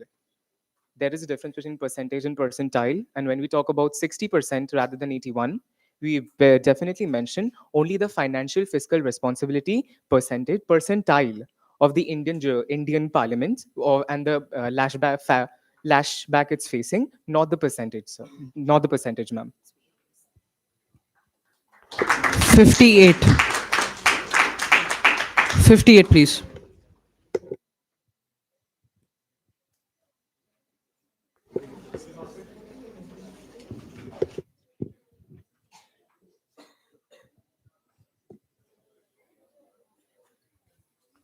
$58.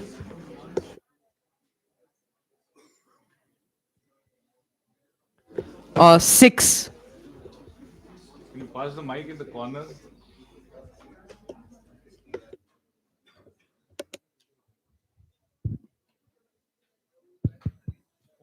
Hello. Hello, everyone. This is Anurag Sahu, ballot number 006, Amravati, Maharashtra Constitution.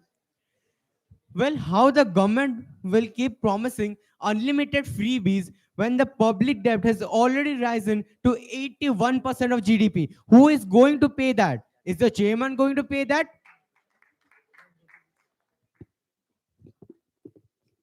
My number is 078. I request the parliamentarian to repeat her question. May I, Speaker? Repeat the question again. Candidate, could you please repeat the question? Yes.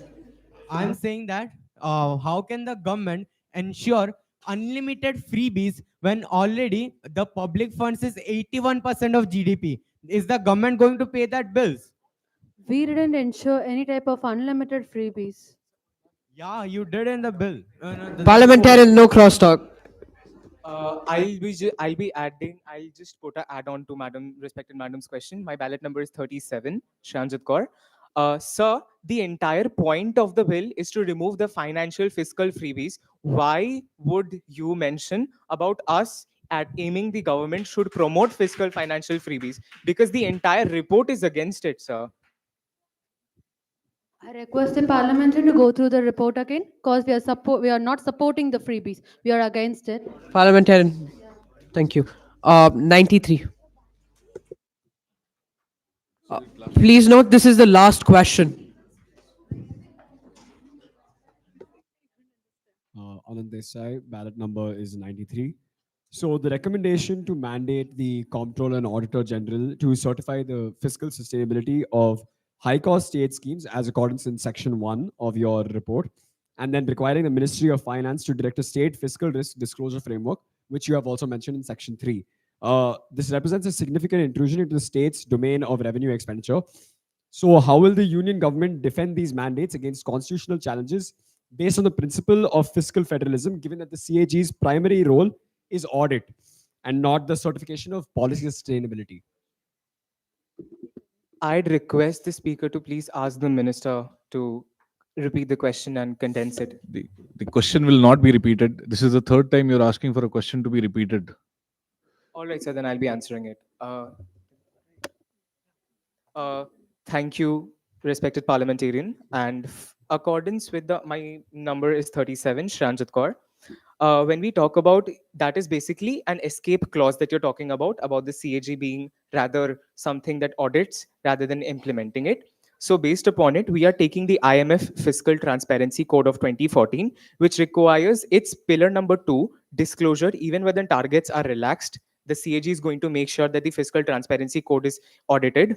The OECD Best Practices on Budget Transparency Bill, that is the 2002, that has been passed on an intergovernmental stage, will be implemented so that the fiscal responsibility, that is the main issue, that fiscal responsibility is being unaudited, even if the CAG acts upon it, because it is understaffed. So these three, and one more, the UNESCAP Fiscal Responsibility Principle is... Parliamentarian, conclude. Yes. So these three, basically these three codes will be implemented: the 2014 IMF Fiscal, the 2002 OECD Best Practice, and the 2020 SCAP, which will emphasize disclosure before the entrance of political parties. Thank you. Okay.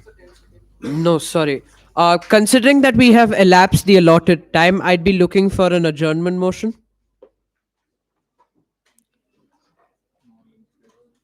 Considering clear majority, this session is now adjourned.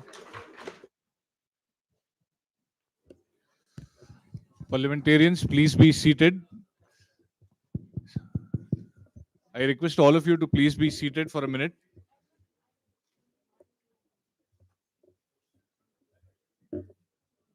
I want full attention of everyone to what we are going to inform you now. The intent and the purpose behind giving you a chance to work on committee reports is to enable the ability to start some research. If you look at it, the importance of valid research was clearly stressed upon yesterday during the inaugural speech which was given by the dignitary. If we look at it, any nation which comes up with policies, it is not a one-sided approach that needs to be taken into consideration. The fiscal, the financial viability, the practicality, the technical aspects, anything that comes and tampers with the technology, there's multiple facets to any single subject that we are going to work upon. The idea behind making you work as committees together is to break out from the silos of your party groups and to give you an opportunity to work across participants from the country. So this is the entire purpose, this is the entire agenda. The only aspect is not about asking questions or being the presenter or the defender. I can tell you we've got some really good inputs from participants wherein they have questioned the technicalities, they've questioned the rightfulness, they've questioned the contradictory nature of the committee reports which are coming into play. All of these things are valid, but the main purpose is for you to start researching. With that being said, another session comes to an end. From our side as organizers, I think it's time for us to move beyond the right and wrong approach as we enter into the last session. As it was informed, if I could have the volunteers at the end, maybe just keep silence for 2 minutes. The last session is the session which is going to be without devices. The session is going to be a 0-hour session. Now, we don't want to put you into an abyss without any information, but we will not be sharing what exactly the 0-hour is going to be about.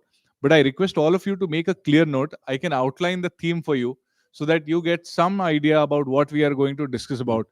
So currently, in the last 1 year, we've seen an unprecedented global scenario unfold in front of all of us.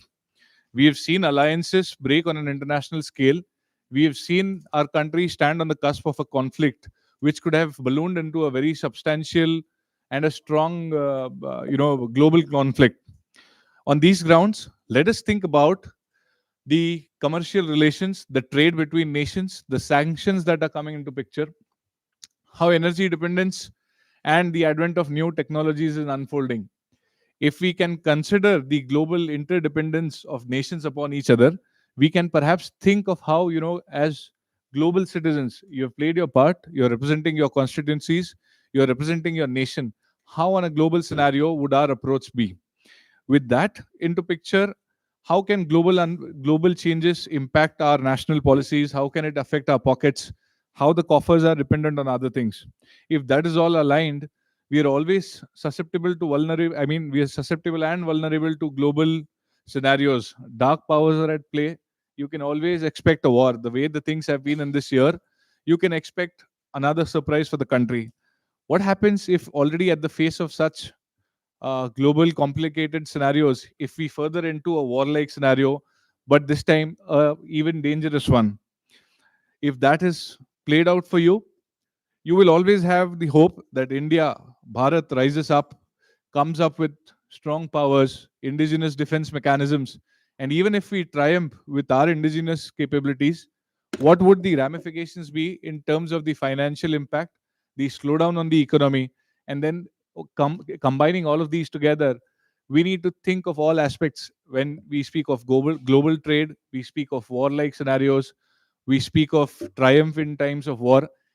What is the cost we pay eventually for facing all these scenarios? So this is a clear cut brief for all of you. Make sure you've noted it comprehensively. Don't try to focus only on one aspect of the discussion. There's going to be a lot at play. Your general knowledge, your information about global scenarios, how alliances work, how trade works, all of this is going to be assessed. Make it a point. Devices, including mobile phones, will not be allowed. The journalists will also not be using their mobile phones during this session.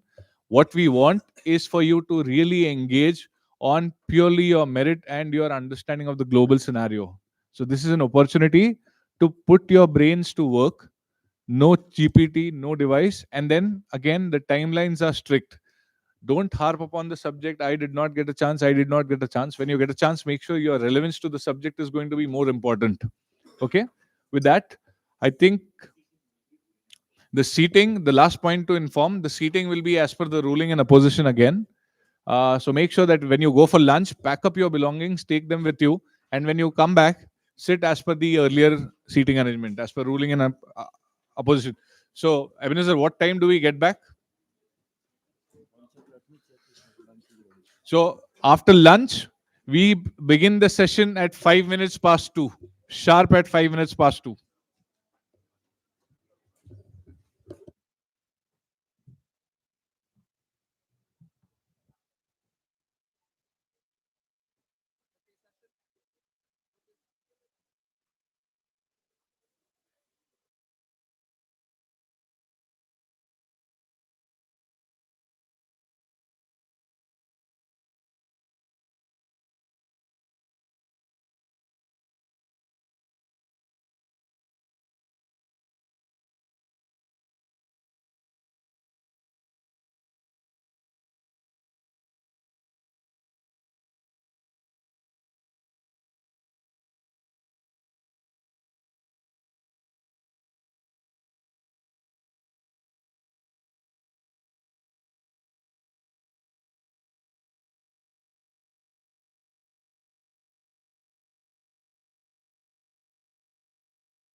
A white purse is missing. If any one of you find it near your place, you can pass it on to her. Okay, fine. So we are here for the last session. We had 2 wonderful days of so much of debate, so much of parliamentary activities, and this is going to be the last session. And we have taken this 0 hour as the last session for a purpose. From here, when you are going back after the 0 hour, you are going to go back taking a leadership quality in you, thinking for the nation, coming, like out of all the narrow divisions you have. So all the things all the news which will be put on display will be something which is related to the struggles India is facing or something which will affect India and its future. We want you to think through that because all of these has long-term ramifications. And when you guys are growing and when you are going to be leaders, be in your career, these are the things which you have to also continuously work on. All right. Okay. So I'll set the rules now. The speaker, I'll request the speaker to come to the dais.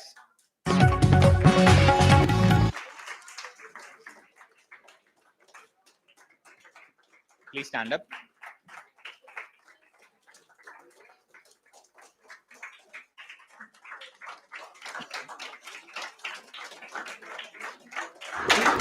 Greetings. Please resume your seats. Thank you so much.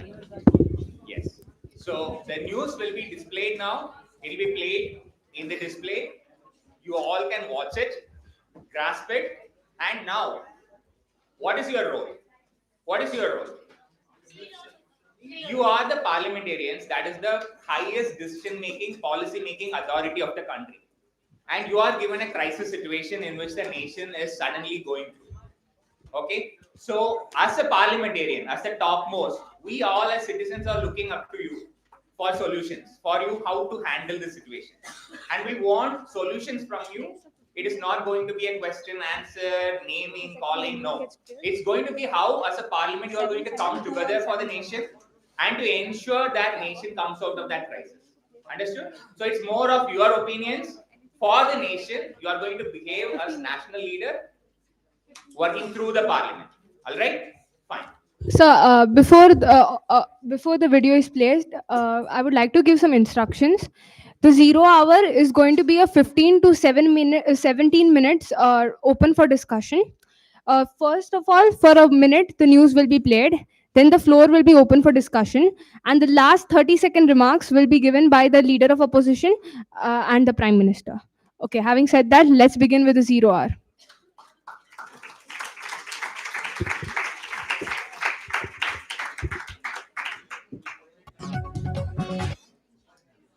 The news are on.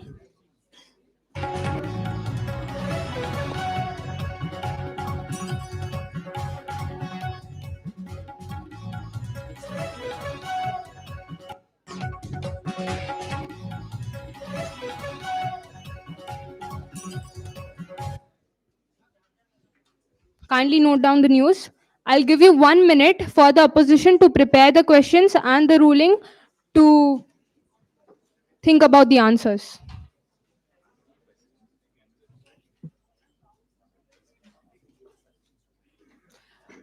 Moreover, along with the questions, you can also give some suggestions to the ruling party. That note is for the opposition. After a minute, the floor will be open for discussion.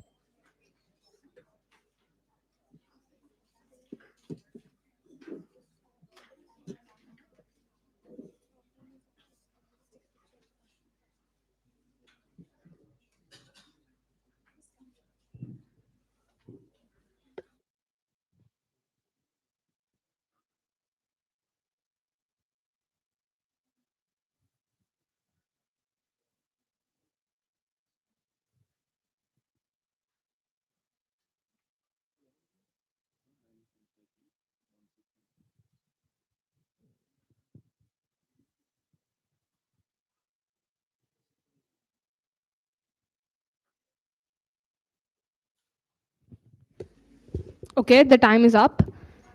Searching for questions from the opposition to be placed to the ruling. Um, Recognizing candidate number 37.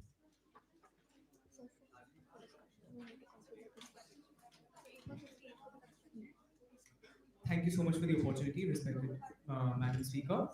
When we talk about the lithium production, I will ask the ruling party just one simple thing.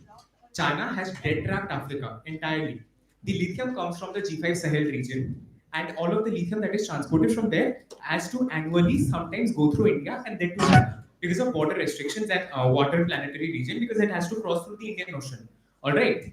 Indian embassy, in spite knowing this since almost 50 years, neither have they been using their own lithium recharges that are present in the entire eastern belt. Okay, in the Indian region, they haven't been using it just because the production and extraction rate of the lithium ore to lithium is extremely high, and they get it around 70% cheaper from China. So, in spite of knowing this, Kindly summarize. yeah. So they have been targeted. So India, in spite knowing this, neither they have first mentioned it in the United Nations General Assembly or TISEC, and second of all, they haven't worked with the lithium production companies within their own belt, and neither have they worked with China in order to solve this tariff issue.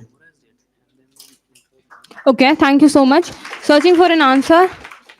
Recognizing candidate number 101.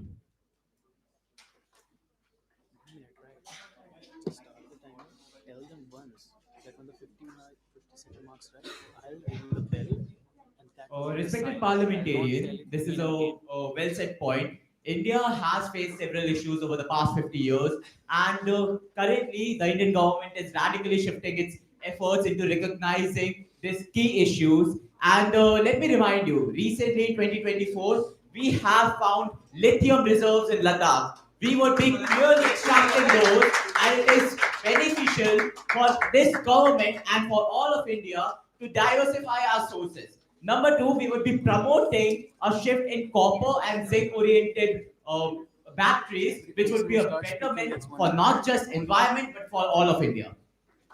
Thank you so much. Recognizing candidate number 63.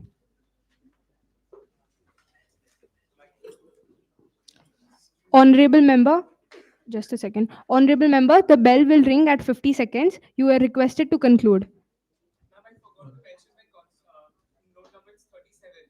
Okay, 37. All right. So I think I would like to quote against the PM's statement. I'm roll number 63, by the way. Yeah, I would like to quote against the PM statement on lithium-ion batteries on the mines found in Ladakh. It was a GSI survey mistake. In the initial years of 2024, they did find a mine, and when they conducted deep surveys using sonar and not sonar exactly, deep. Yeah, LiDAR. They converted, they saw deep within the surface, there were no lithium mines, and it was all a bluff by the ruling party to defend all of their lives. And let me tell you, India is 100% dependent for some critical minerals like lithium, cobalt, nickel. So it's not a surprise to me that we are facing, problems in the automotive industry, and we have a trade deficit of 50.4 billion. Kindly conclude. So it's very clear. Okay, the House takes that into consideration, searching for some new questions. Thank you so much. Searching for some new questions. Recognizing leader of opposition.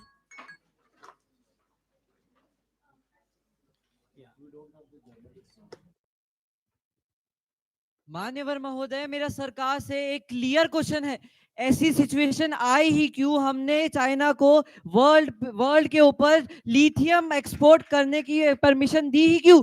क्योंकि UN और हमारी खुद की सरकार के हिसाब से India के पास बहुत पोटेंशियल है लिथियम बैटरी माइन करने के लिए, पर माइनिंग स्टार्ट ही नहीं हुई। मैं आपको बताता हूं, 2019 में गवर्नमेंट की रिपोर्ट के हिसाब से राजस्थान और छत्तीसगढ़ में लिथियम फाइंड हुआ था, पर डेवलपमेंट और उसके ऊपर काम वो कभी नहीं हुआ। यही नहीं, हमारे माननीय प्राइम मिनिस्टर ने कहा है कि पिछले साल जम्मू एंड कश्मीर में भी लिथियम फाइंड हुआ था, जो गलत है, परंतु अगर फाइंड हुआ तो उसके ऊपर और एक्शंस क्यों नहीं लिए गए? कोई जवाब है इसका?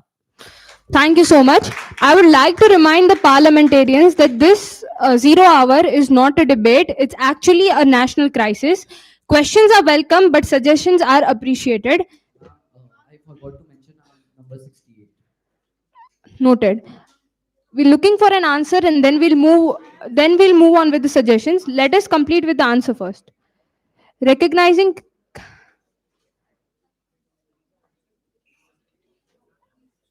68. Sorry, 80. My apologies.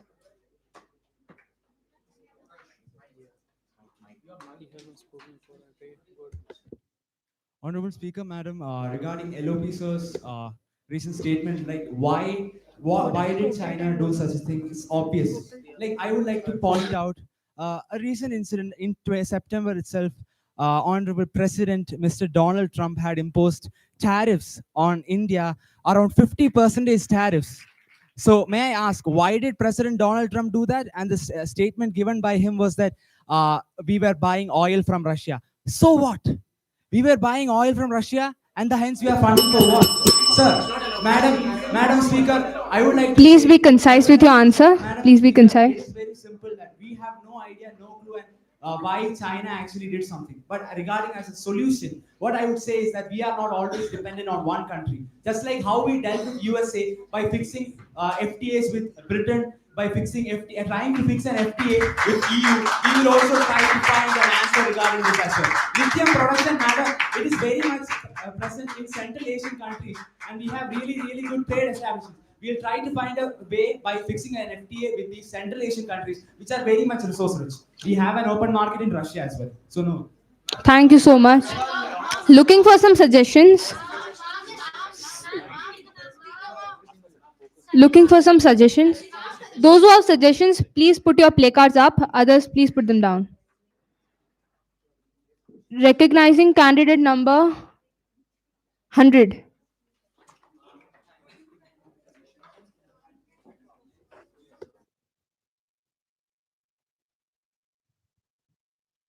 Thank you speaker madam for the recognition मेरा यहाँ पे सजेशन ये है कि हम लोग अभी एक नेशनल क्राइसिस में हैं। अभी चाइना हम लोग को रिकग्नाइज करना पड़ेगा कि चाइना के पास रेयर अर्थ मिनरल्स इस समय बहुत ज्यादा हैं एंड उनके पास ऐसी 1960 से उन्होंने ऐसी टेक्नोलॉजी बनाना स्टार्ट कर दी जो कि आज US United states of America के पास भी नहीं है एंड उनके पास ऐसे तो उन्होंने उन पे पूरी दुनिया की डिपेंडेंस है। हाउएवर अभी अफ्रीकन नेशंस में भी लिथियम रिजर्व्स पाए गए हैं and Indian government has made an initiative to survey and to take out the lithium reserves which would be exported to India. तो भारत सरकार से हम लोग ये रिकमेंड कर सकते हैं कि हम लोग अफ्रीका से हम लोग अपने एक्सपोर्ट्स को डाइवर्सिफाई करें, सिर्फ एक कंट्री पे डिपेंडेंट ना हो। हम लोग अपने एक्सपोर्ट्स को अफ्रीका पे डाइवर्सिफाई कर सकते हैं जैसे कि हम लोग की डिपेंडेंसी कम हो। दूसरी बात मैं एक आखिरी बोलूंगा वो अपनी वाणी को खत्म करते हुए कि विपक्ष को इस समय सरकार को साथ देना चाहिए जैसे हम लोग इस क्राइसिस से बाहर आए हैं। विपक्ष ने बोला कि चाइना पे इसको डिपेंडेंट पूरी दुनिया, यहाँ तक यूएस भी रेयर अर्थ मिनरल्स के डिपेंडेंट है। अभी डोनाल्ड ट्रम्प भी G2 Kindly conclude. जैसे कि उनके पास रेयर अर्थ मिनरल्स के सोर्स आ पाए। धन्यवाद। Thank you so much.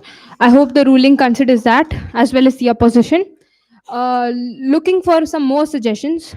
Those who have suggestions, please put your placards up. Don't raise your voices, raise your placards.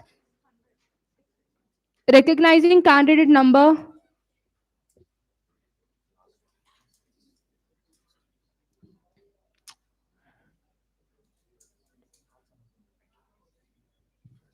40.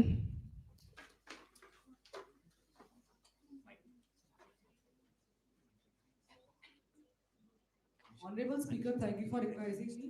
My ballot number is 40. I repeat 040. My name is Trinok Tedewala and I'm representing Keshpur, Assam.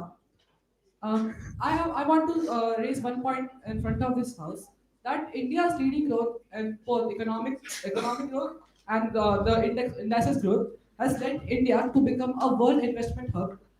So that's a very good point. Also, India has a policy named Neighborhood First Policy. So I would like the government to make sure both of these satisfies together. They have to take actions against China in keeping in mind both India's growing world investment hub. Also, their neighborhood first policy should also satisfy. So whatever action the government takes, it should be both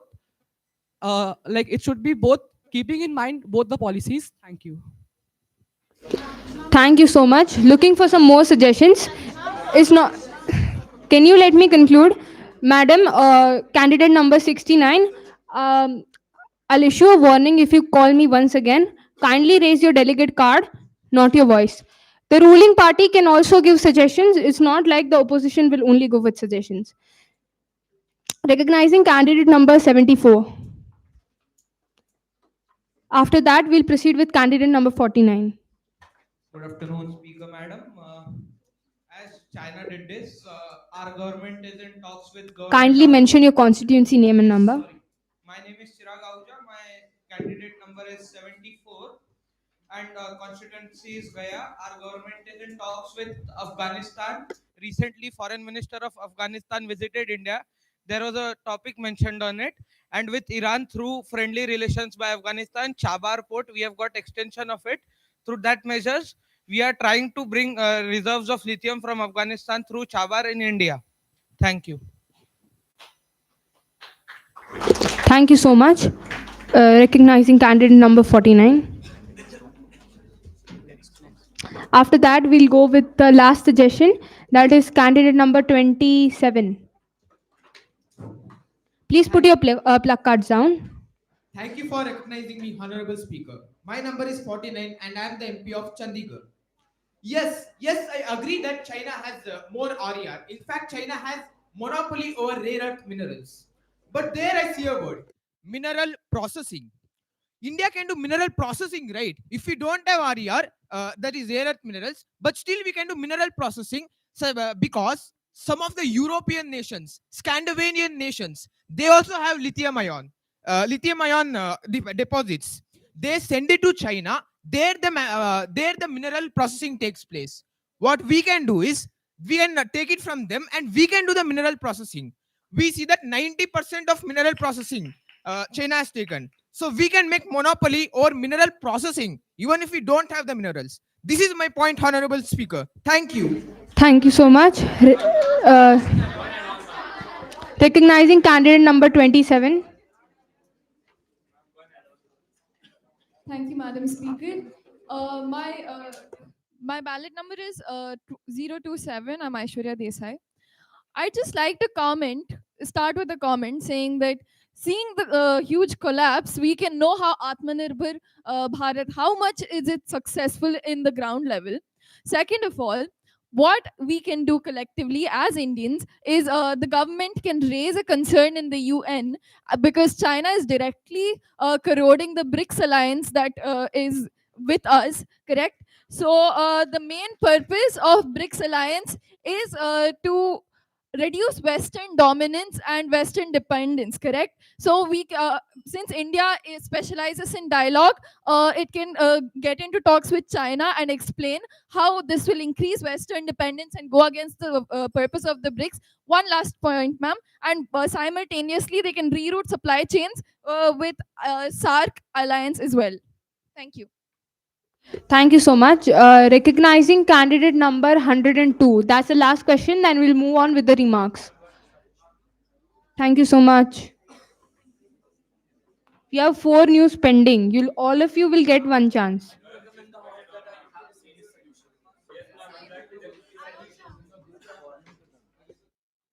Yes, you may proceed.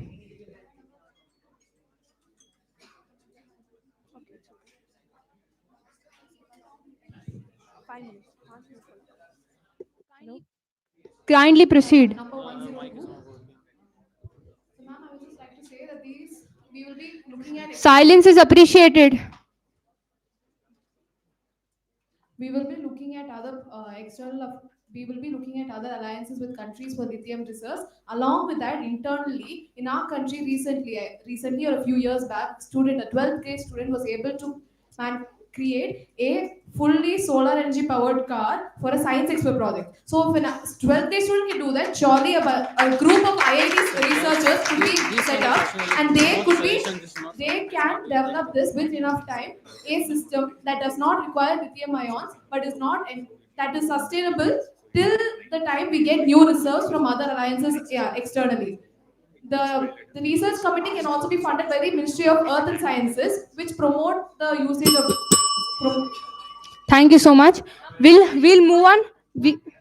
No points. Points are banned. Points are abandoned. Points are abandoned. We'll move on with an add-on suggestion. 30 seconds. Recognizing candidate number 69 and then 38.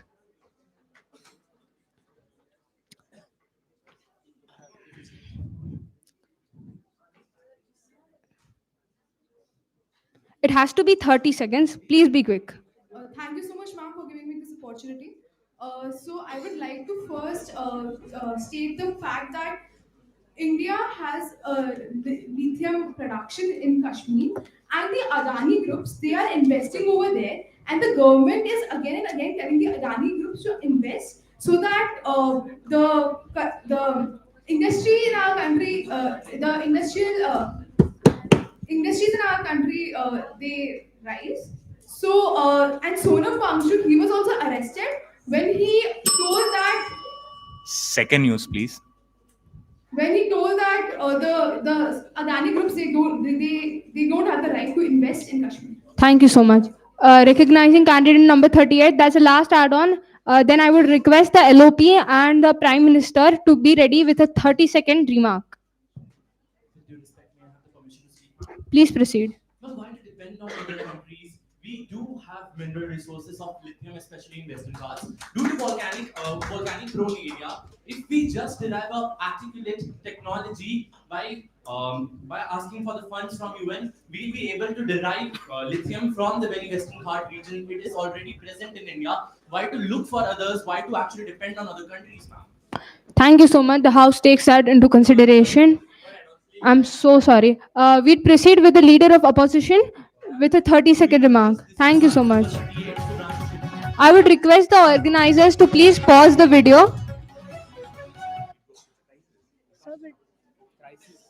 I don't still understand why government is still focusing. It's a crisis. It's an urgent crisis. So we'll proceed with the speech later.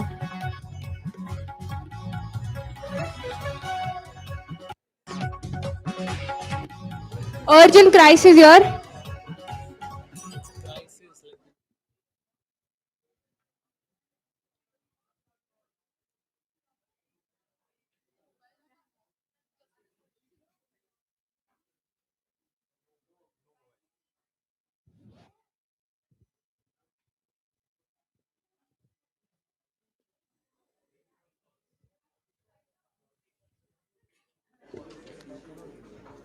We'll give a 30-second time for the opposition to think of the questions and as well as the suggestion and the ruling to think of probable answers. It's an urgent crisis, so keeping all the matters aside, we need to focus on this.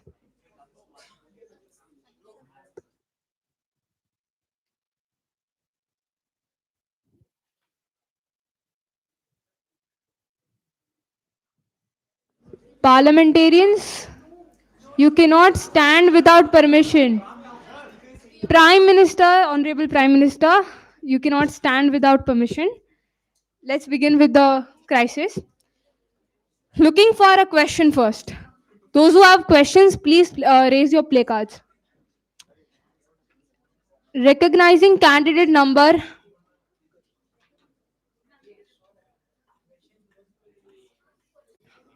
Recognizing candidate number 83. Honorable Minister, the question is always from the opposition. So I just mentioned it's a question, right? The question has to be from the opposition, recognizing candidate number 58.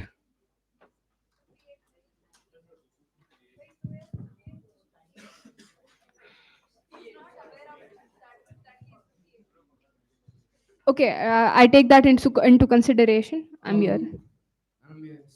Please put your placards down. Yes, you may. So my question to the ruling is, why haven't they investigated and taken proper action against this properly? My question. Looking for some add-ons. Looking for some add-ons. Looking for some add-ons. Recognizing candidate number 59.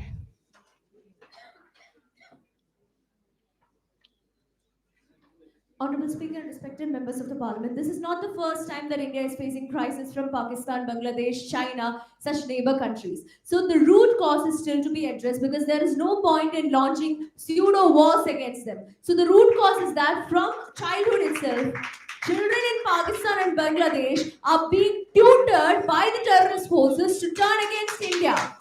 What has this government done against such forces who are being tutored into it and who are forced to start guerrilla warfare like what happened in Pahalgam. So what is to be done here is we have to consolidate our I'm forces. sorry to interrupt. Silence is appreciated from both the sides. Yes. We have to consolidate our forces, enable the youth to address the issues, and understand that Pakistan and Bangladesh people are given their identity full consideration. And the people in the borders, we should make sure that they don't fall prey into this propaganda. So that was a suggestion. So that's my question: is why has the government failed to do it? So yes, that was the same question. We can take your question as a suggestion because that question was the same what Honorable Minister asked. Sir, ma'am, my question is not clear. My question is why this is the elements of such acts being happening in the country. The recruitment of children into such forces. There being these troops who are launching wars now. Thank you so much. Thank you so much. That's the issue here. Thank you so much. Looking for some ruling side, I would request silence. Looking for answers. Recognizing candidate number 17 and candidate number 006. Thank you, Honorable Speaker, Madam, for recognizing the Minister of Defense to answering the question. This is Rishabh Mukherjee, Minister of Defense 1017. Well, I don't understand when they are telling that the Minister of Defense has not taken any action, what they do mean with this. When it comes to terrorism, this defense minister, the defense ministry is very much focused on taking strict action.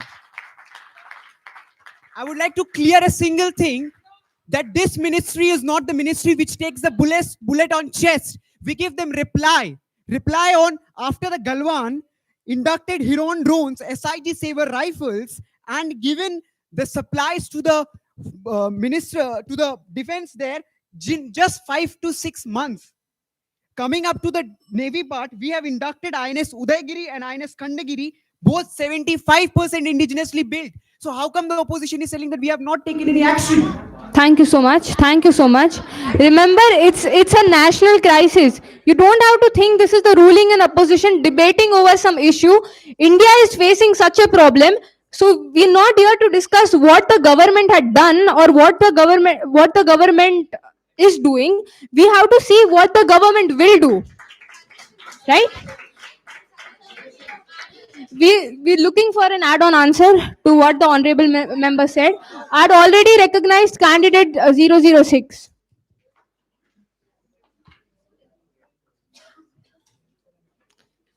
Hello everyone, this is Anurag Sao, roll number 006.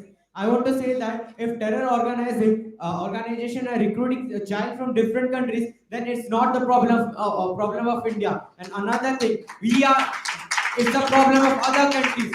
And India has been strategic in declaring many terror outfits as Honorable members, please don't drift away from the topic. Be concise and precise with your answer. I'm just replying to what the member of parliament said. Sir, we are looking for what India will do. Right? Thank you so much. Please take your seats. Looking for an answer, recognizing candidate number 009. After this, we'll go on with the suggestions. Please put your placards down. Recognizing candidate 33 after him. Please put your placards down.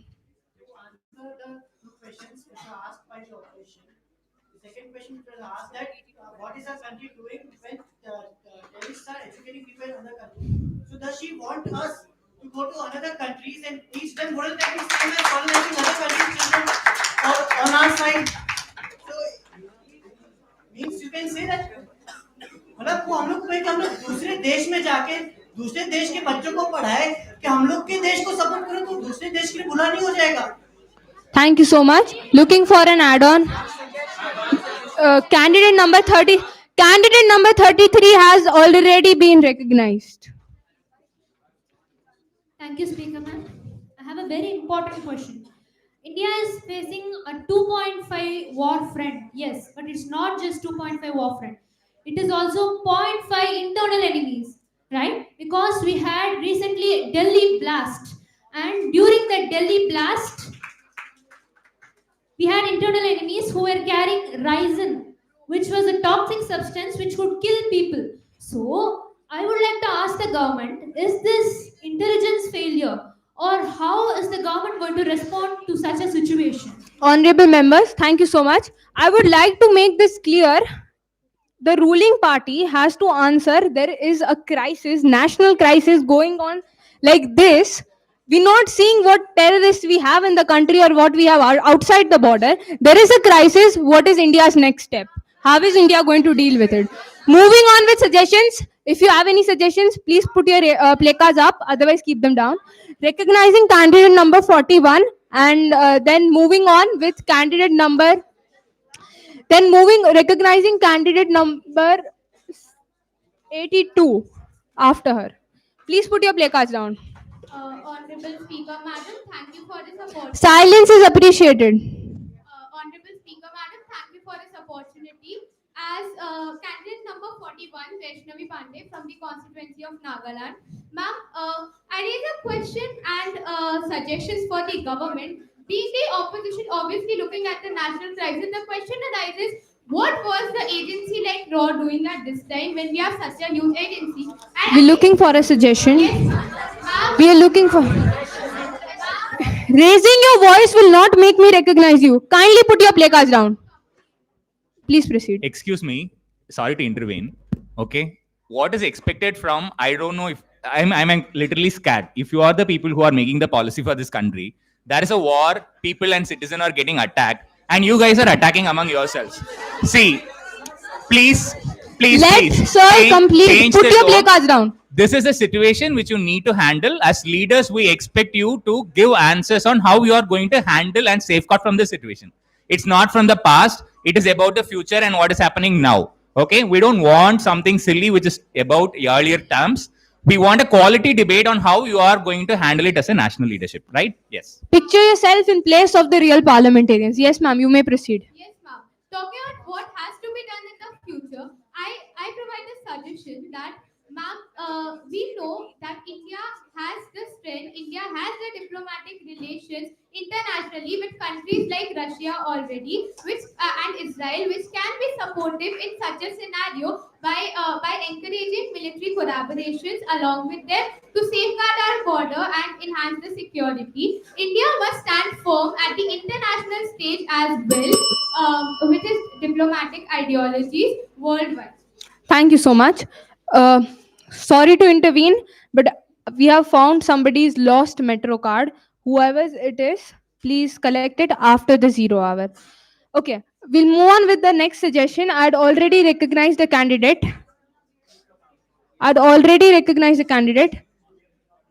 Excuse me, can the volunteers please give the candidate a mic?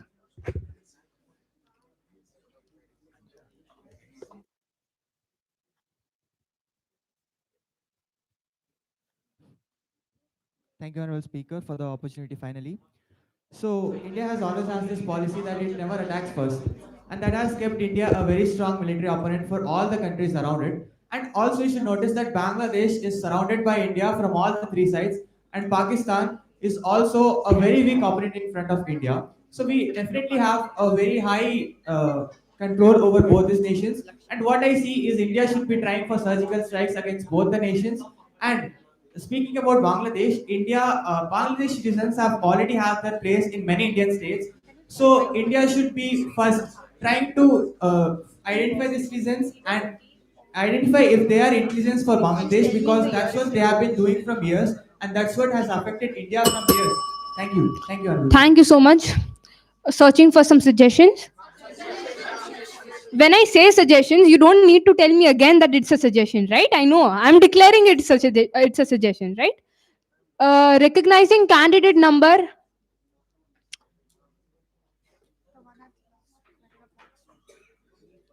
The member candidate at the last, I cannot see a number. Yes. Yes, sir. No. Yes. After that, for the next suggestion, recognizing candidate number 55. Okay, please proceed. Speaker ma'am, with your respect, can I start? This is roll number 091. Yes, please proceed. India has a policy that it will never attack first, and this government stands with that policy. India will not attack first. Considering the fact that both Pakistan and China are nuclear powers, India doesn't want to escalate the nuclear war. So, Pakistan is a nuclear power. That's a fact. Please move on. Pakistan and China are nuclear powers, so India does not want to escalate this into a nuclear war. India would stage its stand strongly in the United Nations and move on with peacekeeping. If India has been attacked, India will attack. Thank you so much. Uh, Candidate was already recognized. Please move ahead.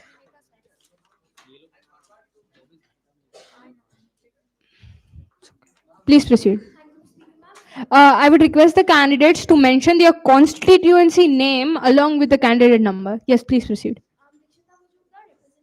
Lower Tamil Nadu, number 055. May I please proceed? Please proceed. Firstly, we should focus on the disputed land of Aksai Chin area, as historically it has been seen that during matters of national interest, such as Pakistan and India war, Aksai Chin is a part that has been neglected and has suffered heavily. In addition to tightening border control, we should also recognize the need to protect the citizens of the countries, of the respective countries of Pakistan and Bangladesh, as they can be susceptible to terror attacks and gross crimes. In addition, something that could be beneficial is bringing the issue on the national forefront, international forefront, as we have seen during the India-Pakistan conflict. In the recent times, it has helped. Kindly conclude. As there has been mediation of the issue at hand with immediate enforcement and support from external countries. That's all. Thank you so much. Recognizing candidate number 83. Recognizing candidate number 83. I represent Hazariba and my candidate number is 83. So what I propose, Silence is appreciated. I propose the naval blockade next to Malacca Strait, and we will only target cargo that heads to China, Pakistan, and Bangladesh. By this way, we can control that trade, and we can also uh, we can also choke them of their essential supplies from Africa. Next, we can launch airstrikes from Andaman and Nicobar Islands onto Bangladesh. By doing this, Kindly conclude. by doing this, we can limit their air force's capability, and will send the air force carrier next to the Arabian Sea. By Can you sending return? it next to the Arabian Sea, we can control Pakistan. Kindly conclude. Thank you so much. Moving on with the leader of opposition's final remarks. If we have time after the leader of opposition and the prime minister's remarks, we'll surely proceed with the questions. Kindly put the national flag down. It's a I'm sorry. I have denied the permission to add on. Thank you so much. Please proceed. It's not a situation of a war, it's a full-scale conflict, and if they are not backing out, then why are we? Throughout the history of India, Pakistan kept attacking us, Pakistan terrorists kept attacking us, और महोदय सिर्फ हमारे इंसान नहीं, हमारी इंसानियत मर रही है. So let's obligate them this time and make a treaty out of force. Let's make peace out of force because we have the power to make peace. Thank you so much. Recognizing the Honorable Prime Minister for the answer as well as a suggestion.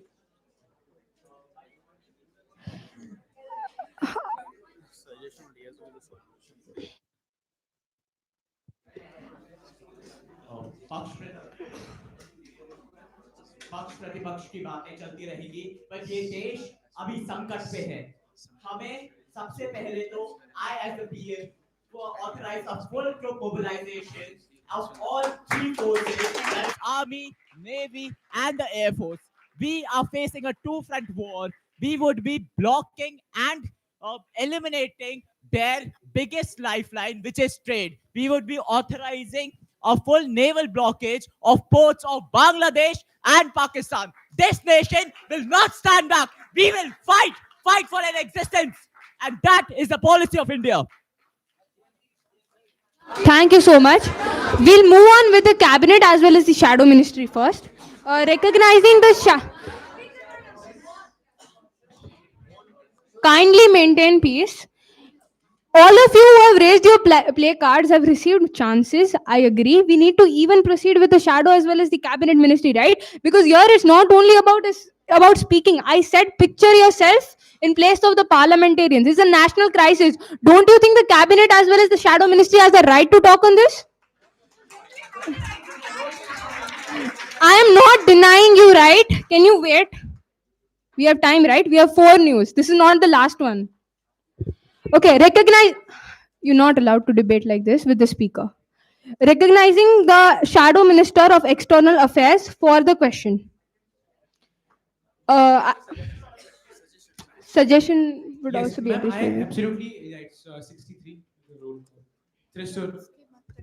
Ma'am, I affirm, I second the statement made by the leader of opposition. We should scramble our forces to the Western Front, and this time we will teach both of these countries that India does not back down, and the Gandhis, the Mahatma Gandhis, there has a policy of no violence, but there that is up to a mark.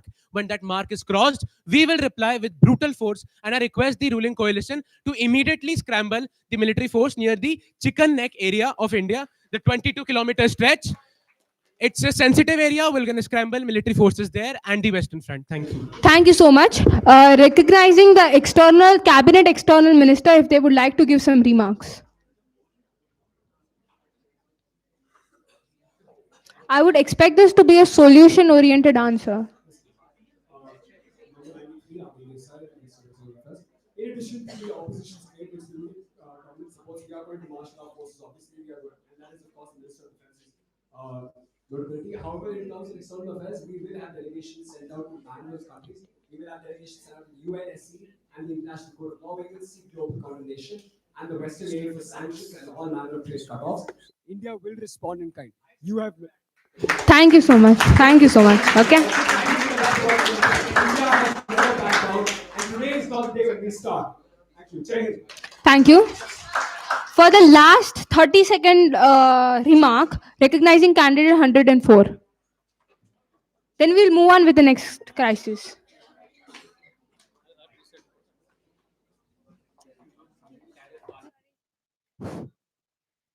Honorable Speaker, this is 104. Thank you for recognition. So this is not the first time that Pakistan is attacking us or Bangladesh. So somebody said that Pakistan is being dominating us, being attacking on us, to be very specific. And every time India has given an answer to the recent thing also. And what my solution is, in Bangladesh, as someone already said, four-sided also covered with India. So we can Kindly conclude. Three-sided is also covered with India. We can keep our Assam rifles, Gorkha regiment there, and towards the Pakistan, we can keep Rajputana rifles and also the JK rifles there. And Thank you so much. We can have the air strikes from our Air Force thing, and we can also attack them from the south side. Thank you so much. Thank you so much, Minister. Valid point. News.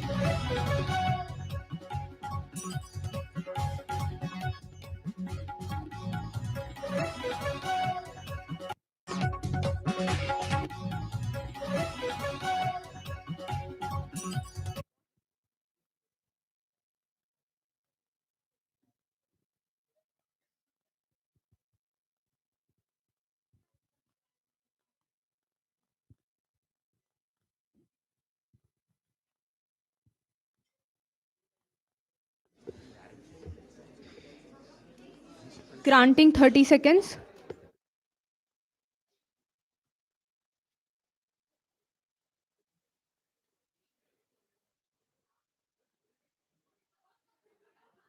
Parliamentarians, 30 seconds for thinking.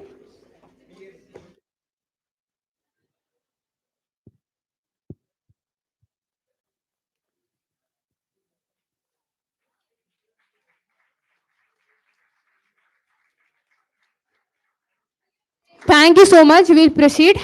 Searching for a question from the opposition. If they have any, if they have any, if they have any doubts, recognizing candidate number 860. Uh, yes. Sanskruti Pandey, 060. I repeat 060. My question to the government is, even though this problem seems resolved for now, let's not forget that there still is internal danger. Let's not forget there are hundreds and thousands of Bangladeshi immigrants inside the country, within it, right now, right here. So what has the government done? Not to mention half of these Bangladeshi immigrants are not even registered within the government profiles. So what has the government done and what steps is it willing to take in order to fix this slum Bangladeshi immigrant issue? Thank you so much. No points of orders will be entertained. If the ruling recognizing candidate number 79 for an answer, then we'll move on with the suggestions because, as the news states, the problem is solved. May I just say a statement? We're not talking about Bangladesh over here. We're talking about an unconventional global alliance and not any Bangladeshi people. And this is a great achievement for India as well, and for all of us and the Indian people, as we have granted us ourselves a position in a technological and strategic powerhouse. Thank you so much. Looking for add-ons? Let me Just a give second. excuse me. Let me give a clarification. No situation which is mentioned above has passed. This is all add-on. Okay. The first news is related to the second news, and second is related to the third news. So don't think. So you have to take it all into consideration and how you are going to use this alliance now to safeguard your country. That's what is the question. Understood? Yeah. Okay, looking for suggestions. Recognizing candidate number 52, and after that, recognizing candidate number 78. This is candidate number 52 from Nashik constituency. Currently, India's share in R&D of the GDP is just 0.7%, which compared to China's 4% is extremely behind.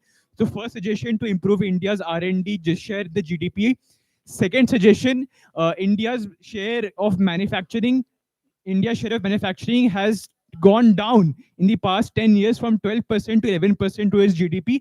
So my second suggestion would be to improve India's manufacturing sector, as here it is shown that India's indigenous drone system has been proven very effective. We can take this a step further by improving the manufacturing in India. Thank you. Thank you so much. I've already recognized the candidate. I would request the parliamentarians to please remain silent. To please remain silent when somebody is speaking. They're giving a suggestion which is at last for the good of the nation.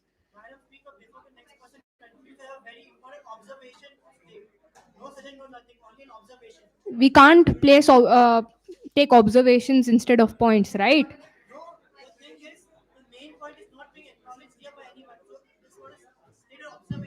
We are looking for suggestions. Honorable member, we are looking for suggestions. We know the ruling party has done really commendable job. We are looking for suggestions here. Okay, you will be given a chance after her. Honorable member, you have been recognized. Please proceed. Please Thank proceed. you for recognizing, ma'am. Silence. As we, the rural government, the ruling government are achieved a great achievement here. So I like to thank PM, External Affairs and Defense Minister here, and also the threat we received earlier, that is the Bangladesh and Pakistan war. Initially, I would like to tell that the Pakistani government is different from Pakistani terrorism. It is not the Pakistan government which shows the terrorism, and also as the Parliamentarians, please maintain the decorum. Ma'am, correct your point. Parliamentarians, I take that into consideration. I understand it's a problem. I would request the ma'am. I would request the member to correct. Pakistani, we can with the help of these alliance, we can make the strong alliance and can face the war. And also, we will use this alliance to export more defense and face the war effectively. And also, we can get more support from the Ma'am, I don't other find this nations. suggestion appropriate. Please take your seat. Please take your seat. Candidate parliamentarians, they have already done a commendable job. We are looking for suggestions, right? I agree. I agree. There was a mistake. Let's proceed. Let's not waste time. Let's proceed. Candidate number 0. Madam, you have not been recognized. You have not been recognized. Agreed. Problem. Right? Yes, sir, he's already been recognized. Yes, candidate number 009. After the member recognizing candidate number 32. He was already recognized, right? Check. Check. Madam Speaker. Silence is appreciated. All of these news are one or the other related to each other. So I would like to say that when was the last time this many countries made an alliance for a war? It was all during the World War. In World War, also you could see that many countries. Next news. Kindly take your seat. Thank you so much. Thank. Kindly take your seat. Kindly take your seat. Thank you so much. Candidate number, you have already been recognized. After that, we'll proceed with candidate number 64. I request the parliamentarians to please take your seats. Making you standing up would not make you select you. Yes, please proceed. Please proceed. Roll number 32, Lakshita Bair. First of all, I'd like to congratulate the entire house for this achievement because this is a very major alliance, diplomatic relationship that has been formed with other countries. And I would also like for us to give a huge round of applause to the ministers who are leading the nation, the cabinet ministers, to praise Pakistan. I would also like to give a suggestion of how we can put diplomatic pressure on Pakistan and Bangladesh in such war crisis. And totally, completely obliterate them. Thank you so much. Recognizing candidate number 4. Silence is appreciated. I don't make me remind you or don't make me issue a warning. Okay. Candidate number 4 has been recognized.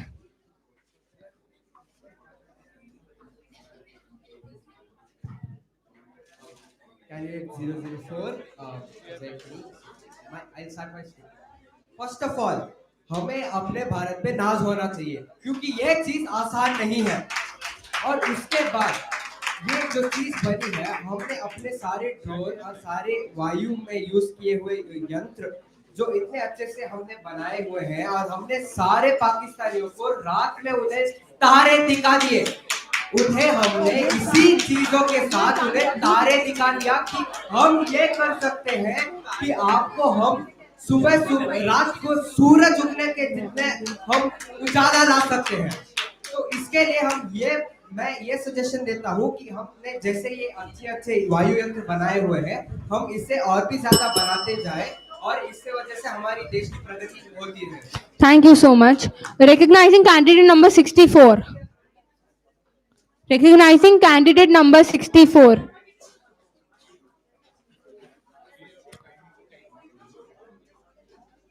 Candidate number 64.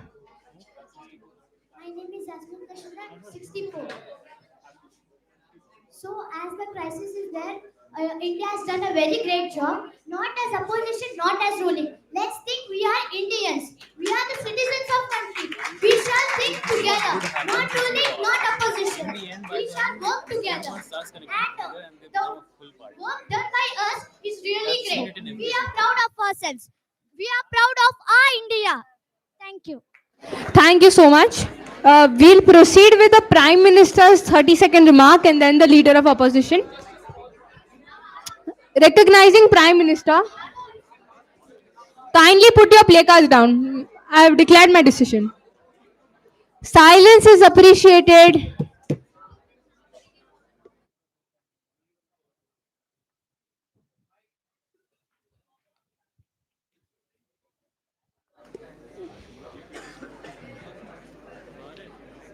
Respected parliamentarians, in past few minutes we have heard a couple of breaking news, and we should not forget that currently we are facing two front war, but this is a absolute an achievement of the ruling coalition and the entire government in India. We would be using this alliance, the technology we have gained, which is of space warfare, of drones, of defense technologies, and expanding onto this war to defend ourselves. We would be defending our Kindly conclude. like how one member of the parliamentarian said about the Siliguri corridor. We would be defending other areas as well, and India would not break down. Thank you so much. Recognizing the leader of opposition for the final remarks.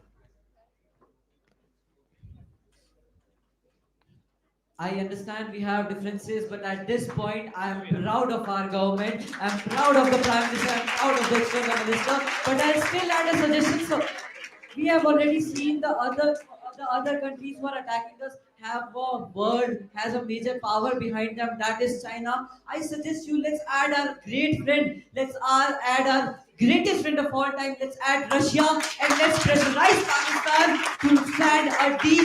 Let's make a deal and let's show them what our powers. Thank you so much. We'll now we'll now move on with the next news. Thank you so much. Please put your play cards down.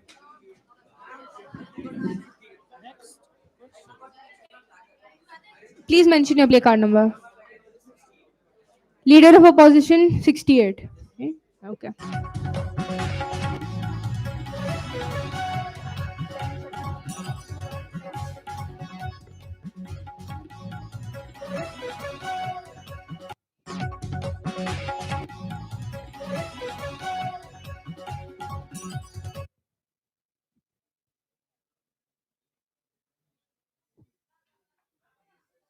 Granting 30 seconds. Granting 30 seconds.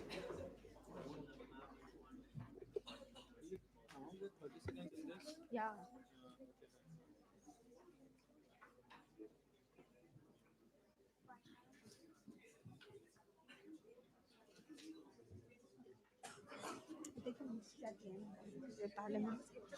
Yeah. No points are entertained.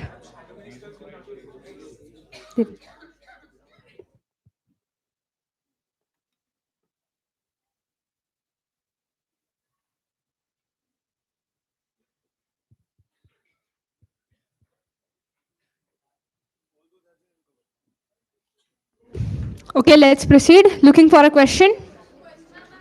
Recognizing candidate number 37. Recognizing candidate number 37. Um, Please mention your constituency name as well as candidate number. Respected Madam Speaker, my name is Shranjit Kaur. My constituency is Gantar, Andhra Pradesh, and my number is 37.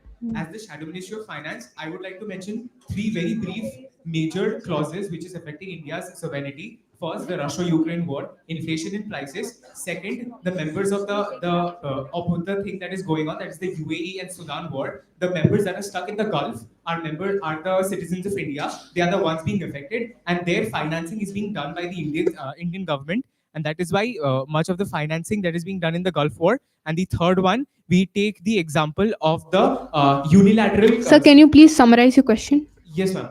First, the Russia-Ukraine war, inflation in prices. Second will be the Gulf War, that is increasing prices of weaponry in India. And the third one is going to be the Sri Lankan crisis of unilateral sanctions that is being presented by the government of India's ruling government onto the private companies, that is stopping India's financing companies to provide help to the other countries. Okay, thank you so much. Searching for an answer. Recognizing candidate number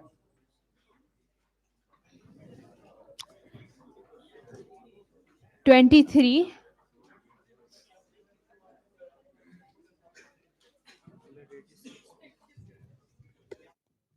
I would request you to be precise with your question and the answer. It has to be in context with the question.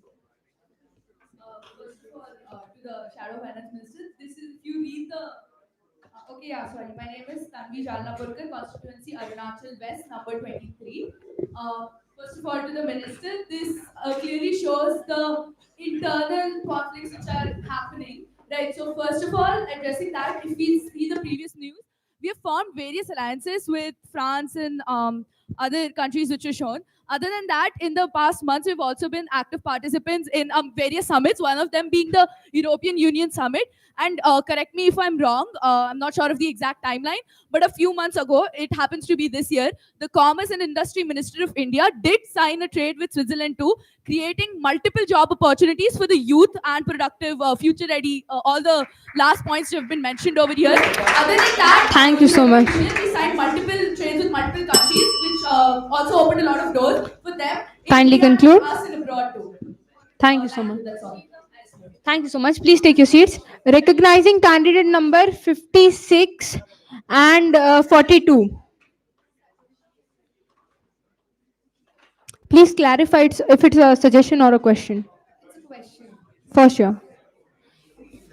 Silence is appreciated. Ballot number 56. Sorry to intervene again. It's 3:15. We have 15 more minutes more time. Yeah, 10 more minutes time. Right. So what we want is not questions. What we want is you could see the links between all the questions, right? All the situations, right? So we are in a war, and there are a lot of like blockages happening, and a lot of countries coming against. And yes, you immediately started appreciating yourself for doing those, like the 4 countries. It is well and good, but we are in a crisis. I don't know if you are understanding the gravity of it. And now, because you are also involved in the war and there are many sanctions, we are going through an inflation, that price is rising, and internally people are suffering. Hope you get the point. And job is getting lost, and because we have to divert every economic activity towards our military. Now, at this point of time, what you are going to do, that's what we want from the parliamentarians. Understood? Yes. We don't want this, clapping of hands are all fine, but it's a crisis. Yes. Ma'am, do you have a suggestion? Yes, Honorable Speaker. Please go ahead. I just want to remind the ruling coalition that behind this G20 summit and global recognition, we are already ignoring the instability that had already taken place in India, which is the examination scams which the young population of India is facing right now. Please, the question has to be relevant. Please, kindly take your seat. Thank you so much. I've already recognized candidate number 42 for a suggestion.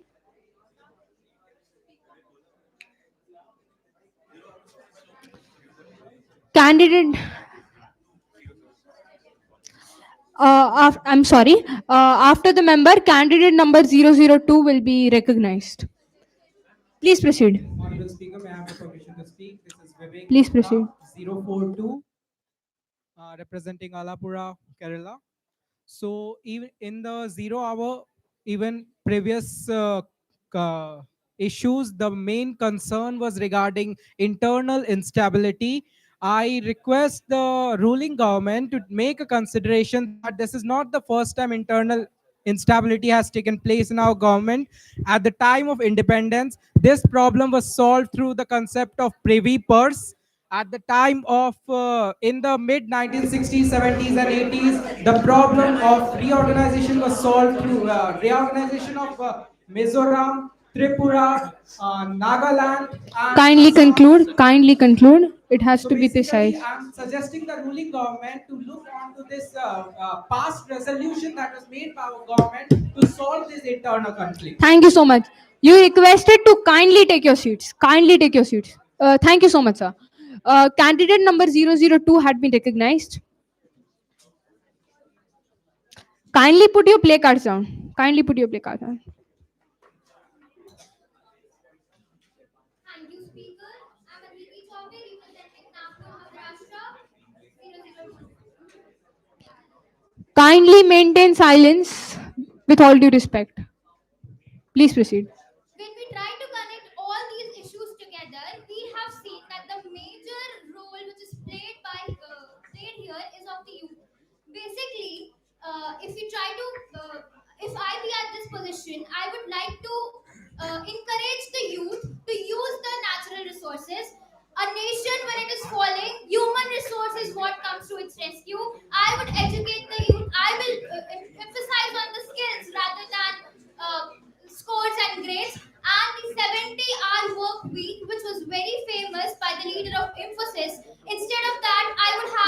Kindly conclude. productivity week. So this is what we need. We need to use our human capital. We need to use our human resource, and we need to use our natural resources when we are facing issues such as inflation, etc. Thank you so much. Recognizing candidate number 61.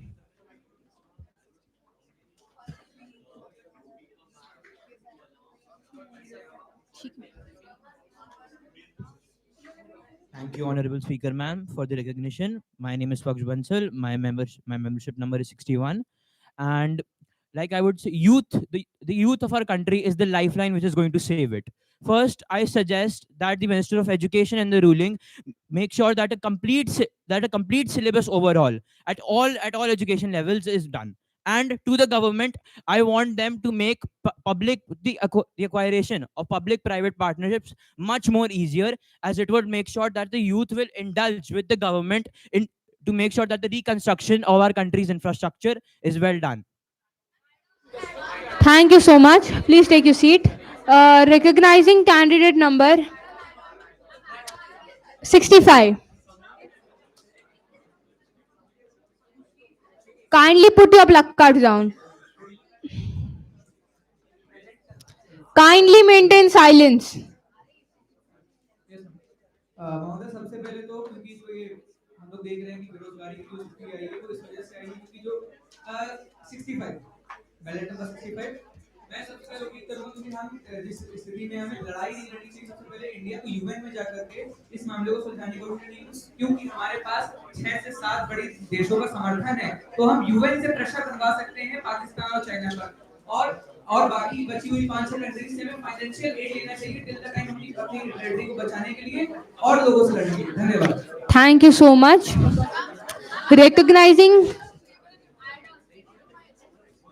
Recognizing candidate number 101.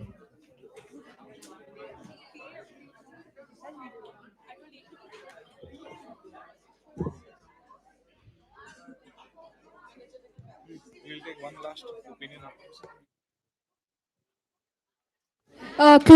These are the closing remarks. Honorable Prime Minister, these are the closing remarks. Leader of opposition, be prepared. Kindly put your placards down. I have received a time warning. Kindly put your placards down. Honorable Leader of opposition, please be prepared after that. Kindly proceed, sir. Silence is appreciated. Kindly put your placards down. Those whose placards I see in the air, they will be suspended, and I am serious. Yes, please proceed. Respected Speaker, firstly, I would like to congratulate the entire nation because we won the war and we asserted the sovereignty of India. Now we have a very important task, which is nation rebuilding. For that, we would be promoting and subsidizing manufacturing in India. We would be encouraging foreign direct investments to promote industries and large-scale manufacturing. And we would be supporting the youth to come forward and take initiatives so that nation rebuilds a stronger and a better nation. Thank you so much. Closing remarks by the Leader of Opposition. Honorable Sir, please ensure that it's not a question as it's the last remark. After realizing the whole situation, we have a 70% lithium battery market open for India. We have potential of making lithium batteries. Let's do it. It will not only provide employment to our youth, it will develop the nation. Not only this, ma'am, we, the opposition, as well as the main drafter being Subhranshu, has made a Kuber bill that represent the youth and that will provide jobs to youth and that will provide entrepreneur experiences to youth. I beg the speaker to please give us a chance in the next parliament to present this bill. Sure. Thank you so much. Thank you so much. Please put your placards down. I would request an adjournment and a seconded motion. I would request an adjournment as well as seconded motion. Seeing a clear majority, the House is now adjourned.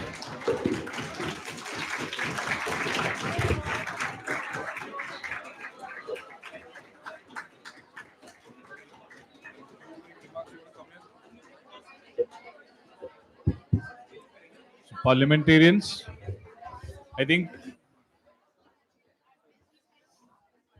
Would you all like to go through the scenarios that were shown during the 0 hour? Yeah, so giving it a thought, let's think about the scenario that unfolded in front of all of us. So we are reading a lot of things in the news. The current scenario that was given to you was the energy crisis. At this point in time, basically we are all interdependent, interconnected. When initially we gave the first scenario, the assessment was to see who comes up with the financial impact, the financial ramifications of energy shortages or fuel shortages for India. The country has highly invested in setting up EV infrastructure. We've got a lot of automobile companies which are making EV cars. You need to see the impact cascades down on the common public. People are buying EV vehicles. Your EV infrastructure is becoming expensive. Oil sanctions are already in place. So we expect a thought process which encompasses the entire global scenario and takes into consideration that yes, any major decision which is taken on a global front may cascade onto the normal common man. So that was one aspect, but unfortunately, I don't see anyone touching upon that subject very strongly. The second scenario, there's no question of raising placards anymore. Otherwise, I'll leave my chair and give it to you. It's just not raising anymore. We're just discussing and we are moving towards the closing of the ceremony. It's an open dialogue. The idea is to give a thought so that you can think upon it. The next part is when we had the scenario wherein it was a two front war. A two front war, somebody has already engaged us in a war. If the war scenario is already at hand, there is no point to ponder upon the next steps. We should immediately look for forming cross functional teams, cross party teams, deployment of forces, or whatever it is. Interestingly, somebody at that point in time mentions that we have a 22-kilometer patch, which is the wrong thing. Yeah, so but the point is, as a parliamentarian, if you come out with this kind of statements during the parliament sessions, imagine the pressure from the media later on, showcasing that somebody would come up and say you are showcasing our weaknesses to the enemy when you're already engaged on a two front war. So the idea is the pressure when somebody is in a position of power, the ministers, the leaders of our country have. It's not a one-sided approach that we need to take into considerations. The media, since the last 2 3 days, what we've seen, media has been put to great use by all of you.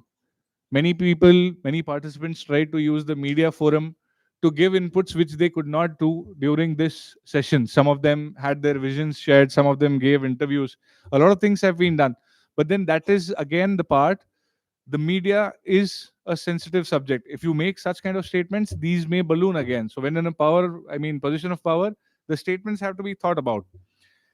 The war scenario subsided.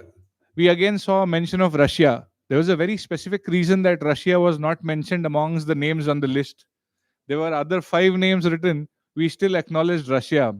India has to go beyond Russia. We do take cognizance of the fact that Russia has been a very good ally, but the thought process is for us to think beyond.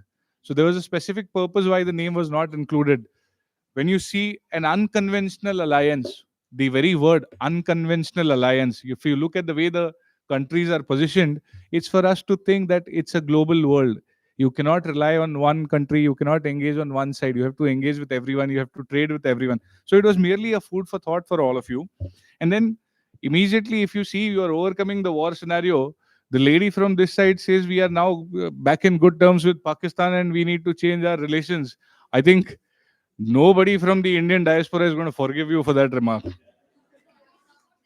No, but it's okay. But the point is, if some leader from our country makes such a statement, can you imagine the impact that will cascade upon him?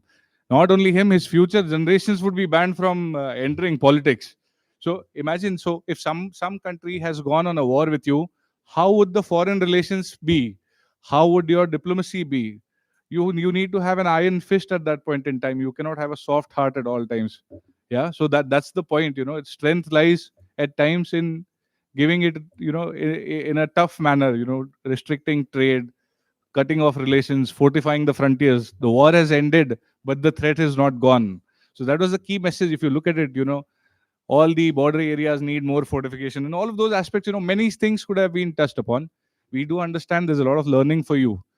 We absolutely loved the level of energy that you guys have showcased, every single one of you. And the reason why this input is coming to you, this is just one aspect of the story. There may be 10 more. We are just giving you food for thought. This is not the only approach to the scenario. And to conclude, in life, everything comes with a price. We had a global scenario, the trade was affected, we went on for a war.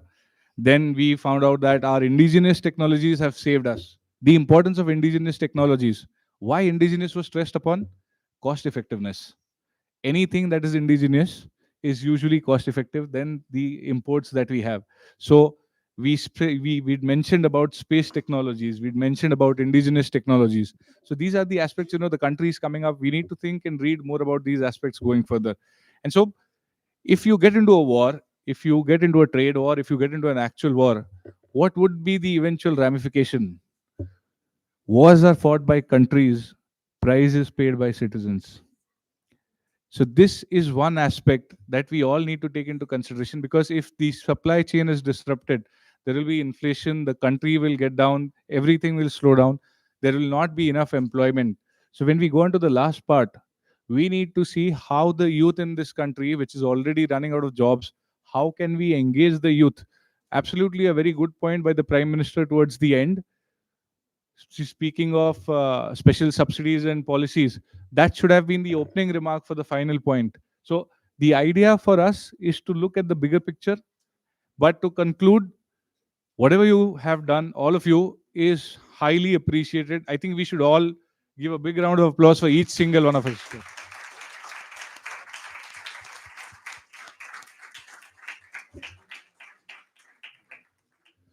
That's for the summary of the 0 hour.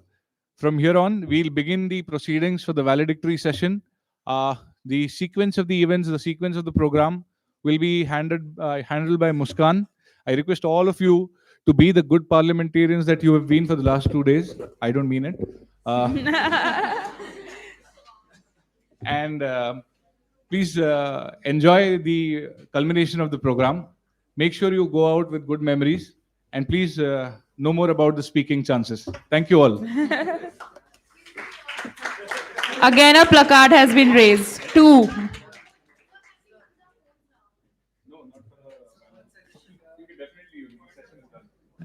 We'll come back to suggestions and feedbacks in 5 minutes. Okay.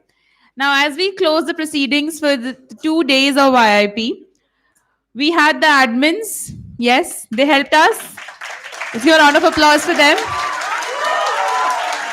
So now, each admin will be given 5 minutes time to give a review on YIP 2.0. Yes. 5 minutes each. So we'll start with the first admin. You can come and take the dais.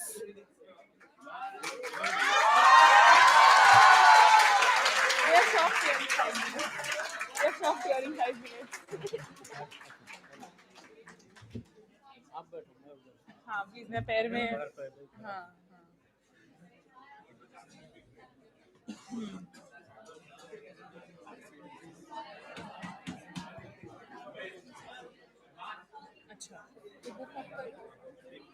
Good afternoon, everyone.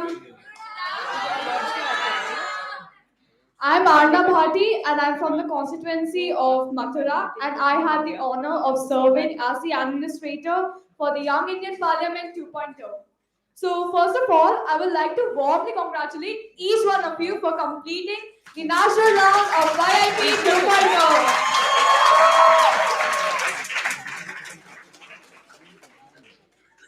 According to me, experiences like these are transformative, and each one of us should feel proud that we got a chance to be here. As a class 10 student, I've been constantly juggling exams and managing the pressure from my parents and teachers, all while being there for my fellow members as an administrator. Over the past 6 months, I've grown every day with YIP. From someone who constantly sought validation from others, I've transformed into someone who makes my own decision and provides validations to others. As the administrator, my primary goal was to ensure everything ran smoothly.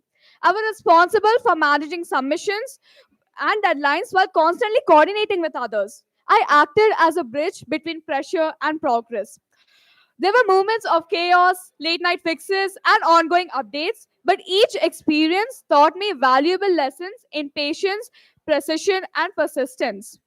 In the lively environment filled with debates and ideas, I learned the importance of balancing discipline with enthusiasm.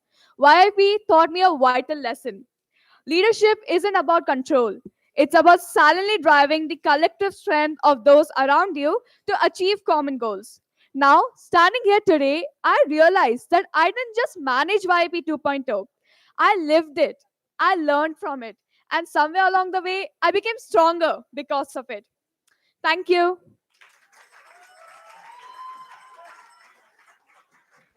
Before the next admin comes on stage, all of you have received a feedback form on your mobile phones on the group. You have 15 minutes to fill the feedback form. After that, the forms will be closed. I would request everyone to open the phones and fill the feedback form right now. And the next admin can take this dais.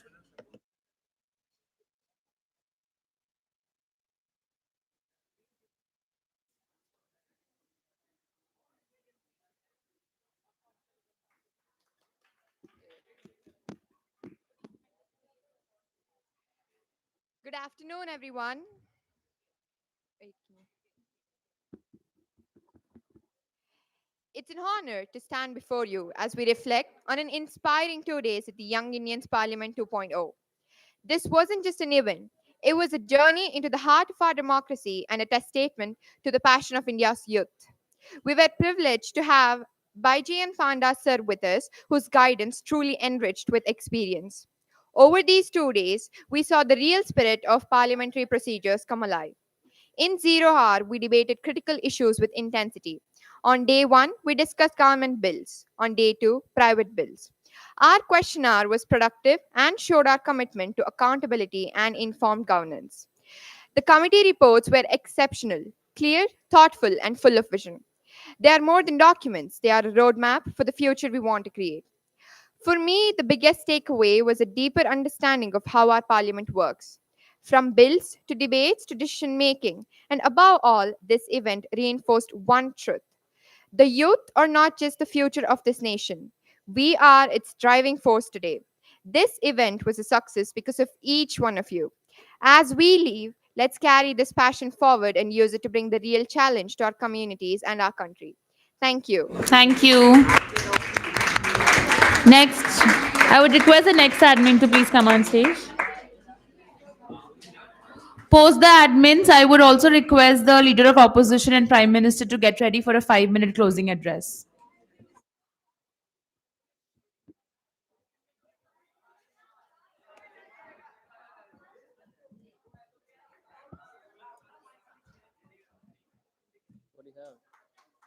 Good afternoon, everyone. Running the Young Indians Parliament, we see the energy, the dedication. We don't speak in the House, we make sure the House speaks. The hard work that everyone has poured into this place. Honestly, it's not about just keeping things organized or making sure the debates don't go off the rails, though we do plenty of that. For us, it's about making sure every single voice gets a shot and that everyone respects each other and listens before jumping in. This isn't some pretend democracy, it's the real deal.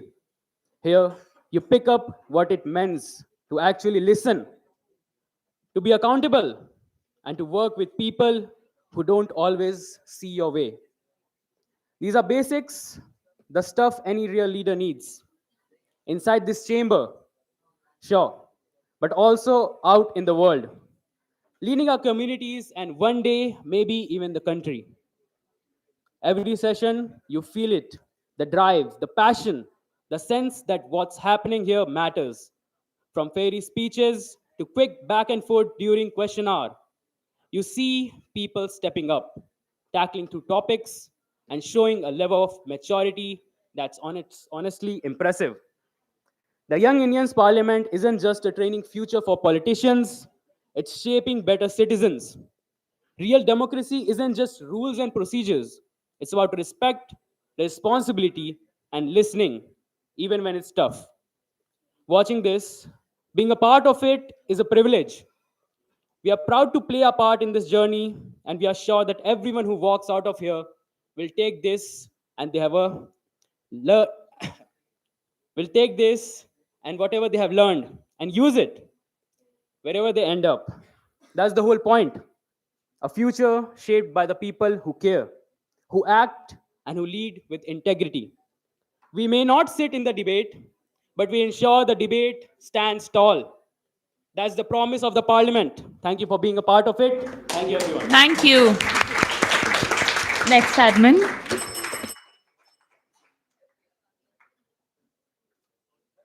Good afternoon, everybody. So, I know that I'm the last one, and all of us are longing to go home, but I expect all of you to pay attention. So, I would like to start with the quote that nations do not rise from walls and weapons, but from the courage of the young, and this hall in these 2 days was lit with the courage which all of us have shown. Day one began with the MPs, committee chairpersons, and party leaders presenting clear visions for their constituencies, their committees, and their parties, setting a focused and a disciplined tone for the entire parliament. We passed three major government bills: the Judicial Efficiency Bill, the HCJAC appointments, and the Banking Accountability Amendment Bill, each pushing India towards faster justice and stronger institutions. Needless to say, a no confidence motion was also passed, which failed, and an impeachment motion was also passed against the deputy speaker. This was a moment which revealed both the ruling coalition's numerical strength and the opposition's strong influence, proving that majority is not immunity and performance remains the ultimate test. Day two saw private members rise with reform, and Zero Hour brought forward urgent national concerns such as scarcity of rare earth metals and answers to the flaws in our defense systems. Committee reports exposed India's toughest gaps, from delays to digital dependence to fiscal strain, and also laid out a clear roadmap for solutions worthy of rising nations. And as we come to a close, I would like all of you to remember, याद रखिए कि नया भारत किसी का वादा नहीं, युवाओं का इरादा है. जय हिंद, जय Bharat. Thank you. I end by saying, we can, we can. Thank you, everyone. Thank you. Now I would like to invite the leader of opposition to give the closing address.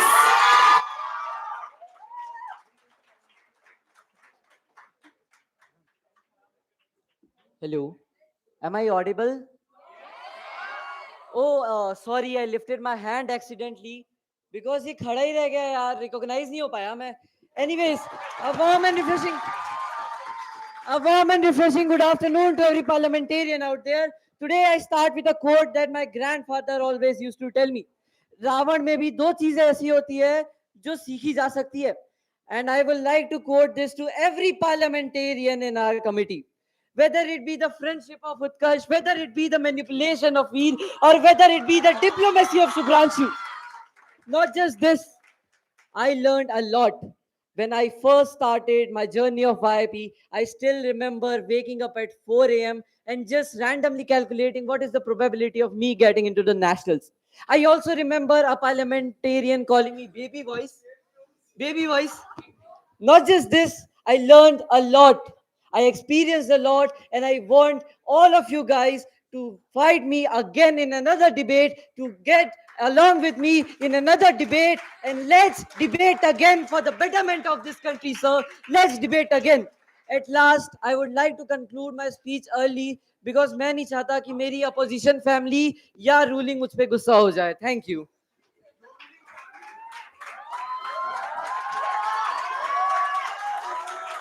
Thank you.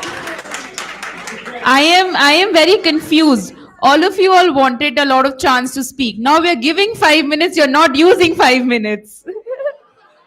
So now I would like to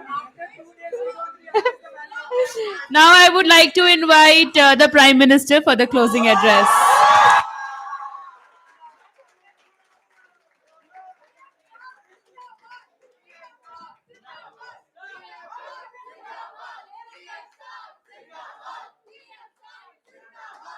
Respected parliamentarians. Okay. Honest. Bhai और बहनों, I honestly did not prepare for this speech. I wanted this speech to be heart to heart. YIP Chapter 1 was my first ever mock parliament or MUN of sorts. I never had attended any MUNs or mock parliaments before it. I was extremely scared when it started. I still remember the date. It was 28th June in Vizag, and I registered it in April, and I completely forgot about it. Just 2 to 3 days before the event started, I was reminded by my teacher that I had to attend this event, and I started working hard for it. I did not expect anything because I thought I was a shy, introverted kid, and I would probably not get much success.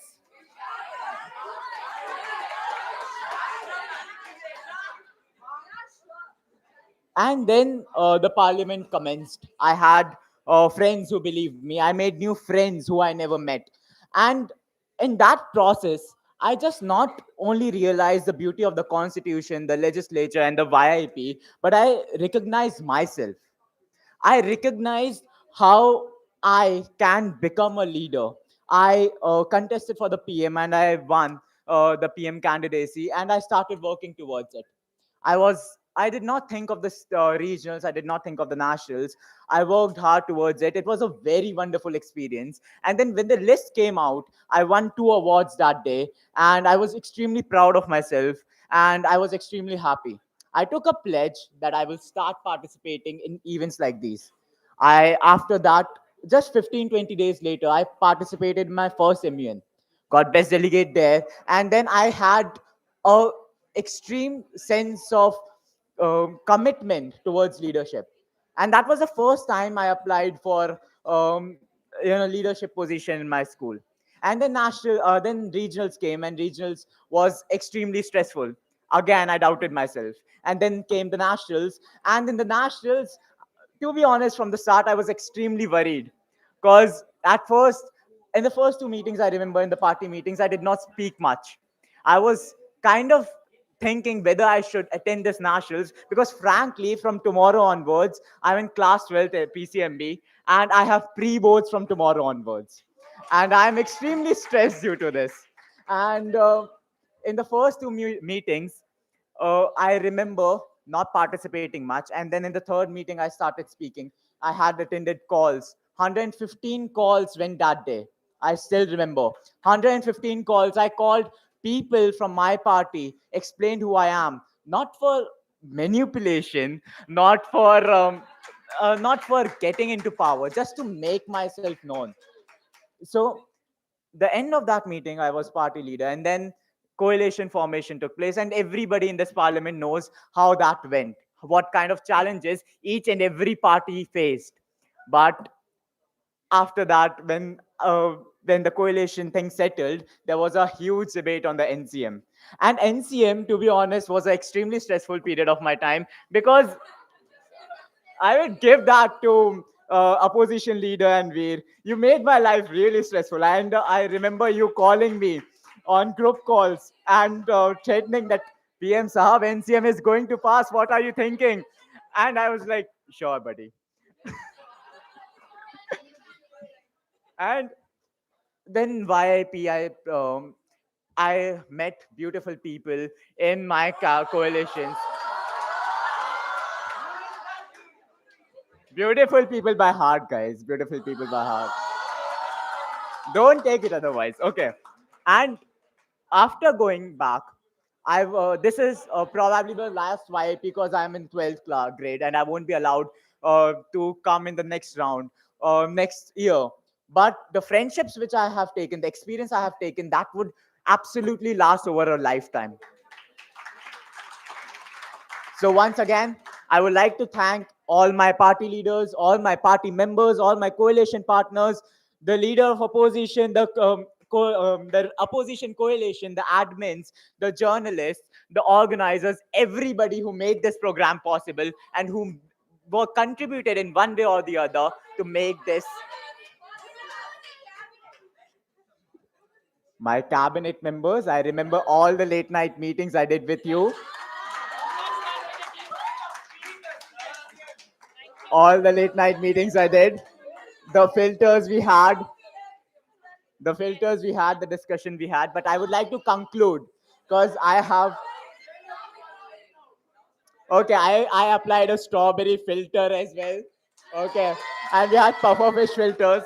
But yeah. 10 seconds. Guys, let me conclude. Thank you, everybody who made this journey possible. Thank you.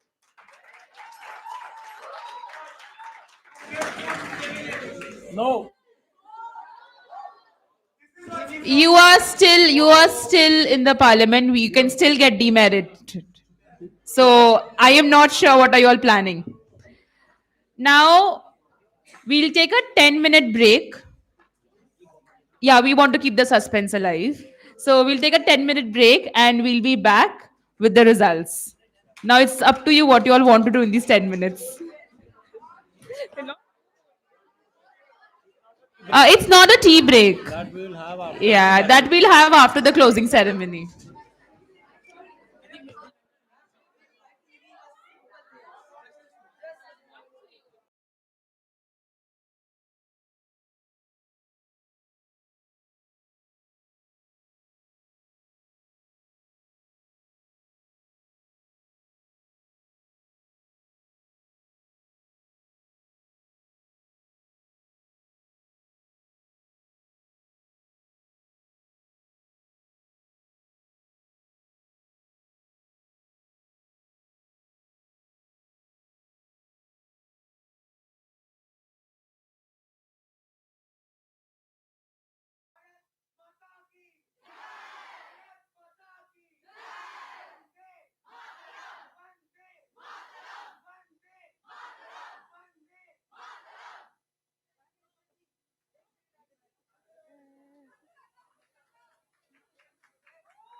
Thank you.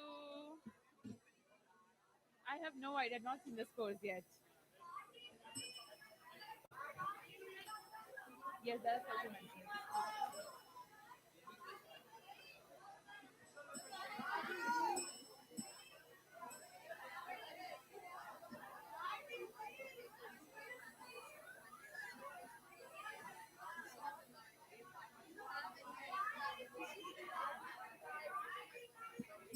Let me just check.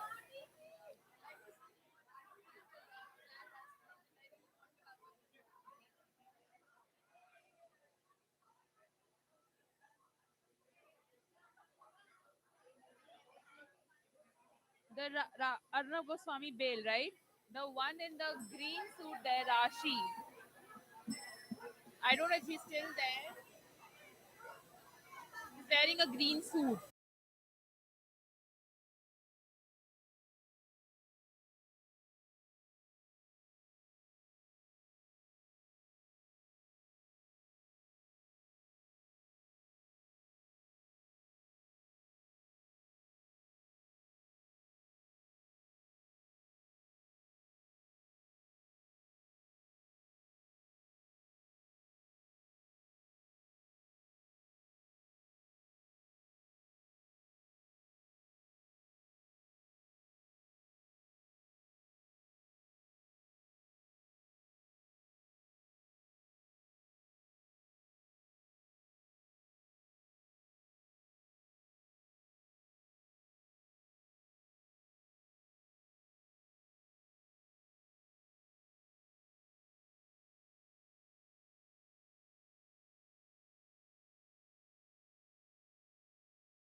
Please call everyone from outside the hall.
Asim,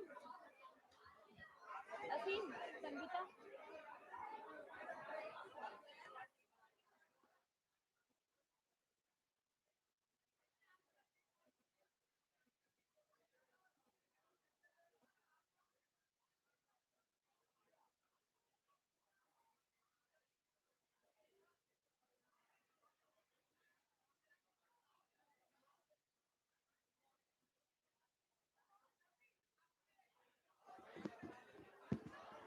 Hello, hello.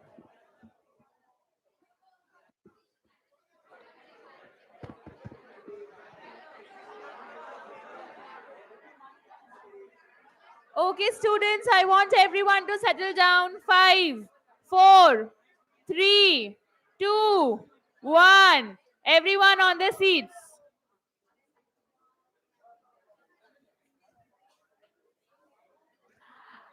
Amazing. So, how were the 2 days? Did you all have fun? Did you all enjoy? Did you learn? Did you make friends for a lifetime? A big yes for that. So, with all of that in place, we will start with the closing ceremony. I would request everyone to please settle down.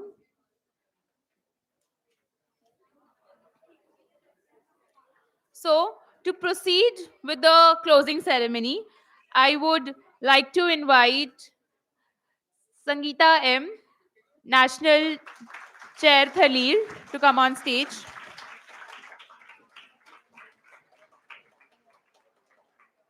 Aseem Abhyankar, National Co-Chair Thalir, to come on stage.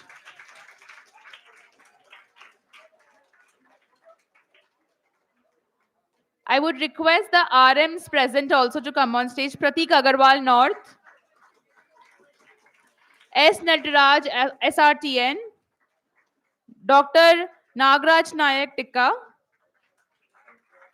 Western Region, Swapnil Ansarwadekar. So please come on stage.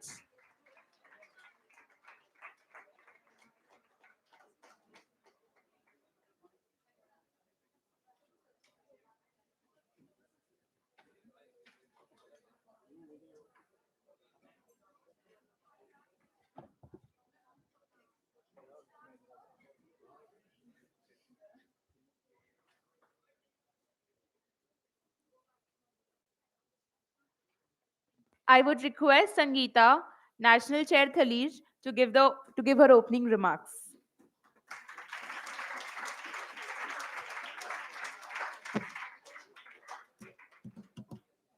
Good evening.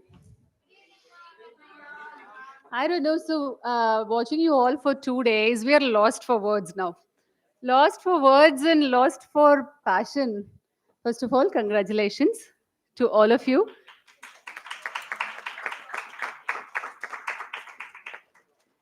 Okay, so you know that this is the second year of YIP. All of you, do you know that?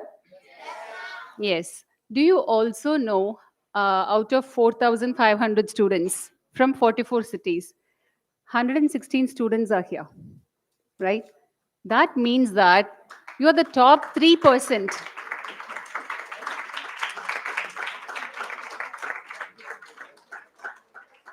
Isn't it? Okay, so that itself is a fabulous, fabulous achievement, right? Across the country, you have been put through a lot of rigor, a lot of hard work, discipline, and coach, and you are being here, right? So, congratulations for all of it. Through these 2 days, we have witnessed in so many, many goosebump moments for us. Okay, we think that this is a success for you. This is a learning experience for you. You must believe that for me personally and for my team here, entirely sitting, such a fulfilling experience this has been, right? And we should thank all of you for giving that hope.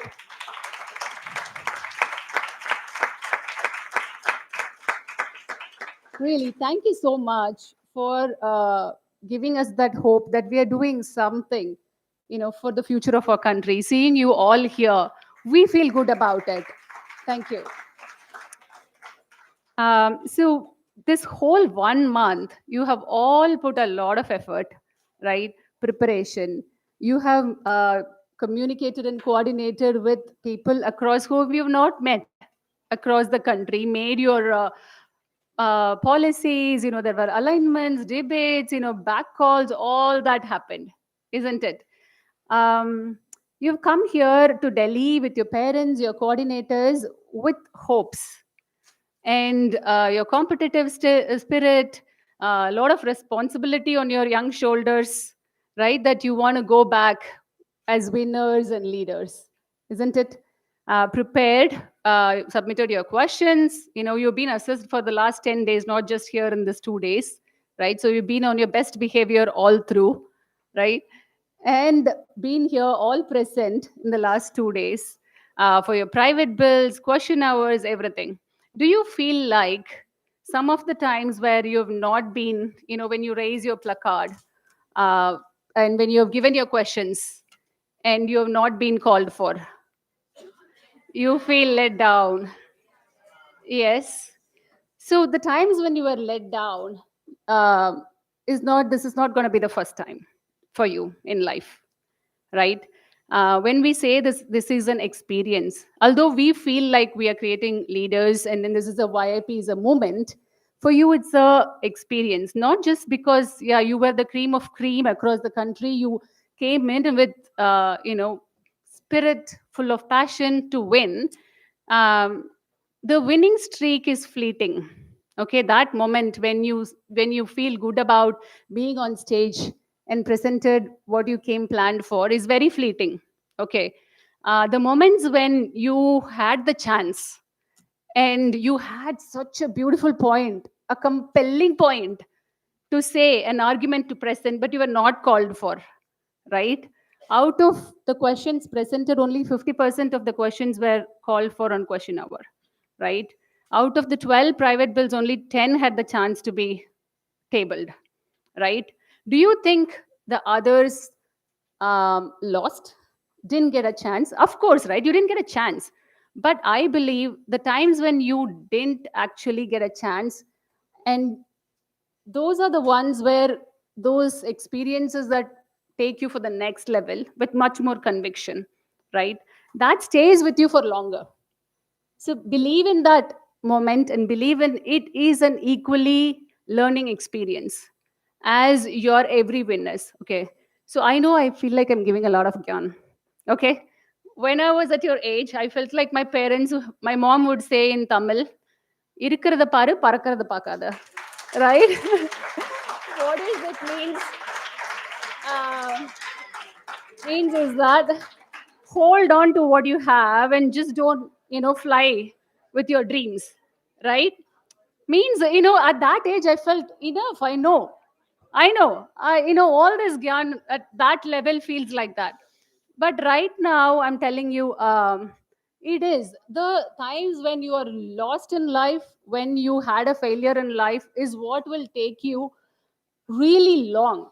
The depth of the learning that it teaches you will take you long. Okay, so as we are closing, we have so much success with beaming attitude, but also there is quite a bit of feeling that I could have done better. I lost that one moment of argument. This didn't happen to me. Hold on to it. Okay, that is equally important to lead further, right? With all the bright ideas and the passionate dialogues that we witnessed, we are really hopeful that all of you will be successful people in life. Okay, yesterday's conversation.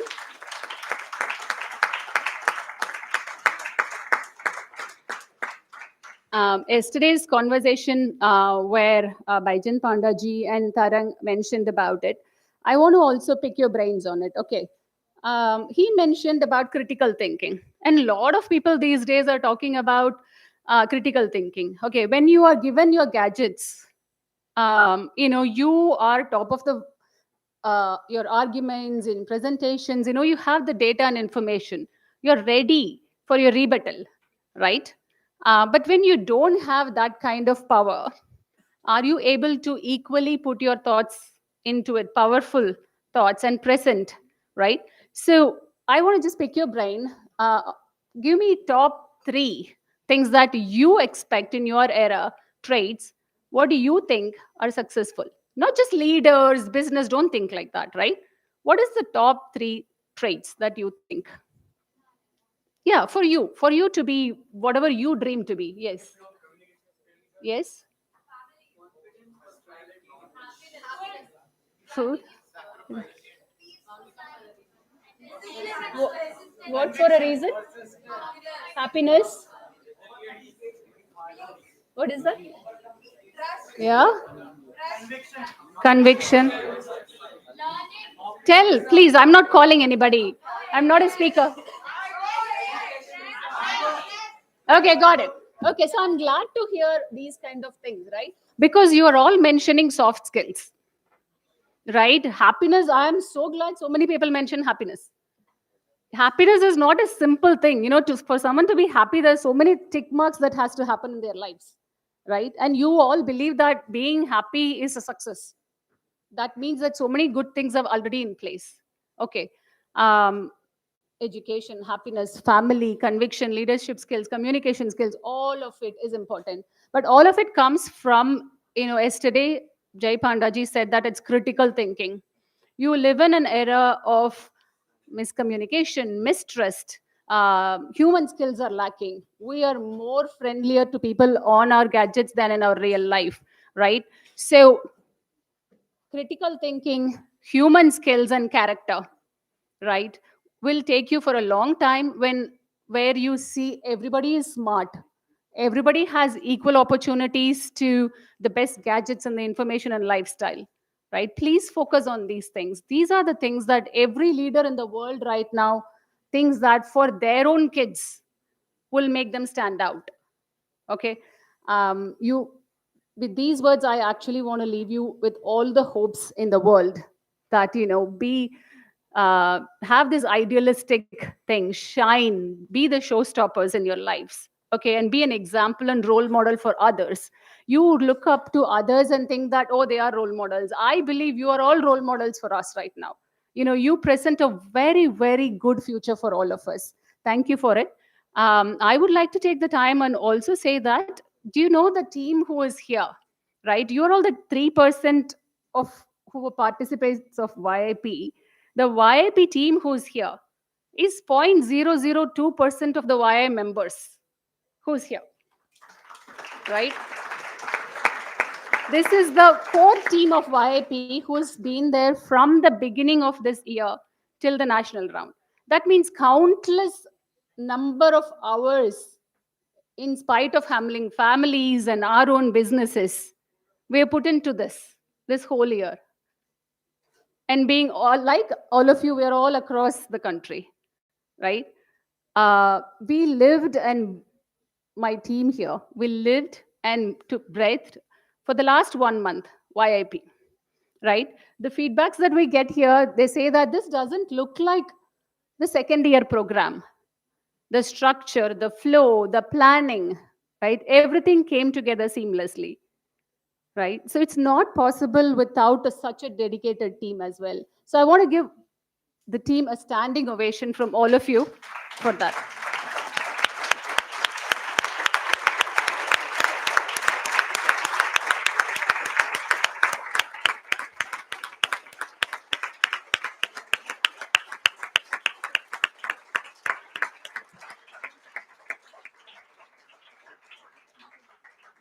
Thank you so much and wish you all the best of luck.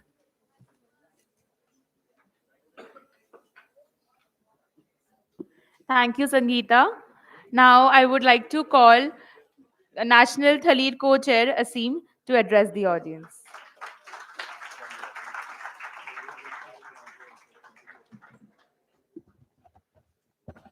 Good evening. Can you hear me? No? Yes? Yeah. So I am going to use my device, yes, to read out for you. First of all, thank you everyone.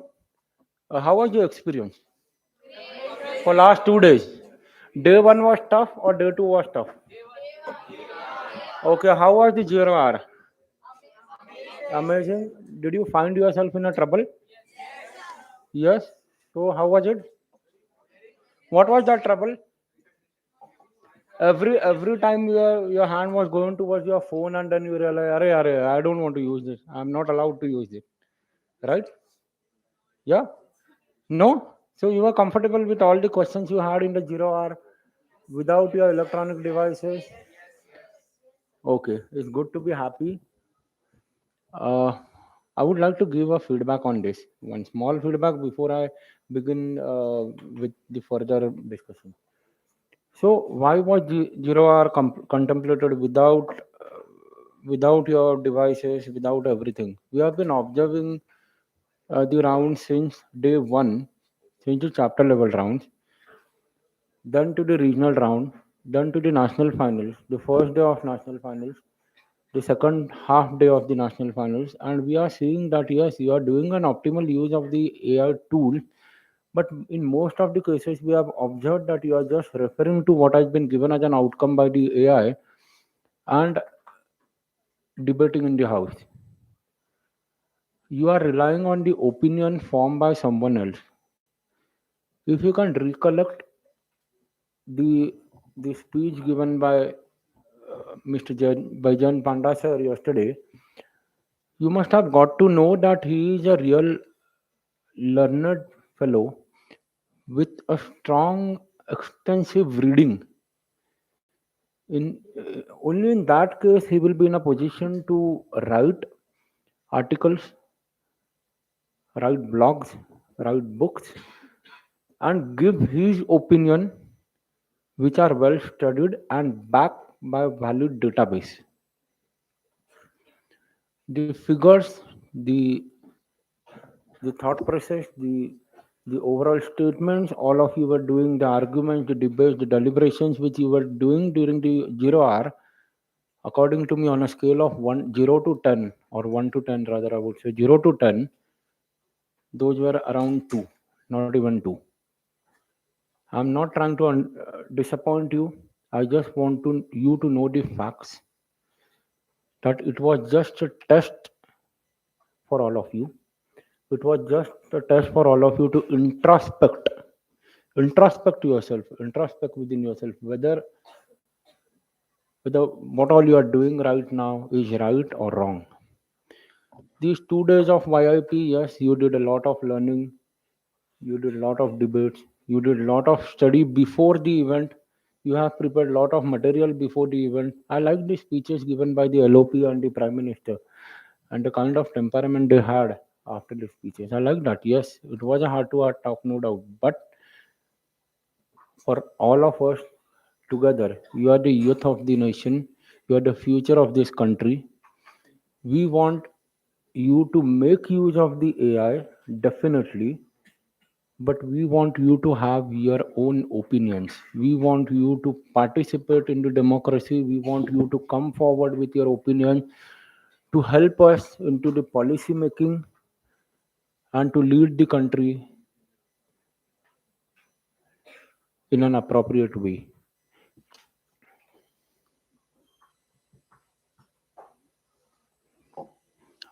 Now, I would like to extend my appreciation, thanks from the bottom of my heart, first of all, to the entire YIP team, which which includes which includes my regional mentor, Dr. Nagraj, Natraj, Swapnil. You know Swapnil, everyone. Pratik. Two of us are not here. One is Sumit Sinhal from East Region and Joram from Northeast Region. Throughout the year, apart from YIP, as a Thalir initiative, we work on multiple forums. YIP is just one project of it, but which is a major project for YI. And these guys have worked day in and day out since February, planning since January, execution since February, and now ending on 16th of November, which will get culminated into a document by the end of 30th of December, and then the YIP 2025, the second season of YIP will end. Along with them, they had in totality 33 members working across India for this event since the regional round and in the extensive planning. The ones you love for last 15-17 days, Ibn, Rahul, Sadaf, Muskan, yes, Prabhu, yes, Aditya, where is Aditya? Yes. Then CI Secretariat team, we have Sandeep, we have Mayank, we have Akash. All of them have been at the backstage. There have been a lot of things going around at the backstage, which definitely you guys are not supposed to be aware of and definitely not aware of. But I would just say one thing: the way for last 15 days, rather from 31st of October, the first orientation call took place in the evening, right? You guys have your school in the morning. You guys come back from the school around 4. Maybe you're the students of 9, 10, 11, 12, so you must be having your classes. So you came back home at around 8, 8:30, 9, and then you were working on YIP. You were studying, you were having your internal calls, discussions, everything. In a similar way, all of these were having their offices since morning till the evening at 7:30. Then they were planning for YIP. It was nothing for the personal gain. It was nothing for the personal gain. It was only to build this nation. The only motto is we want this next generation to come forward, to be built in a way that the future of country is in your hands. Take this point very seriously, right? Yeah, I would also like to thank the jury members. We have Rashi ma'am here. We have Vidya here. So now I won't take much of your time because I am sure you must be waiting for the award. Yes, Swapnil. Yeah. Sure. I mentioned this. Yeah. Now, just a brief on what Tarang said yesterday, and Tarang Khurana, National Chair Via, and Mr. Baijan Panda. Tarang had rightly mentioned that as we are aware about the rights, we should also be equally aware about our duties and responsibilities. This is what we need to take away.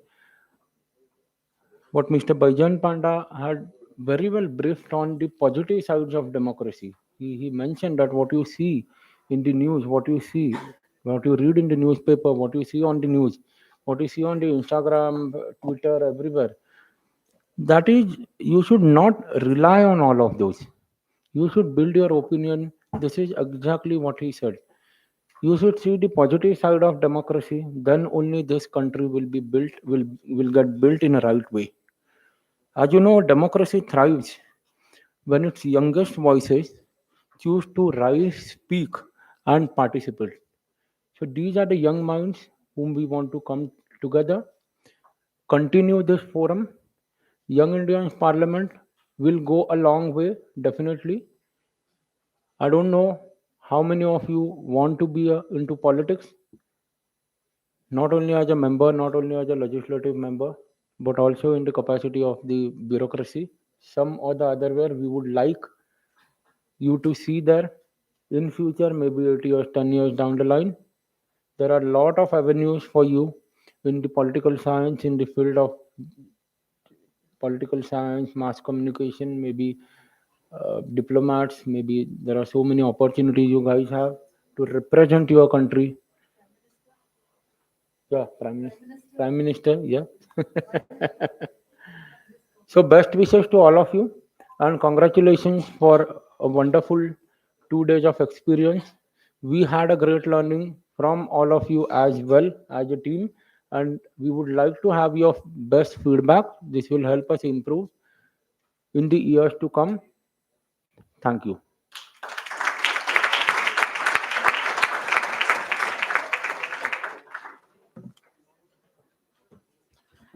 Thank you, Asim. Now we'll start with the felicitation of regional hosting cities. I would like to invite the regional mentors of the same. I would also request Asim and Sangeeta to please come forward to give the felicitation. We'll start first with Madurai. For that, I'll call S. Nataraj SRTN.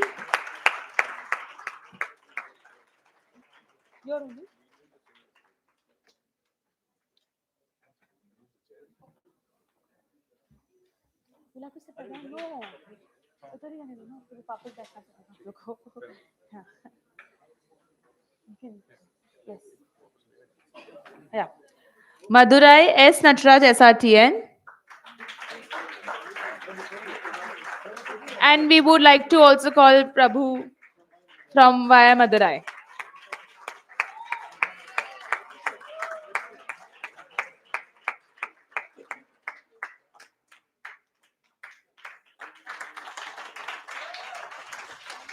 These are the recognitions for the regional hosting cities from where you have come to the national final. So this is about the Madurai round. How many of you were there in the Madurai round? Oh, wow. Yeah, so this is for you.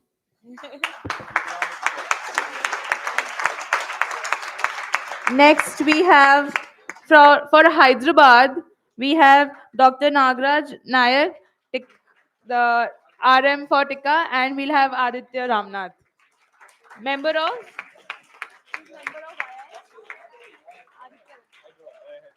YI Hyderabad. And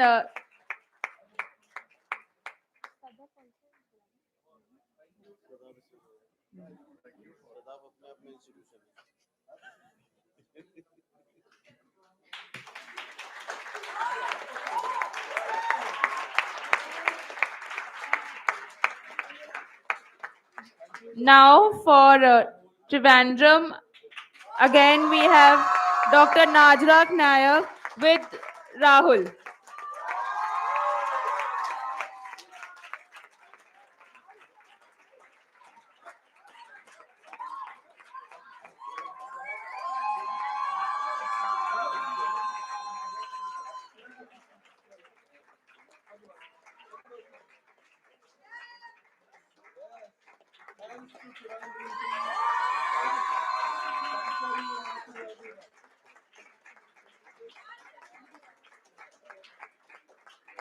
Next, for Surat, we have Swapnil and Sarvadekar for Western region.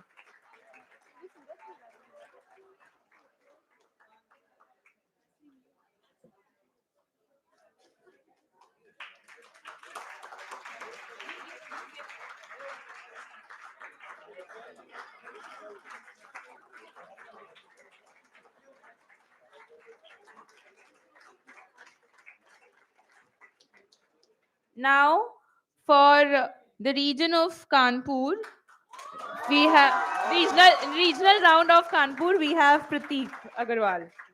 Pratik Agarwal.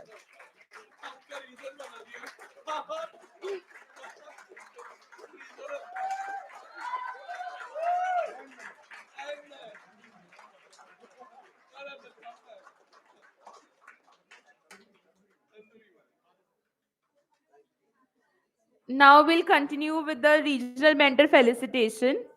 So for the Western region, we'll have Swapnil Ansarwadekar. No, that is for the hosting. Now it's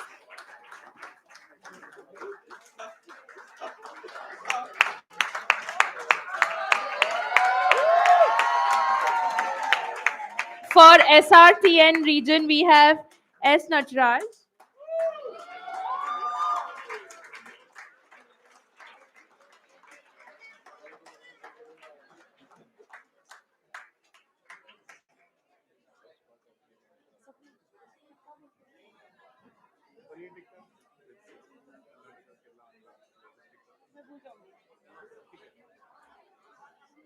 Telangana, Kerala. Telangana, Kerala, Karnataka, Andhra.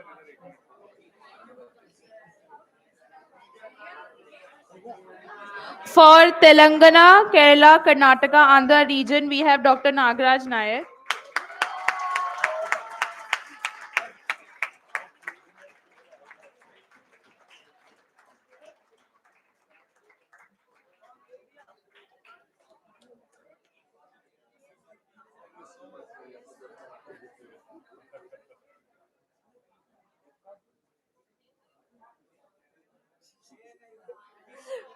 For North, we have Pratik Agarwal.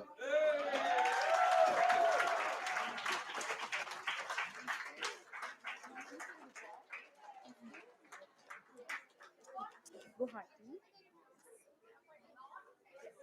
Jamshedpur. Jamshedpur, no? Vijay. She's telling us me to mention Eastern and Northeastern region also. Even they're You not mentioned. So Eastern, who's there? Eastern is Sumit Sinha, and Northeastern? Northeastern is Joram. Joram. Zoram. I would also like to mention the RMs of the Eastern and Northeastern region. For Eastern region, we had Sumit Sinal, and for Northeastern region, we had Zoram.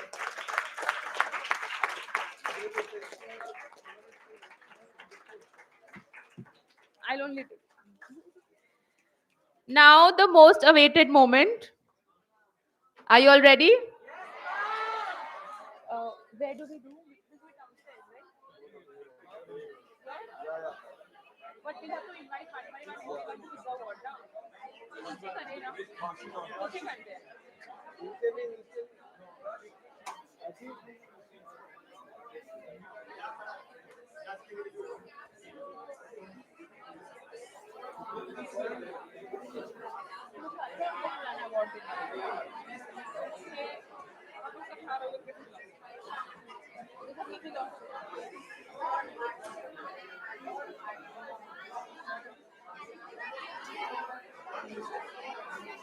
Of the okay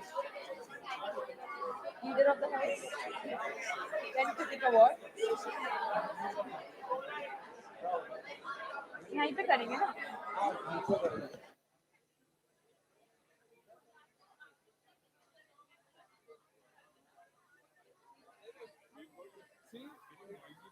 Let them come from here, go from there. So it is best. असीम भाई यहाँ से आते हैं यहाँ से जाने दो बस ठीक है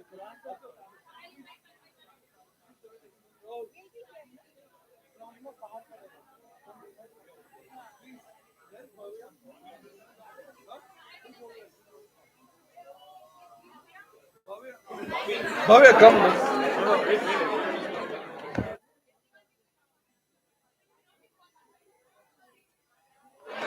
So, for the first award, for the best leader of the house, let's not guess. I would like Aseem and Sangeeta to give away the award. Best leader of the house goes to Tanay Sharma.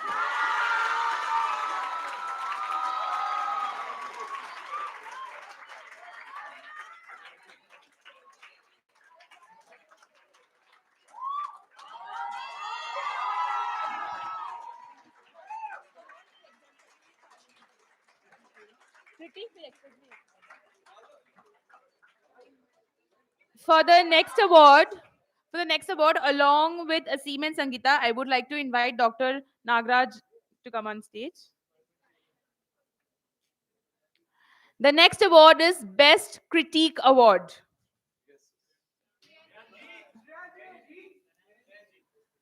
The Best Critique Award goes to Shreyanjit Kaur.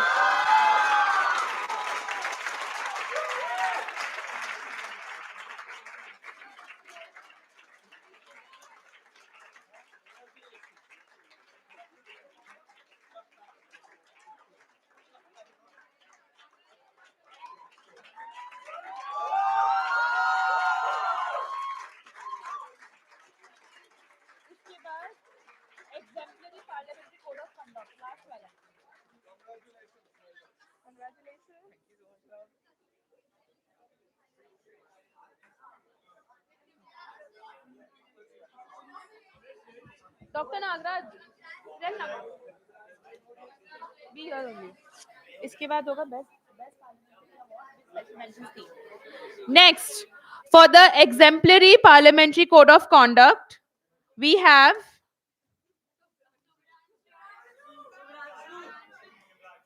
S.S. Sangeet Krishna.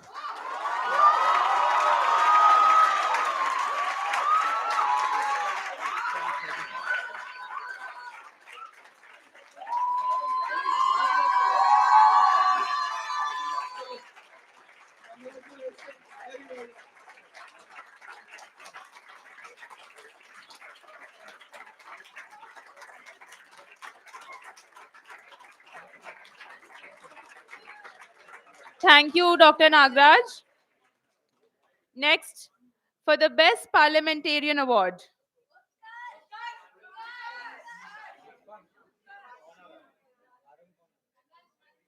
No, this is by you. We have Shubhranshu Shekhar Malik.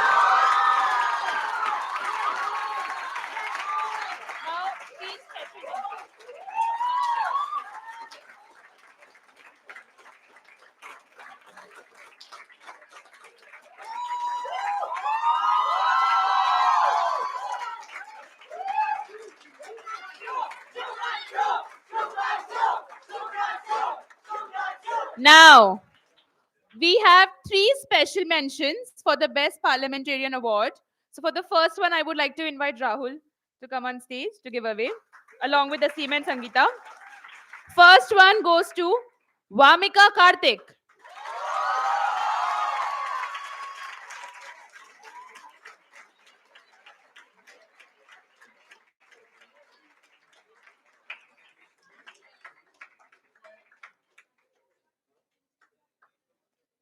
For the second one, I would like to call Ebenezer on stage.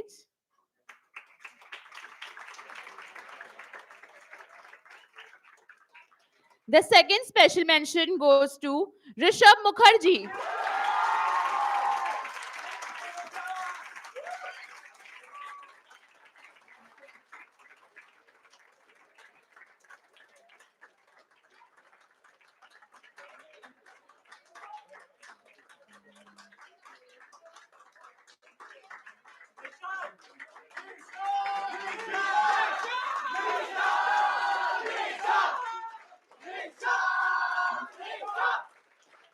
For the third special mention, I'll go on stage.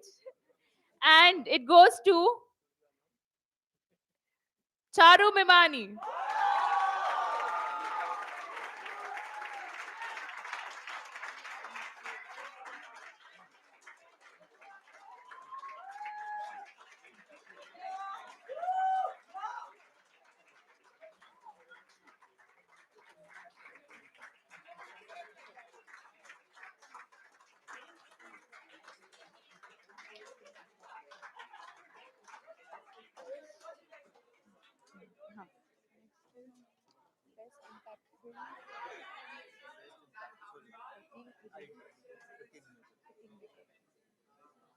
Now, for the next award, I would like to call Swapnil on stage. It's for the best impactful idea. It goes to. Now the guesses have reduced. It goes to Sakshi Kulkarni.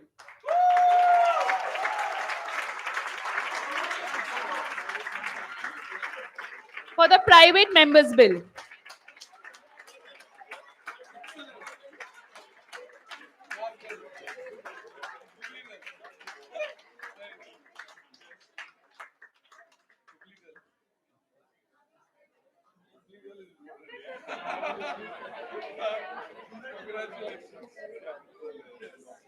Now, the Kingmaker Award goes to Utkarsh Agarwal.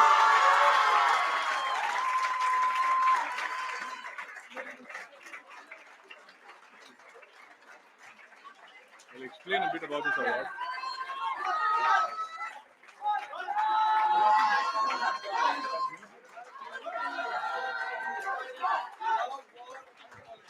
Students, just 1 second before we go on to the clapping, let me explain.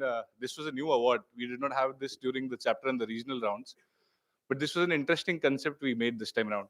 So I'll explain in a very simple nutshell. The party numbers were uneven. Each party did not have the same number of candidates. I believe it's very difficult, to make somebody else the king, but I think it's even difficult to make yourself the king and stay there.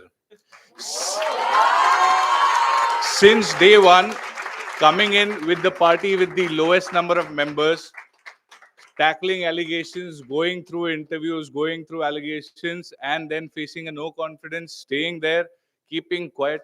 The best thing is you should know when to speak, but what's even more important is you should know when to be quiet. So I think all attributes culminate into this award.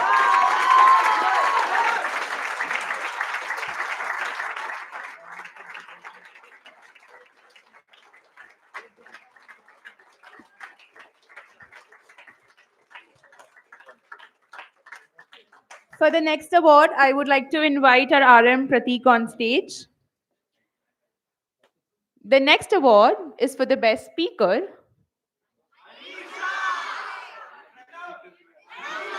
It goes to Anisha Siparet.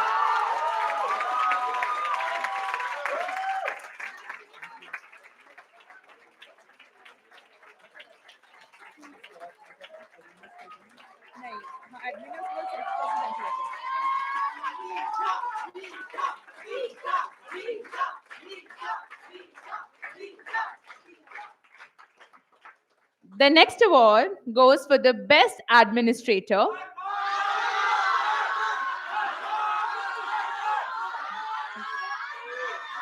The house is divided, I see. It goes to Arna Bhati.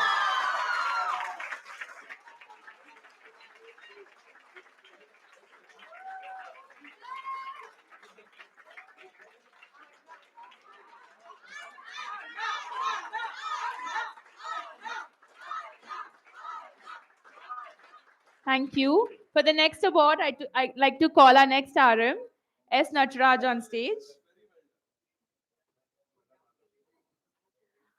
There's a special mention for the administrator. It goes to Swarad Dheeraj Joshi. Swarad Dheeraj Joshi.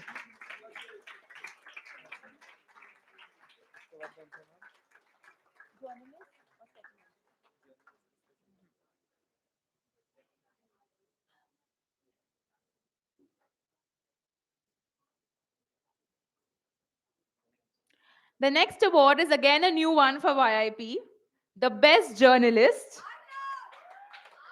The best journalist goes to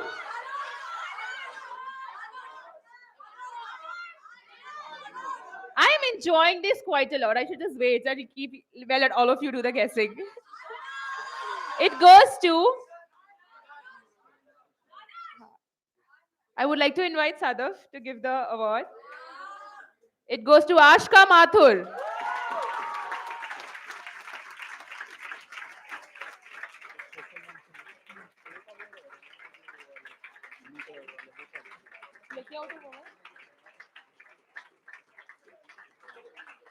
Breaking news: Ashika Mathur gets the best journalist award.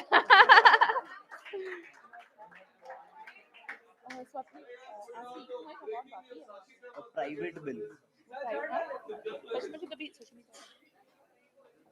We also have a special mention for journalist that goes to Dhanush Kumar Shivakumar.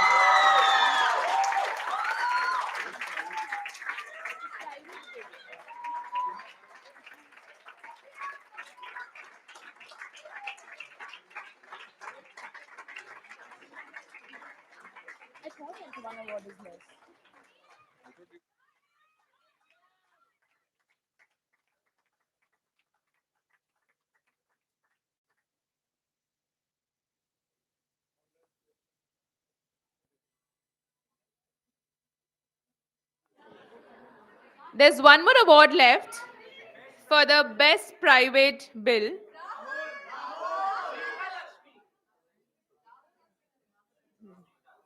I would like to call our RMS Natraj to give the award. It goes to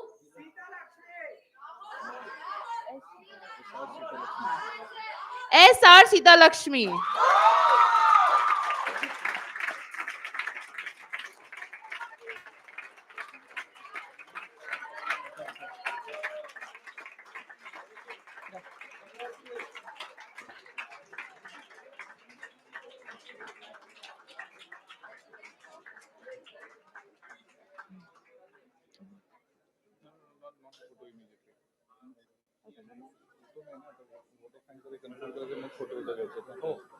We'll ask them to sit down.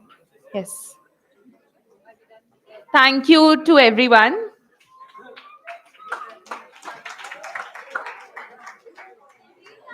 We'll have congratulations to all the winners. Congratulations to each one of you for coming to the national rounds, learning so much, going back with so many memories today. Now we'll move to the photographs and everything, but before that, I would like to call Swapnil for vote of thanks.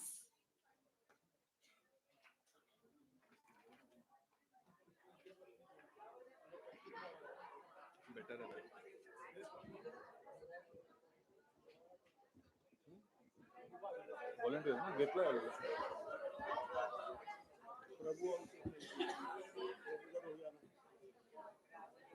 Good evening, students. I think we're done with the day. But the most important part and the toughest one eventually is to remember everyone who's helped you in making the journey a success. I think it's always a habit whenever I try to begin something, we try to acknowledge all the members who've been contributing.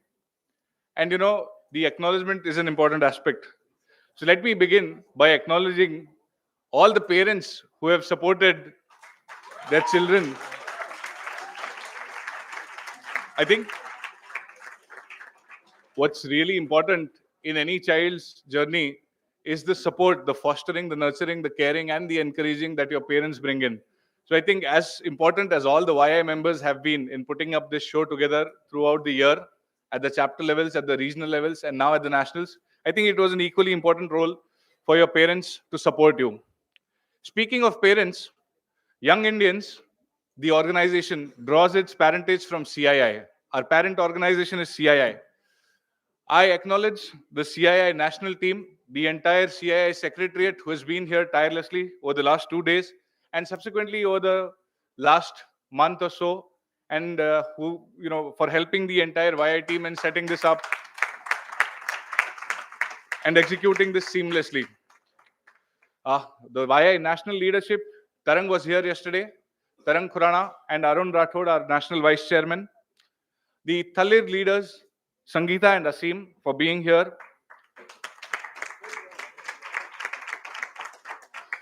To the venue, the fantastic venue, except for the fact that they stopped us from banging the tables. We're not banging anymore. The hospitality team for the fantastic food, the snacks, all the things they've done. Most importantly, the Thalir volunteers who've been here, who've ushered the students in, who've helped throughout the program. taking all the effort and putting in 2 days for us. The member who's making me famous, clicking the photos, making memories for all of us, the entire team for Flash Shoot, we really appreciate your effort. All the YI members have been mentioned. We also have Bhavya, Ojas Kumar, all of them. I could go on mentioning all of them, but the mentions are done with. I think what I'd really want to share with you, and as a parting memory, it's always good to remember a story when you exit a place. I think this program hinges upon the concept of leadership. What exactly is leadership is what the subject in discussion. In my fair opinion, if I have to pin it onto one sentence, a true leader is somebody who inspires us to do something. I take a far-fetched example and speak of our Honorable Prime Minister, for it is his vision with which we stand here to motivate youth to participate in parliamentary functioning, to motivate them to have knowledge. But then I'll tell you my personal story and not take it really far. Last year, we saw one leader, actually two of them, bring in YIP to young Indians. It was an idea, a seed which was planted. But then Asim Abhyankar, my very close friend, and Darshan Mutha, the man behind the concept, both these gentlemen brought this idea. So for me, leadership was seeing Asim and Darshan take all the efforts and motivate others to follow suit. The growth, what we've got this year, can be put in numbers, even that would be exemplary. I think that is what real leadership is. Not just inspiring us to follow in their footsteps, but in that journey, creating a team of more than, I wouldn't put a number on that, but for every aspect involved, we had a team. And I think teamwork is the dream work. So what we got, you can go on with the clap. So I think this event is a testament to true leadership. Any success is a testament to true leadership. And then, speaking of leadership, we don't send out students from here. You don't go out as students, you go out as leaders. The only thing we expect from you, by seeing what our leaders have done in setting an example, we expect that you set an example for all your fellow students, members from your city, across your circles, and encourage them to study the parliamentary proceedings, to encourage youth leaders to know about the parliamentary procedures, to set an example, and then to contribute and participate in the years to come. I am pretty sure the seed of leadership has already been sown. I don't think it's far-fetched to say at this point in time that we might definitely have some fantastic leaders coming out from the very students sitting here. And not only the students sitting here, from all the 4,600 plus students who have participated throughout the year in YIP. With that, I can only promise one thing. Next year, it will be bigger and it will be bigger. Thank you.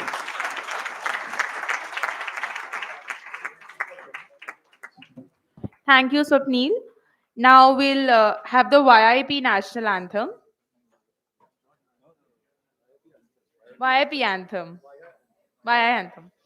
I'm also still learning like you guys.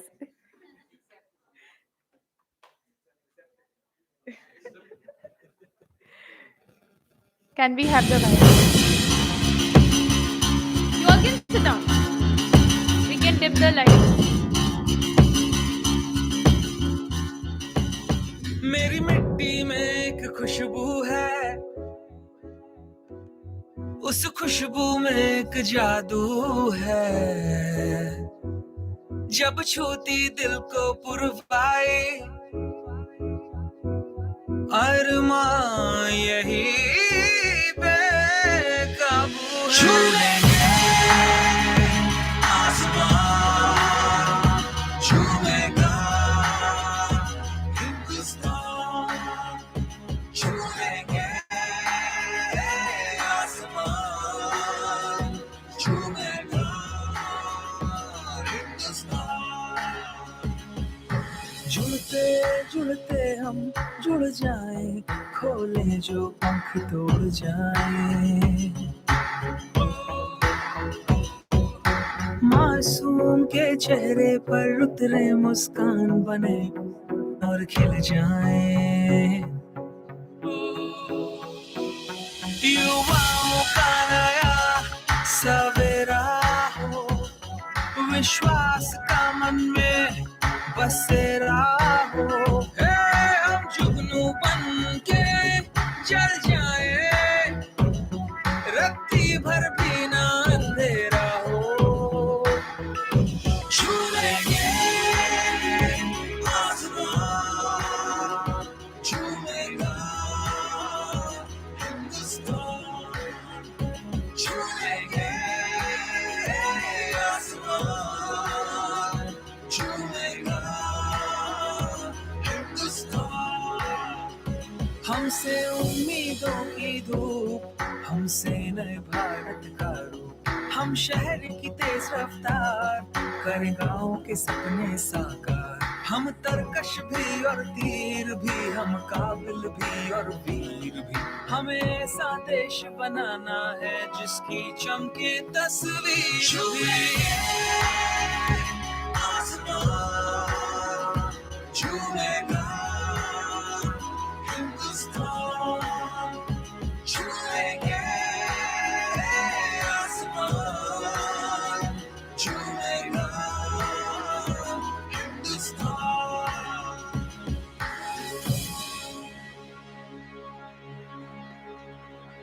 Now I would request everyone to please stand up for the Goes national to anthem. Microsoft.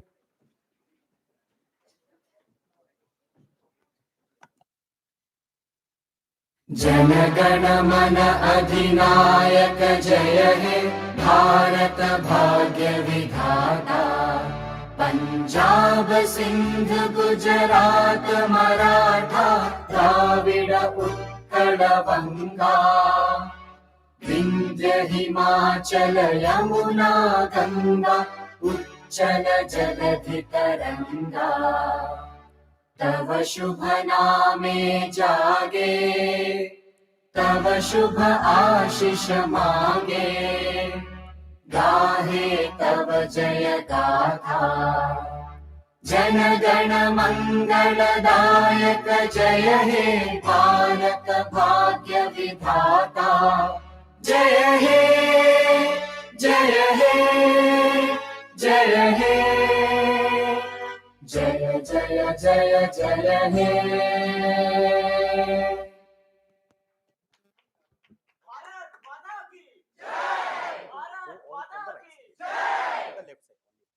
Now, sit down for a minute.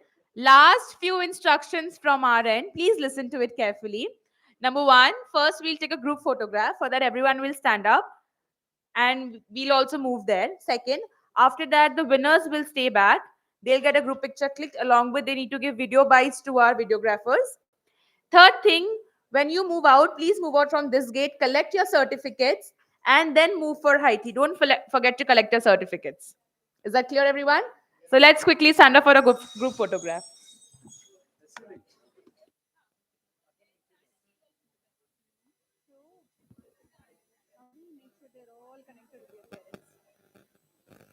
You all can come a little closer, and if possible, if everyone can just stand here in the middle segment, that'll be nice. If you can just squeeze yourselves a little.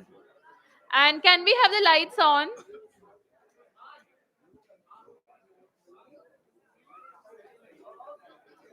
I would request students from my right and left side to please come to the middle segment.